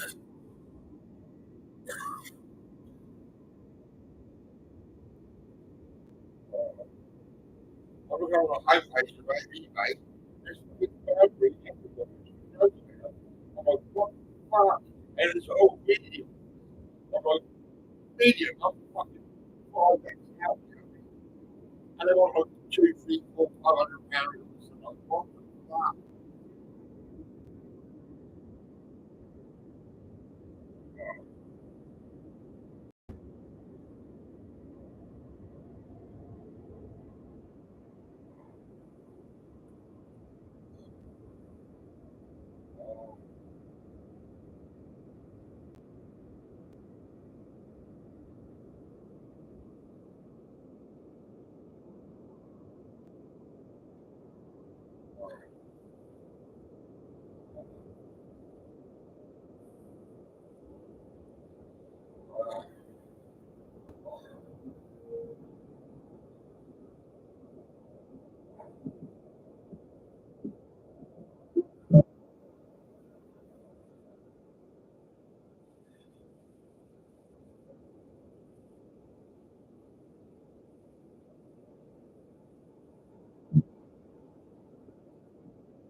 shivering. I'm like, fuck, man, I'm cold. What's happening?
Oh, wonderful.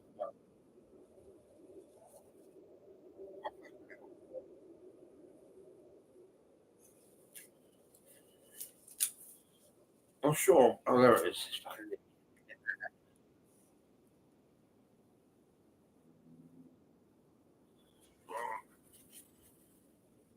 oh,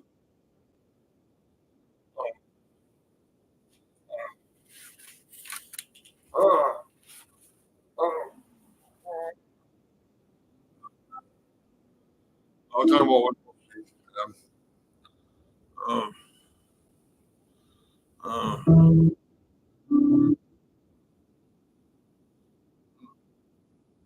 What's your mum doing? Oh, man. Oh, oh, oh,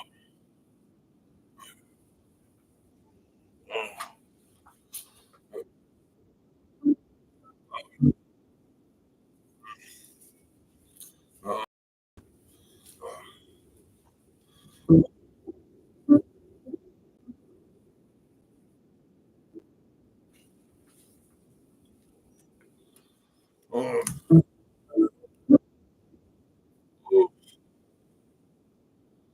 oh,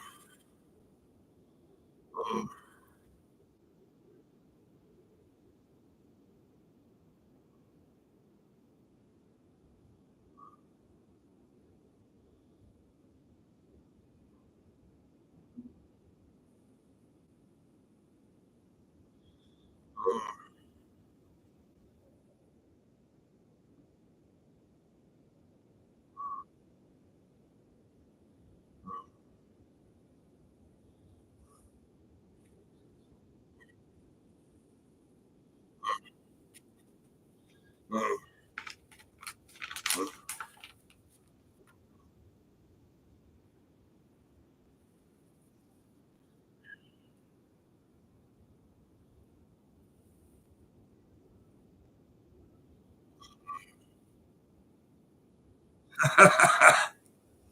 Yeah, yeah, you think I'm pregnant. Oh, fat bastard.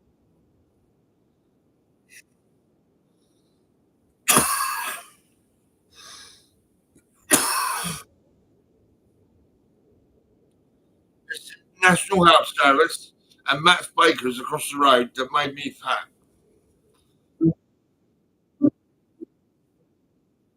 I've never been fat. I've never been fat.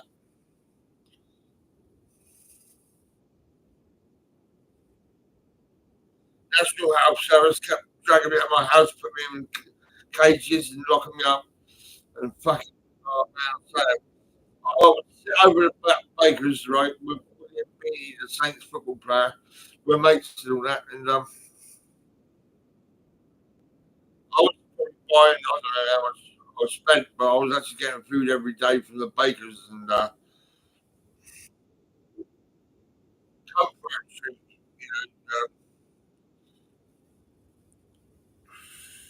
oh, look what I got. And I was eating all this fucking food and I was getting sections at the same time and I was fucking, well, I just put on weight upon weight, that's it. Um,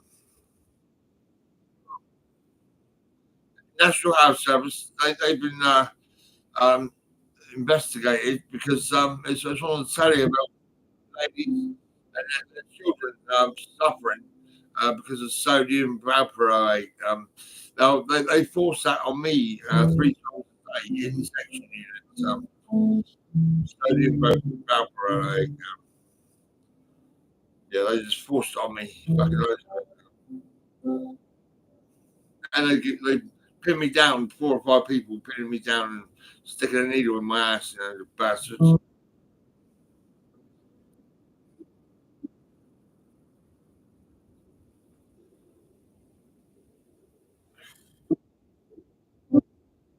I will always be the piano, man. My history is fucking shit hot. I've never seen a doctor.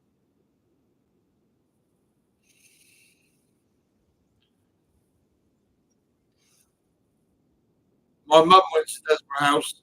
My mum got me sectioned.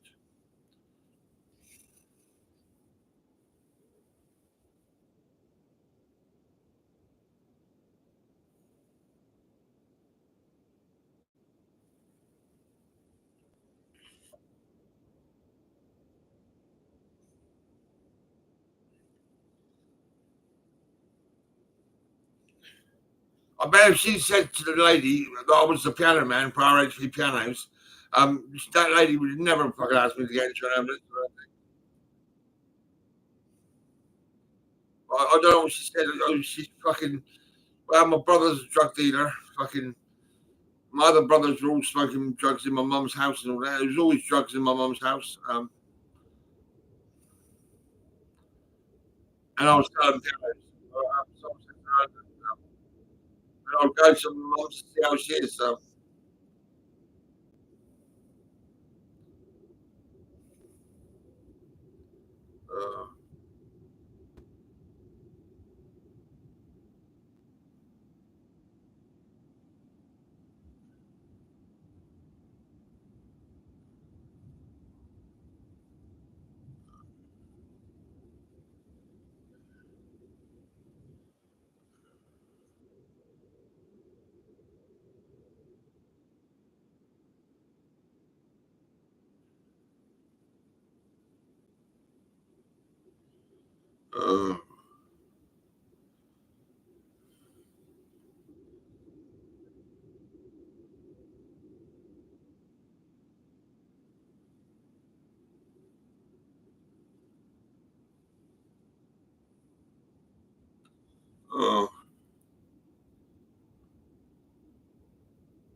I'll be going into my bed later. I'm trying to stay awake until about 12 or 1. Well, no, I'll probably stay awake until about maybe 1 or 2. And then I'll go to bed and just get stretch my legs out on the bed and fucking, oh, it's going to be so nice.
Oh.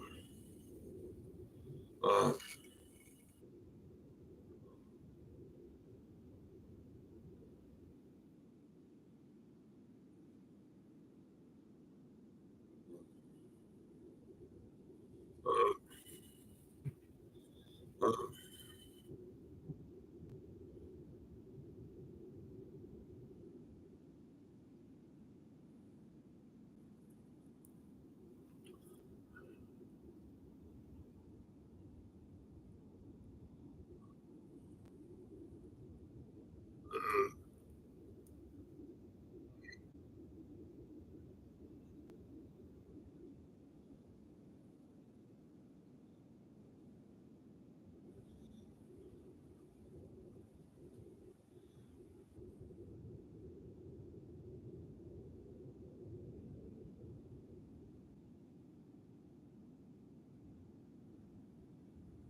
This is about nothing.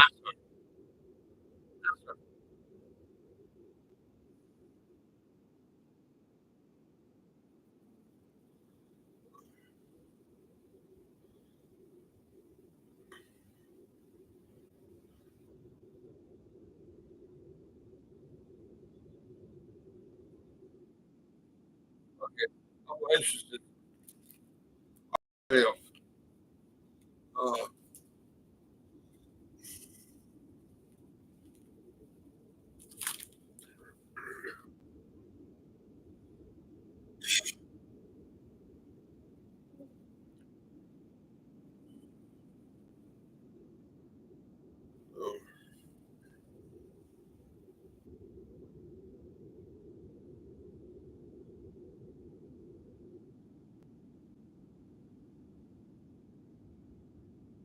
Valentine's Day, no love, no anywhere, nothing, no love anywhere. Oh,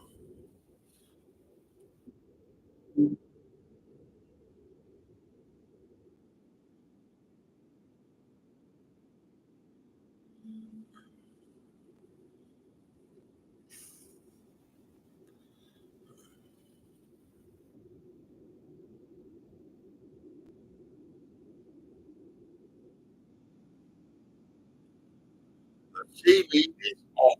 Oh yeah,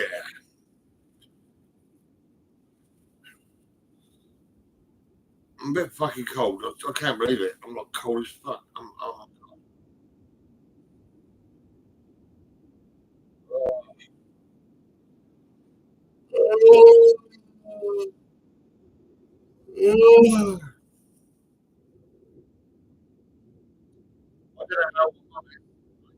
know.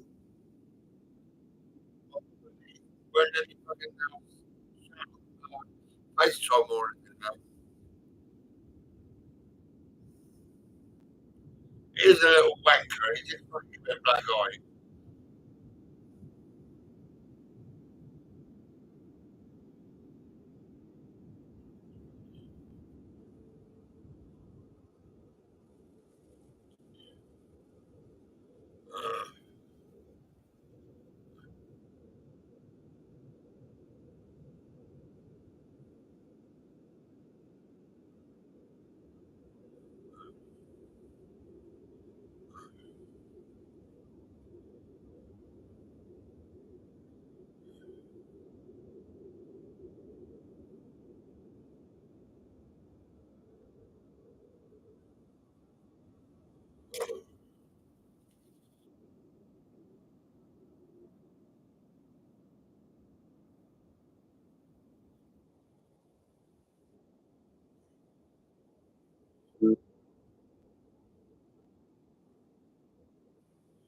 Oh, I don't think I better phone my printer. He's probably getting up early in the morning. He's a window cleaner as well. Well, he's got a degree in IT. He knows shit. He's all right here. So.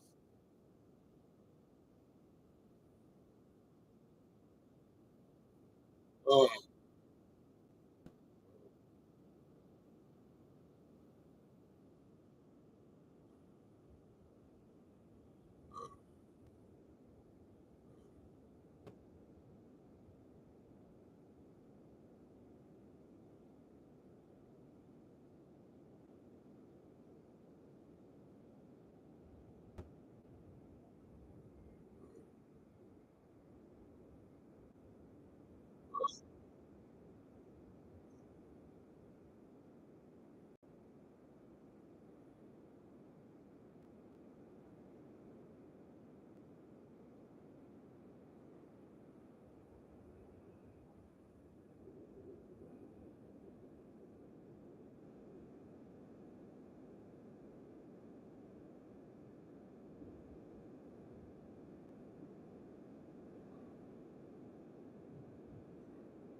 Oh.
It does happen quite a lot, and I fucking love it when I see this place. I'm like, ah, you're right.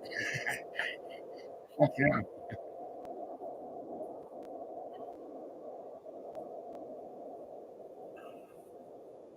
Oh, oh shit. I think I was asleep. That's what it was. Oh,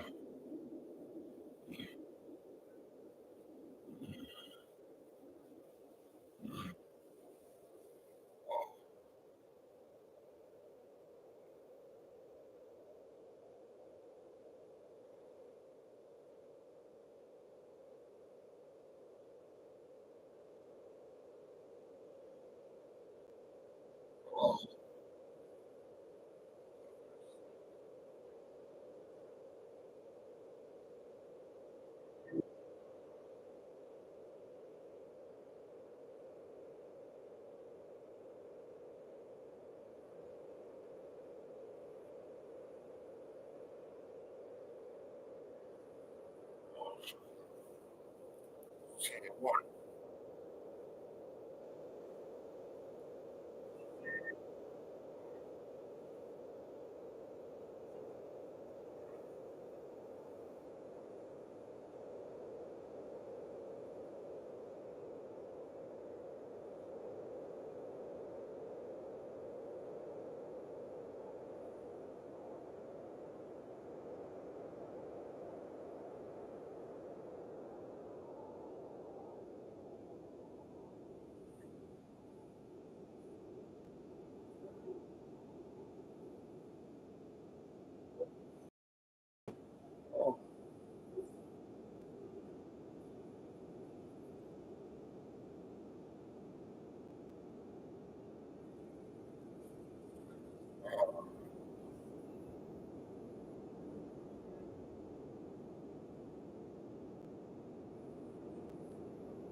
Oh, oh, oh.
Yeah.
Mental health, I'm going to take a piss at you. It's your day outside.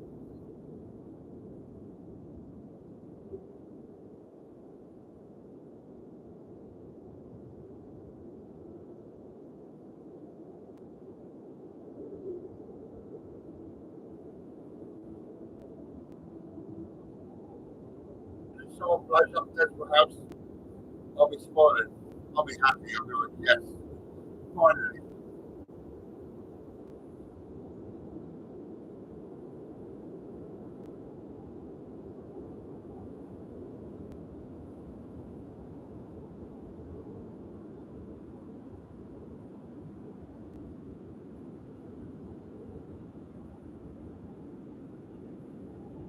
I wanted to suffer. I wanted NHS to suffer.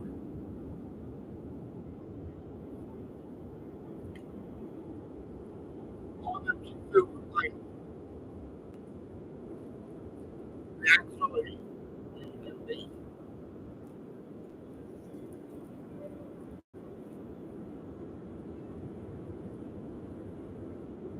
Like you forced it on me.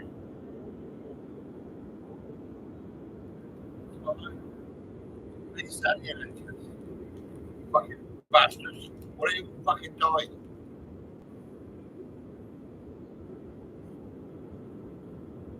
There's a fat blonde police lady, right?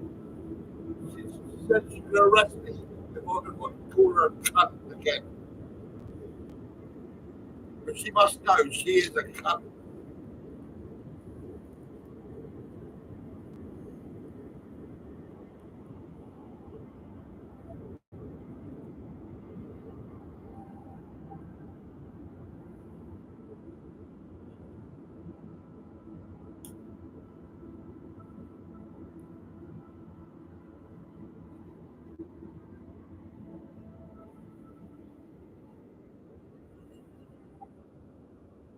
Brutality, that's what it was.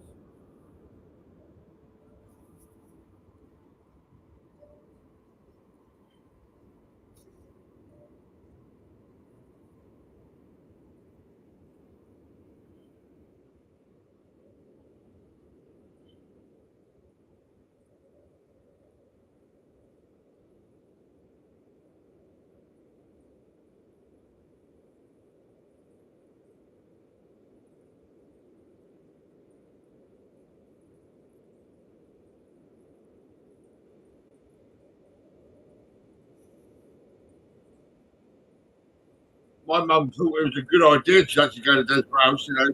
NHS are perfect. Yes, they are, but no, they're not. They're fucking shit. My mum made a mistake.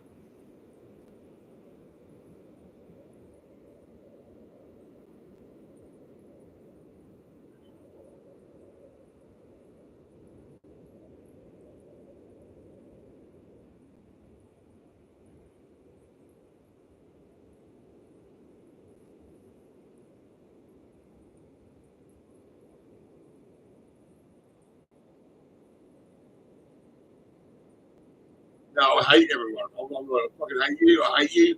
Why don't you fuck off? Why don't you fuck off? NHS, please, they don't fuck off.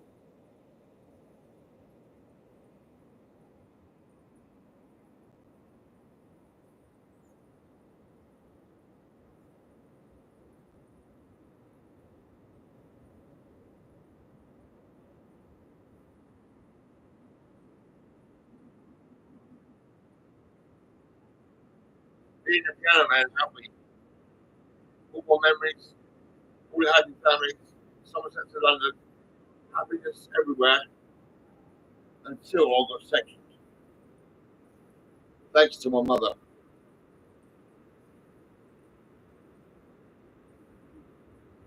She loves my brothers, you know, Lee and Mark and Russell.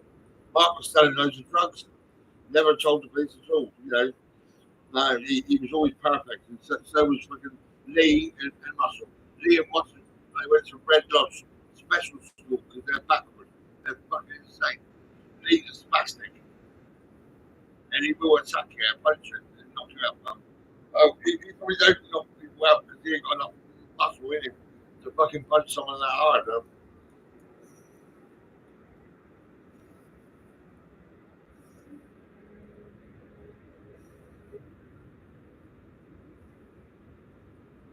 And Russell's a bossy cunt. Phoning up the section units to take my phone off me, you little prick. Lee White and Russell White are fucking idiots.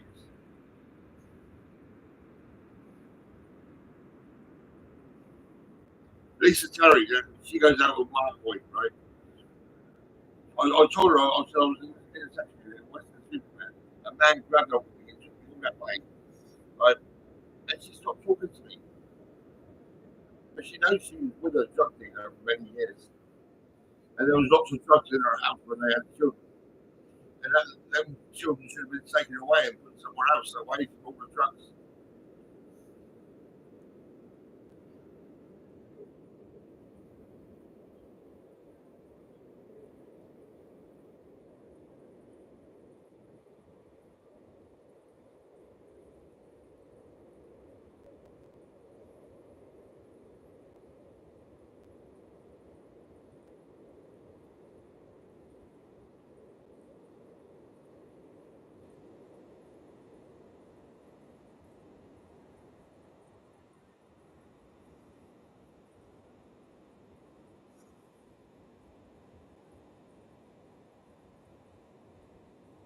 I wonder if Russell White's that blonde girlfriend knows anything about Russell's history when he was drunk, stoned, fucking driving without a license. Fucking, you know what the fuck? I mean, my mum's house was a drug's den. It was, you know, that's it. I will never forget it. I mean, I don't know how it was. So.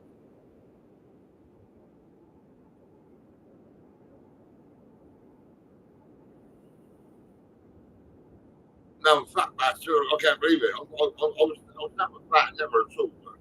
It was fucking Matt Bakers and fucking section units dragging me in, let me go home again, dragging me back in again. Fuck me.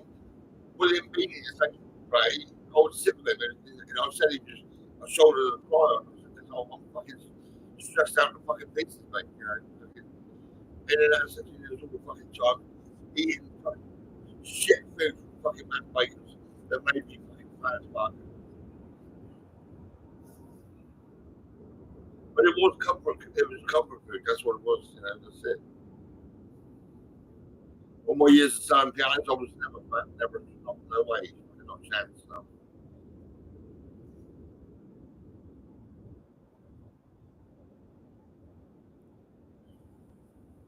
And I didn't swear much. And I swear more than anything. It's crazy. I don't give a fuck about nothing anymore.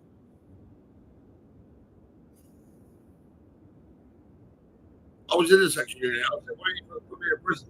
So get away from the fucking medication. But I said, no, don't do that. We're just feeding that shit to you until it's time for you to get home and be free. Right? Bastard.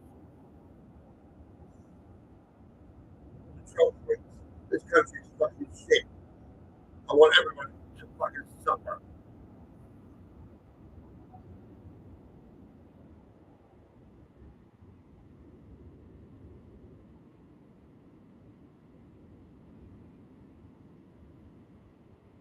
And it's just still striking for more money. I'll tell you what, you're not going to get fuck all, you little bastards. Doctors with no experience. Like, what the fuck?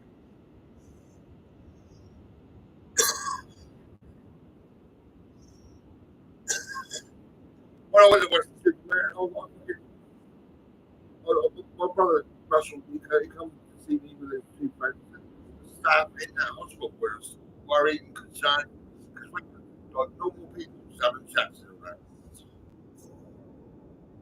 And then my daughter turned up, you know, fucking Rebecca Evans' wife, you're a legend, you know, you actually went all that way to see me.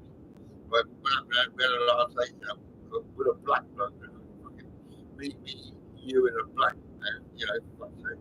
And then we go back into the section unit, right? And then we get transferred back to Melbury Lodge in Winchester. You wouldn't believe it, right? Well, actually, I mean, it makes fucking sense, really, to be honest, because I've got all the experience in the world. They said I was a doctor. and they said my daughter was a patient, and they fucking never said no. And I said, leave her alone because I'm the fucking patient. And she stayed with me for about an hour and then she went.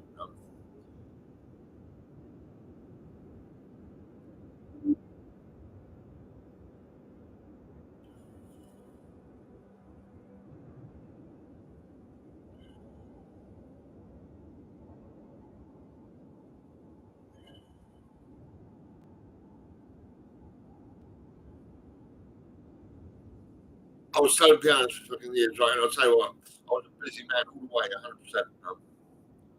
I never focused on going to the pub and getting drunk and having loads of sex with loads of these everywhere and having loads of babies. I just didn't do it. I mean, I was a busy man, that was it.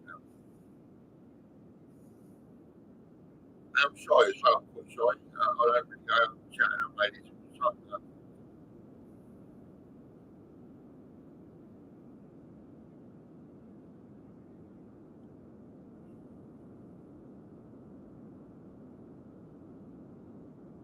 I'll give a little smile to the older ladies, you know. But the fit ladies are really fucking lovely to look at over there. I'm too shy, that's it, and it's not really, it's not going to get nowhere. You know, that's how it is.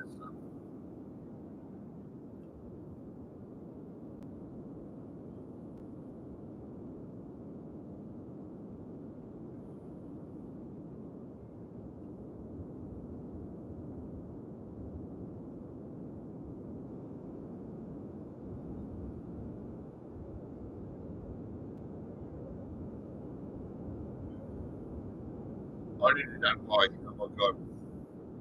That's when I woke up in a minute. And I was asleep, I think. It's now, I was in the free, yeah, I'm working.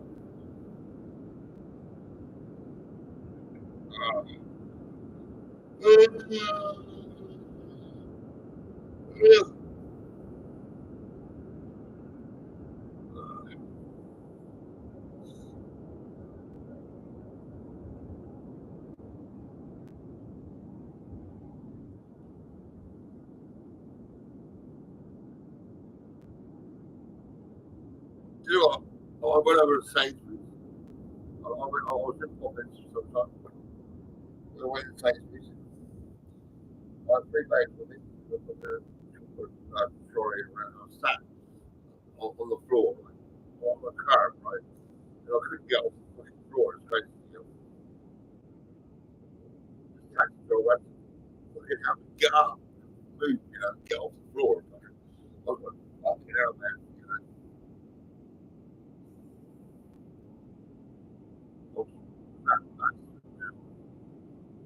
You know, I struggled to get off the floor. It's fucking crazy.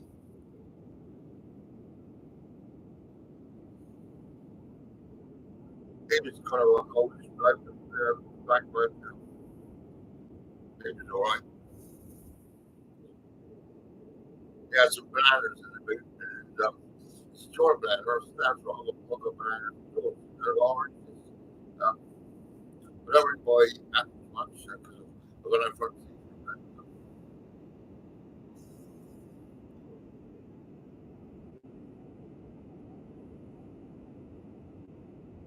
I'll give it a tip as well. I do got tips on taxis, you know, I do them.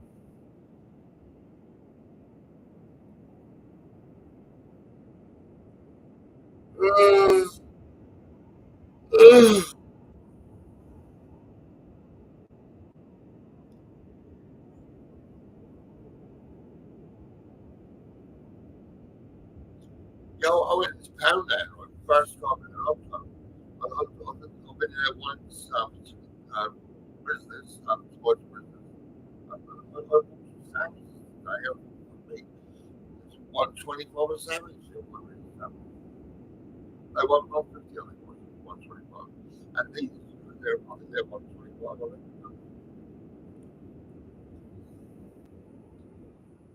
Something like that. Pretty cheap now.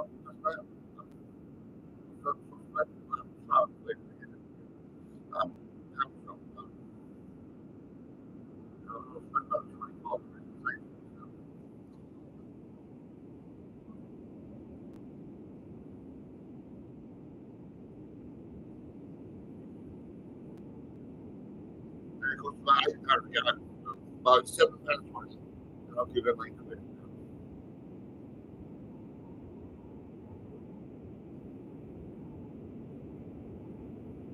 Sometimes I'll pay more, you know, depending on how much it's going to be. But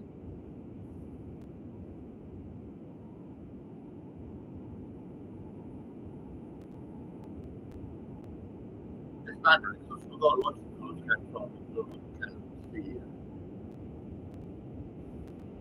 And I can see this side off the drive on.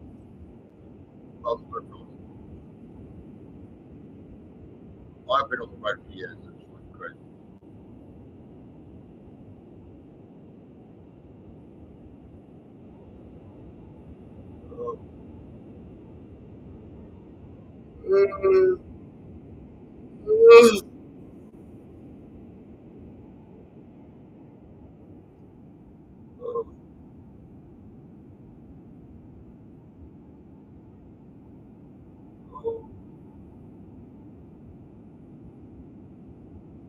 Get rid of this. Terrible.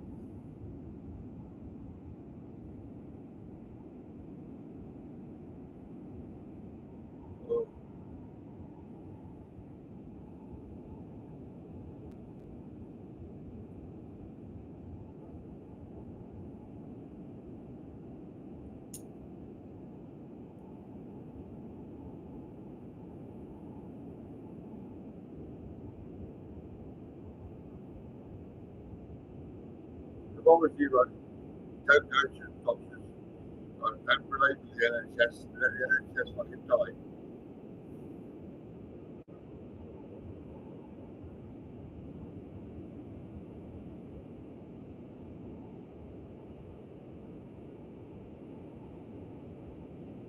If you don't kill them, they're going to kill you. That's how it's going to be.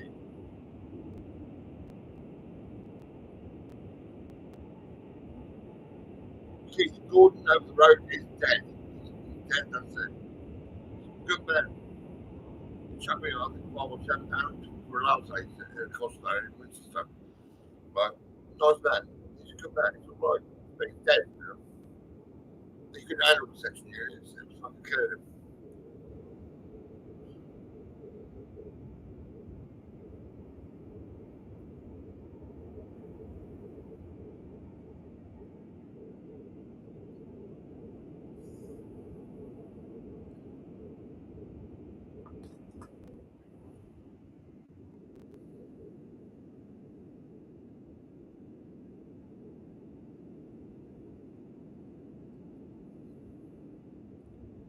Ugh.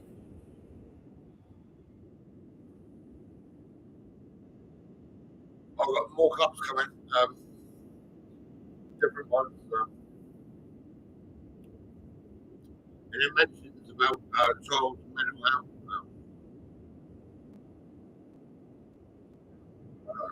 And I think it says about treating anxiety.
Lee is bastard. Yeah, Lee, you're going to mum's funeral on your own, mate. I'm not fucking going there.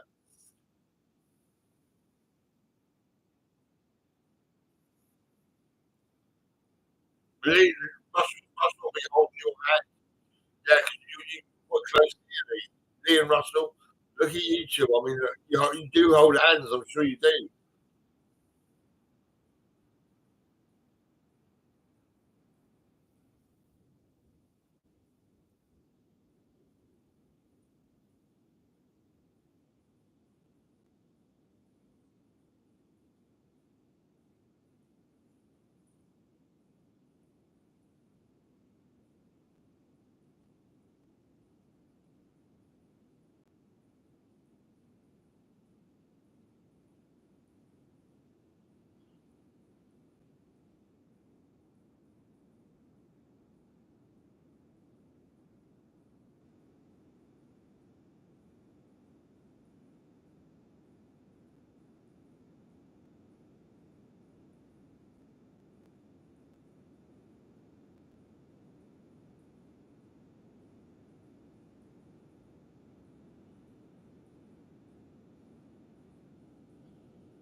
Anybody can try and get me to move back to Lord Silver. Go back to Lord Silver.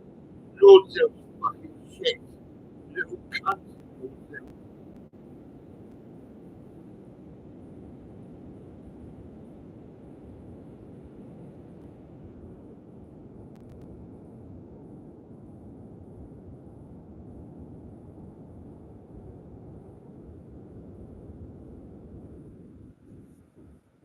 I used to spend my time with my dad. He lived in Bishopstoke and he used to work for his round.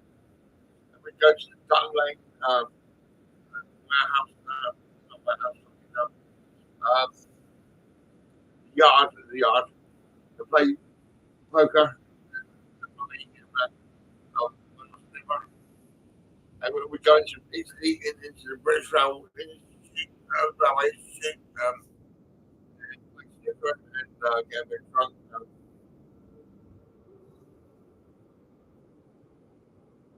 Come up the street, kiss,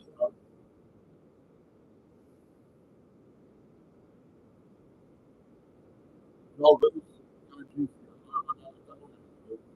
Lord Joe's fucking rubbish.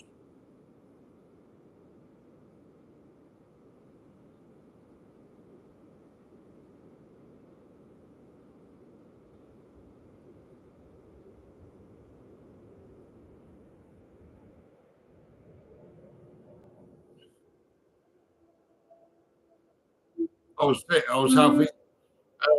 She was to see my mum, you know. She said I'll come back later. Fucking mad woman, crazy. Fucking her marbles are rolling around everywhere. She's fucked up.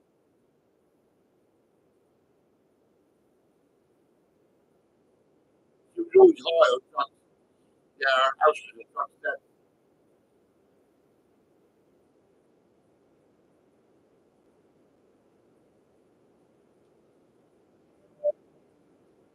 I got Lee on my phone. Rolling drugs up. Smoking drugs and that. It was all on my phone.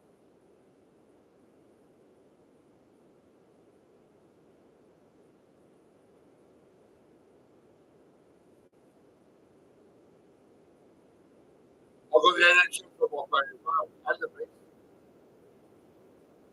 I'm on Google accounts and Facebook accounts.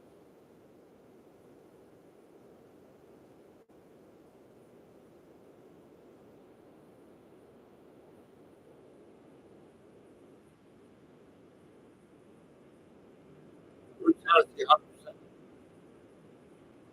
Cancer. They wouldn't leave me alone. It's fucking mad, really.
It's like past 3 in the morning. And I'm just thinking about advertisements, life insurance, but I mean, obviously, forget life insurance, it's a load of products. They want to take your money, that's what they want to do. They take your money until the day you die. You imagine how that is. So your money in their pockets. Yeah, life insurance. Fuck them, you know.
That's right.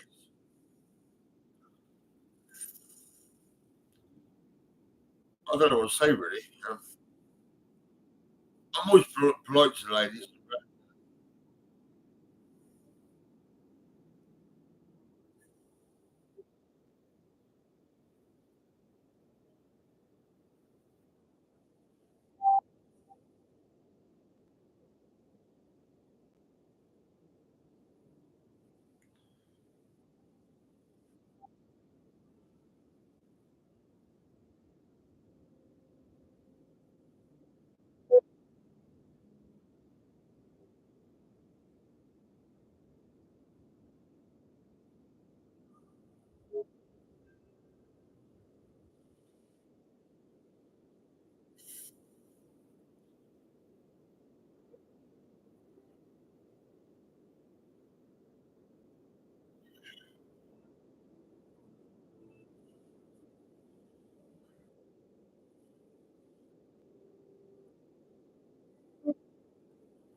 Some days, my days are shit. I'm in a really bad time. I'm like fucking fed up with life, and I struggle to smile.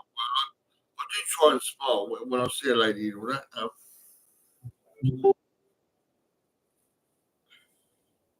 They can see me now from sad to happy. It's weird. So struggling, sad, and I see a lady and I smile.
I'll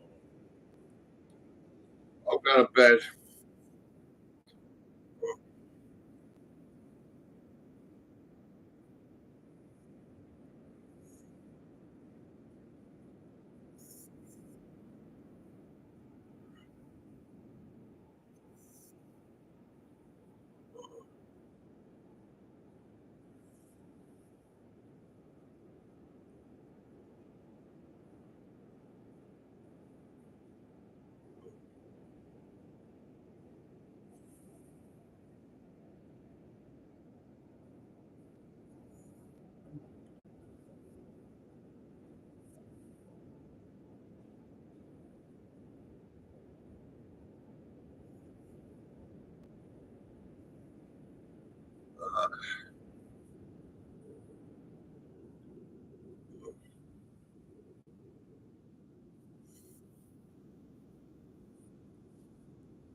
Oh.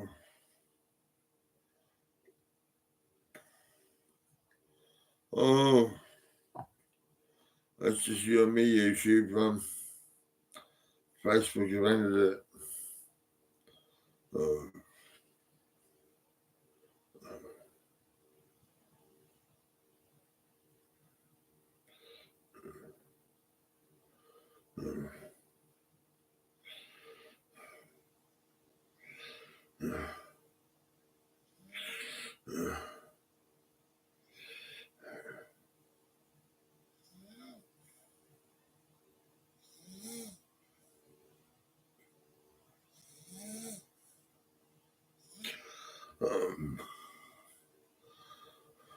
Oh.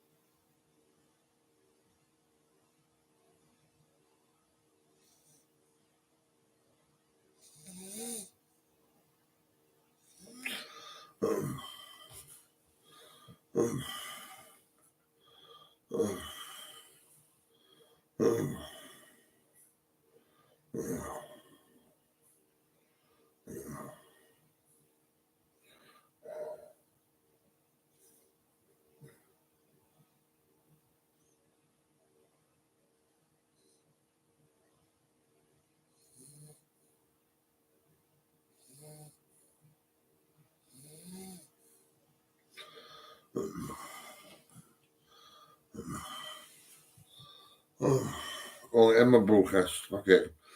I'm going now. I'm definitely going. Yeah. Where's my YouTube? It's fucking somewhere. YouTube.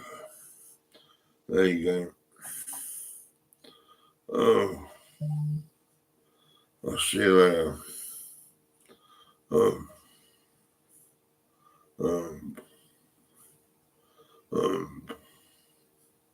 oh, there's a fucking mouse. Come on. See everybody.